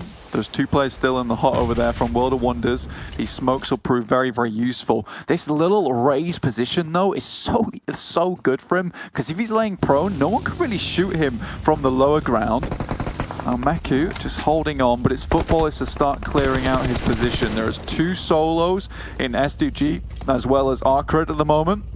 Lutz doesn't want to crest this ridge. They know there's danger right over this hillside. The shift comes out and it's way towards World of Wonders. They don't really need to take this fight. Solkay goes up. Meku is just going to get taken care of. Unfortunate, wasn't quite able to get the spray. Na'Vi down in 4th, but 11 points. It's still a very good game from them. They'll stay at the top towards the end of today and keep that CIS region dominance over the European Championship.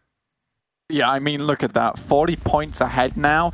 I mean, the gap has closed. Yesterday, it was a 50-point lead. But again, I don't think 10 points is quite enough here for Unicorns of Love at the moment. Tomorrow would have to be an absolute blaster of a day as well. And realistically, today has been great for Unicorns of Love. That's what makes things so scary. Game Lord up to 9th place at the moment, so they're within that bubble. Looks in the back of the vehicle to get the height, to maybe get the nade through, see if it hits. Oh, not quite long enough, not quite able to find it. A lot of damage sent out wide as Futbolists want to take control of some ground here. But World of Wonders have other ideas. Solkay taken down. Sun HP around the side. Spots out Lutz moving towards the care package. Should be a good resupply there as well. Loverson trying to bring up the rear. There's ARCRED with their solo player left, just trying to sneak on through, but Rip7 gonna pop on up around the side of the smoke and win out the duel. 3rd place found, and S2G are proud of their Lone Ranger right now, bringing them up into 3rd. Lucky number 7 here remains on the field. He is not giving up anytime soon. And to be honest, you go buy a lottery card after this game, because honestly, yes, there's been some luck involved, but quite a lot of skill too on this side of things. He's still doing things like this. This is incredible from 7. I've never seen a solo player to do this much. Finally, he goes down, and it was about time as well. 3rd place though for 7 is an incredible run there for S2G, and that'll put them on the map in terms of rankings. But crucially, Futbolists, because of that nade, have lost a player. 2 players now versus the 3 of World of Wonders. With their sightlines cut off by this smoke wall, they have to just resort to pumping these nades out towards that direction where they know World of Wonders are going to be playing. It was pretty crucial there. Rip7 had such an effect on this final circle. Spray down. It's a really easy goal there, John. Looking for one. Can't quite get the flash. Nearly. Nearly. Come on, Solkay. Get the reload. Ah, there we go. finally bringing them even now. As recent take a tumble as well, just Zessi in a 1 versus 2 for Futbolist to try and close things out. Pops up, looks for the spray towards Solkay, straight to the ground and finds it. Back into the deck behind the smoke. Loverzin doesn't have the line and looks for the heal. Recent can pump out the info, but the nades are good as the smoke clears and Loverzin looks for the angle, looks for the spray, and the nade is good. It's Futbolist to find the victory. Hard fought over the fields at the southwest side of the map. Futbolist get the final chicken dinner of the day. And that nade will lock it in as well. Just like we'll lock in the scores for today, the second day of the European Championships. It's been a great day as well. We had some interesting circles. If you are joining us a little bit later in the day, definitely go back and watch the VODs because we had some crazy little circles all over the place. Very, very fun indeed. I think so far though, we're starting to see, like I said, that group form at the top. And again, I say a group, but realistically in my eyes, it is just this fight between Unicorn to Love and Na'Vi, which has been so prominent. These two teams have been finding each other so often as well. They doesn't feel like chance. Like, they're really testing each other's mettle, and I love it for one. Oh, yeah, for sure. I mean, as you say, though, there is that sort of race for some of those top spots, but I think the most crucial secondary race, apart from that top spot for me, is that race to that 9th place position, right? And at the moment, you've got a lot of teams who are vying for it. I'm just looking at currently where we were sat. I mean, Game Lord were sat in 8th place at the start of this game. It felt like they might have had a little bit of a performance over on that Miramar and were looking good to try and strike on out, but I feel like this Erangel not quite as strong for them in the scheme of things. No, they dropped down to 9th here, but again, they're still in the running. I remember, like, coming from 16th with practically 0 points to getting to a position where you can qualify for PMGC, it's fantastic. And seeing it there, you know, Victor was very ready to receive that one. That was a ridiculous 180 there from Matic. Taking both players out of the vehicle at once is... I have no words for it. Oh, it needs no words. 2 kills. Thank you. Oh, that's what Matic does. Pretty much, yeah. Just, he's fragging out his mind. Been great to watch so far, but Na'Vi, they were cut a little bit short. I mean, they did very, very well to stay as long as they did.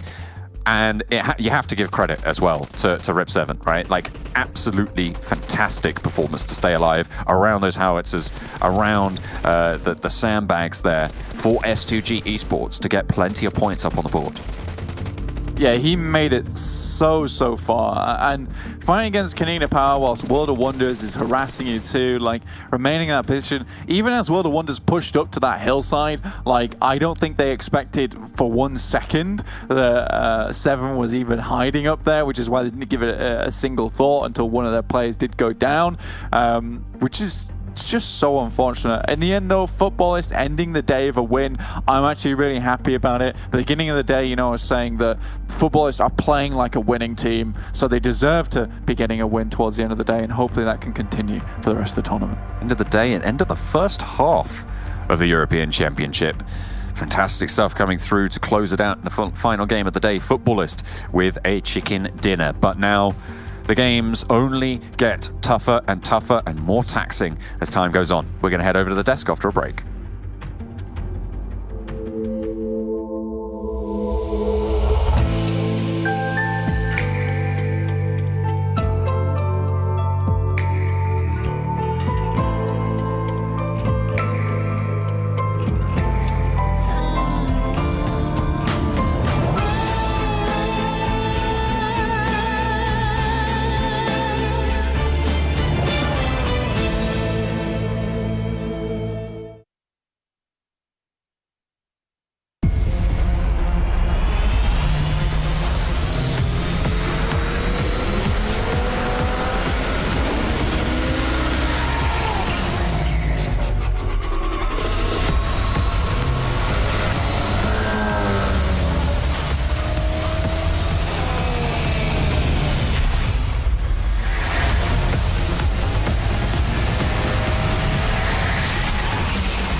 finally, a big turnaround here for Futbolist. They finished off the day in 3rd place yesterday.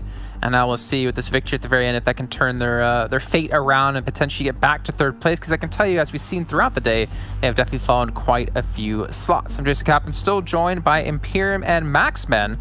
And gentlemen, a good way to finish things off, a good round overall. We saw some insane action happening from quite a few different teams, thinking about Na'Vi, thinking about Unicorns of Love. But in the end, Futbolist reigns supreme. Yeah, absolutely spot on. Like, they held on to that shack for so long, right, Max? They got pushed by Mad Bulls. They nearly got pushed massively by Na'Vi, but Na'Vi scaled back, and then they proved to really make it worthwhile. They played it in, and just a great way for them to end the day. Yeah, actually able to get themselves back up as a 4-man a lot of the time was very impressive. So really good stuff on Futbolist despite being in a very precarious situation. So a little respect on that right? one. Yeah, exactly. A little shed play where Mad Balls breached them at one point. It was a little all over the place. I'm not going to lie. That push of Mad Balls could have been executed way better in my opinion, but yeah, they held strong. Though I do have to say, Imperium, and I would love to know if you agree, I do believe World of Wonders should have been there first to take control of that late game circle. They've been playing that exact spot for what, 10-15 minutes before the end of that game, so they should have had priority to make it there very early on, while Futbolist was busy with teams like Muerte and some other teams in that overall position. I think this should have been a World of Wonders chicken dinner, but unfortunately it cut short towards the end. Yeah, I couldn't have said it better myself. I thought at one point they were only down to 2 players, but they had that full squad pretty much right until the very end. Kanina Power, though, like 3 points. They looked so scared. They ran away from Na'Vi and Unicorns Love, went into the water. It's like, what are you doing, guys? Come on. You're better than that. You're from CIS. You are a very intelligently aggressive team. You have Old Boy, one of the standout players across the board from last year's PUBG Mobile. It's honestly sad to see how poor Kanina Power are playing. Damn. All right. I have nothing to add. So wow. I don't even want to say anything. Just Imperium going hard. All right. There's gonna be some angry CIS fans up in your Instagram DMs. I love them though. Doesn't sound like it. You're like, yeah. It's tough love. It's tough love. Okay. Well, maybe. Wait a minute. Did Imperium change yet again? No. Well, I changed jumper. after yesterday. After I was cold. I was a little bit cold. Like my heart. Boy. Unacceptable in virtual reality. There is no temperature. No, let's take a look at our top players in the last match and see who really stood out. I would imagine we should see someone there from Futbolist, but to be fair, there's so much action happening around the board. Who knows what's going to be? And well, it will be Solkay, it will be Loveson, and it will be Rip7 yet again. We're seeing him a lot actually up there for STG, so I'm really happy we're seeing one continuous player actually showing up. And the entire team too is doing great. We've got to keep that in mind. But still, he was trying to survive as long as possible until the very end. And actually, his nade he got onto Futbolist at one point. Futbolist were down to 3, and he got on himself an extra kill thanks to all that utility being chucked their way. That could actually stop Futbolist from getting that chicken dinner towards those finishing moments. So still really good. I'm still really happy with S2G, right? Because I talked about it before this game, how they were silent yesterday, but still pulling almost a 5-kill average. And man, coming into today, I think today's even better than what they showed in day one. They must be really high in the rankings. I can't wait to see where they stand, but I think a top 5 is definitely where they should be standing right now. I love the fact that it doesn't need to be Sunday. It can be Friday, Monday, Tuesday, Wednesday. It's Solkay Day, baby. Like stepping up to play for his team with his cap backwards, and there's so much synergy in that team as well. They seem to be playing a lot more fluid and aiding each other and getting the kills, protecting their area. Like we saw Levazen get knocked a couple of times outside the shack, constantly revived. Just great resilience, and Solkay standing out. Yeah, I'm actually surprised you guys are talking so positively about them. They finished off yesterday in 3rd place. Before this final round, they were in 9th place. Like they actually had a pretty terrible day, to be completely fair in my eyes, at least. And at least luckily for them, able to show up at the very final round of the day and hopefully get themselves up back in towards where they were before. But as we take a quick little recap of what all happened today, we did have Unicorns of Love pull off back-to-back chicken dinners. Some good damage being done. Not a lot of kills, to be fair. Not a lot of kills actually for any of our chicken dinners now that we take a look at it. Yep, except the one for Futbolist. But even the one on Futbolist, as I mentioned, right, I still think it should have been a World of Wonders chicken dinner. So it got close until the very end for them. But Eastern Stars, they needed to get themselves some wins because it was a rough day one. You know, they had a hard time on those games. So it was get himself a chicken dinner, especially when you don't have an insane amount of games. And as John mentioned, was blanked quite a few times, right? Is going to be very focused towards the end, and it's going to be a lot of teams might just make it into that top 9 to qualify into PMGC in that last game or two. So the fact Eastern Star is able to get himself some points is just going to make it a little bit easier for them as they reach towards day 4. Yeah, the thing is, you don't have to be the best team in the event, right? You just have to be better than 7 other teams. Yeah, exactly. Better than 7 other teams. And then you have, a couple weeks to get prepared for PMGC, where hopefully you'll be able to really get in the hype about Time Chamber and prepare. But gentlemen, and Pyram, this is your first time joining us for this. Oh, no. And we didn't do it yesterday. So I'm going to give you the honor of going first. Who do you think? Now, I think there is a chance, and Pyram already knows the answer to this. Who do you think our MVP of the day is? Imperium. Okay, it's GK me. first. GK first. Oh, really? Oh. Okay. We went back-to-back chicken dinner, so GK first. I was going to say I'm your opponent, Imperium. That should be easy for you. I don't think it's GK first. I'm hesitant with 2 players, personally, for Papara. I'm just Papara. I want to go with Ketch, personally. I think he has a very good day, and seeing how good their performances have been, especially on Miramar, and we had 2 of those today, I think Ketch could be the MVP here. Well, looking at your face and you trying to hold back a smile tells me that you already looked up who the MVP was today. And it is Ketch actually coming through. Oh, yeah. What? Take it. Really? I think he looked up. He was holding back a cheeky smile because he knew, and he's like, oh, I don't know who it's going to be, guys. Maybe it's him. Fun. No. For real, I have not checked out. For real, I have not checked it out. But I'm not surprised. I mean, they were so strong when you look back on these games. They got himself an 11-kill game on that second Miramar game. If we can see them improve significantly on Erangel, I think they could easily contest with the top teams. I think Erangel is where they need to work and improve on the most, but Ketch has been doing amazing so far, and we've seen especially some really good plays from Savian. He's got himself on the top 3 players a lot of these games, but Miramar especially is what helps them stand out. If they work on the others, a top 5 is definitely possible. Definitely. Like, they did have a good result in the first Erangel game, but I like to think that was an exception to the rule because it was a military island finish, right? So that's always going to be a little bit scuffed compared to your average Erangel game. I totally agree. Supermassive Blaze and Kesh specifically step it up in the other maps and easily top 3, top 5. I know you meant to say, I know you probably did say Supermassive Blaze, but I thought you said Supermassive Baze. And I was like, you know what? I can get behind that. Let's take a look at our, Supermassive Baze. Let's take a look at our overall standings, though, and get an idea of who would currently be safe into PMGC if we ended things off right here, right now, and who, unfortunately, is not. And Navi, 181 points in first place. There's the Unicorns of Love down to 138, but still second place overall. But we can see football. So they went from 3rd to 9th to 5th because of that last round. But well done by them. 2 chicken dinners.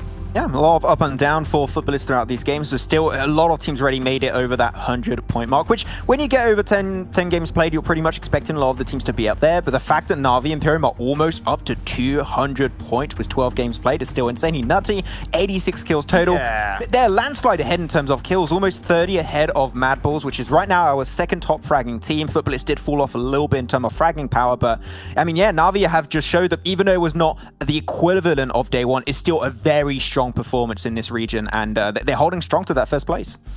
Honestly, so many of these teams generally had a bit of an even game in terms of point scoring from day 1 to day 2. S2G, 47 points today when they started with 43. Fenerbahçe got 44 points. 49 scored from Futbolist. This lobby is so even.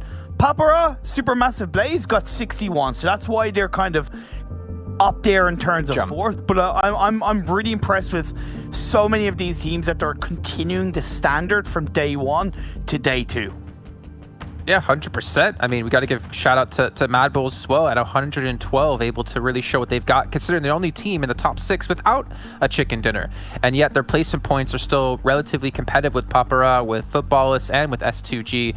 But let's take a look at the second page, right? At the moment, it is top 9, gets into PMGC because Navi and Unicorns of Love are currently sitting in 1st and 2nd place. And that cutoff will be actually Game Lord at 80 points.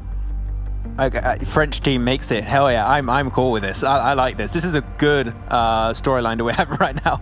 If they can hold on to it, it's great, but we have seen that this team is not consistent. You know, they have a really poor day one, day two, they make up for it pretty significantly at that. Now my question, Imperium, for this team is going to be, of course, can they hold on to a 9th place? Which I'm not sure, and one team that actually slipped down from 9th place is Kanina Power. I think this has been the team that's unfortunately upset me the most. in this, yeah, tough love, Imperium, right? But yep.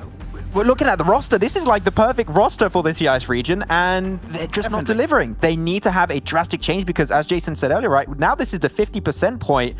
Kanina Power, they have another bad day, and they're pretty much out of PMGC race. Exactly. Another bad day. It is still incredibly close. 35 points dividing 16th to 9th. Game Lord had a hell of a day. We need to give them a lot of credit. They didn't get a chicken dinner, but they got 61 points in 6 games. It's over 10 points per game average. They got into that top 9. They hold on to that last PMGC spot. Massive props to them. I also think Eastern Stars had a good day. Yes, that one chicken dinner kind of saved them more so, but still a good set of games from Eastern Stars. Well, I will say this though for Kanina Power, they're only 22 points behind 9th place. So realistically, one good game, they could be top 9. Like, I know they are currently at 14th, but they're really not that far behind in overall. And that's obviously due to the fact that Na'Vi has soaked up a ton of points, and so have Unicorns of Love. They won the PMPL CIS finals, right? You know, so they're going to be held to a much higher standard, and they are a much better team than what they're showing. So yeah, okay, they're only 22 points behind, but again, to go back to that tough love aspect, you're better, play better, show up tomorrow. I like that. I agree. I just want to see Max's reaction to that. Like, yes. It didn't disappoint. All right, well, gentlemen, that does round off our entire day. For all you viewers at home as well, that means we are done. We are now at the halfway point here of the PUBG Mobile European Championship. We are 2 days away from finding out who our 7 teams to be representing this region in PMGC will be in the Western Conference. There's still a lot of other teams, obviously, who have qualified through points as well. But if you want to see who will potentially make it through, you got to tune in yet again tomorrow at the exact same time for some more PUBG Mobile action.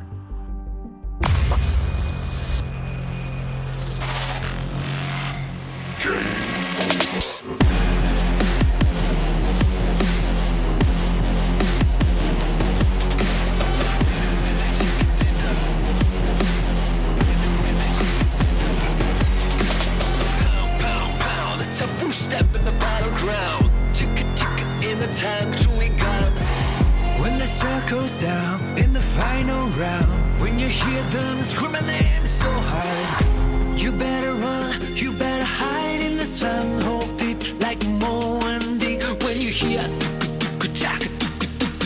that's a trumpet, heartbeat sounding so deep. We wanna win, wanna win, wanna win. We wanna be the masters in the game. We wanna win when they see us. Game over, game over. We wanna win, wanna win, wanna win. No matter how hard, yeah, there's not a dream. We wanna win, not a diss. Game over, game over.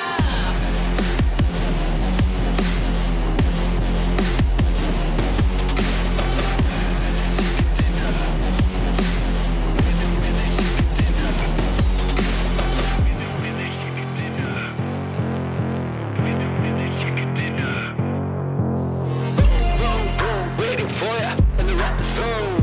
Got my sniper rifle, don't get alone.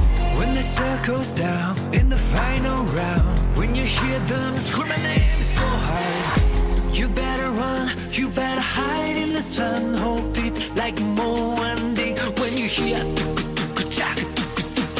that's a trumpet, heartbeat sounding so deep.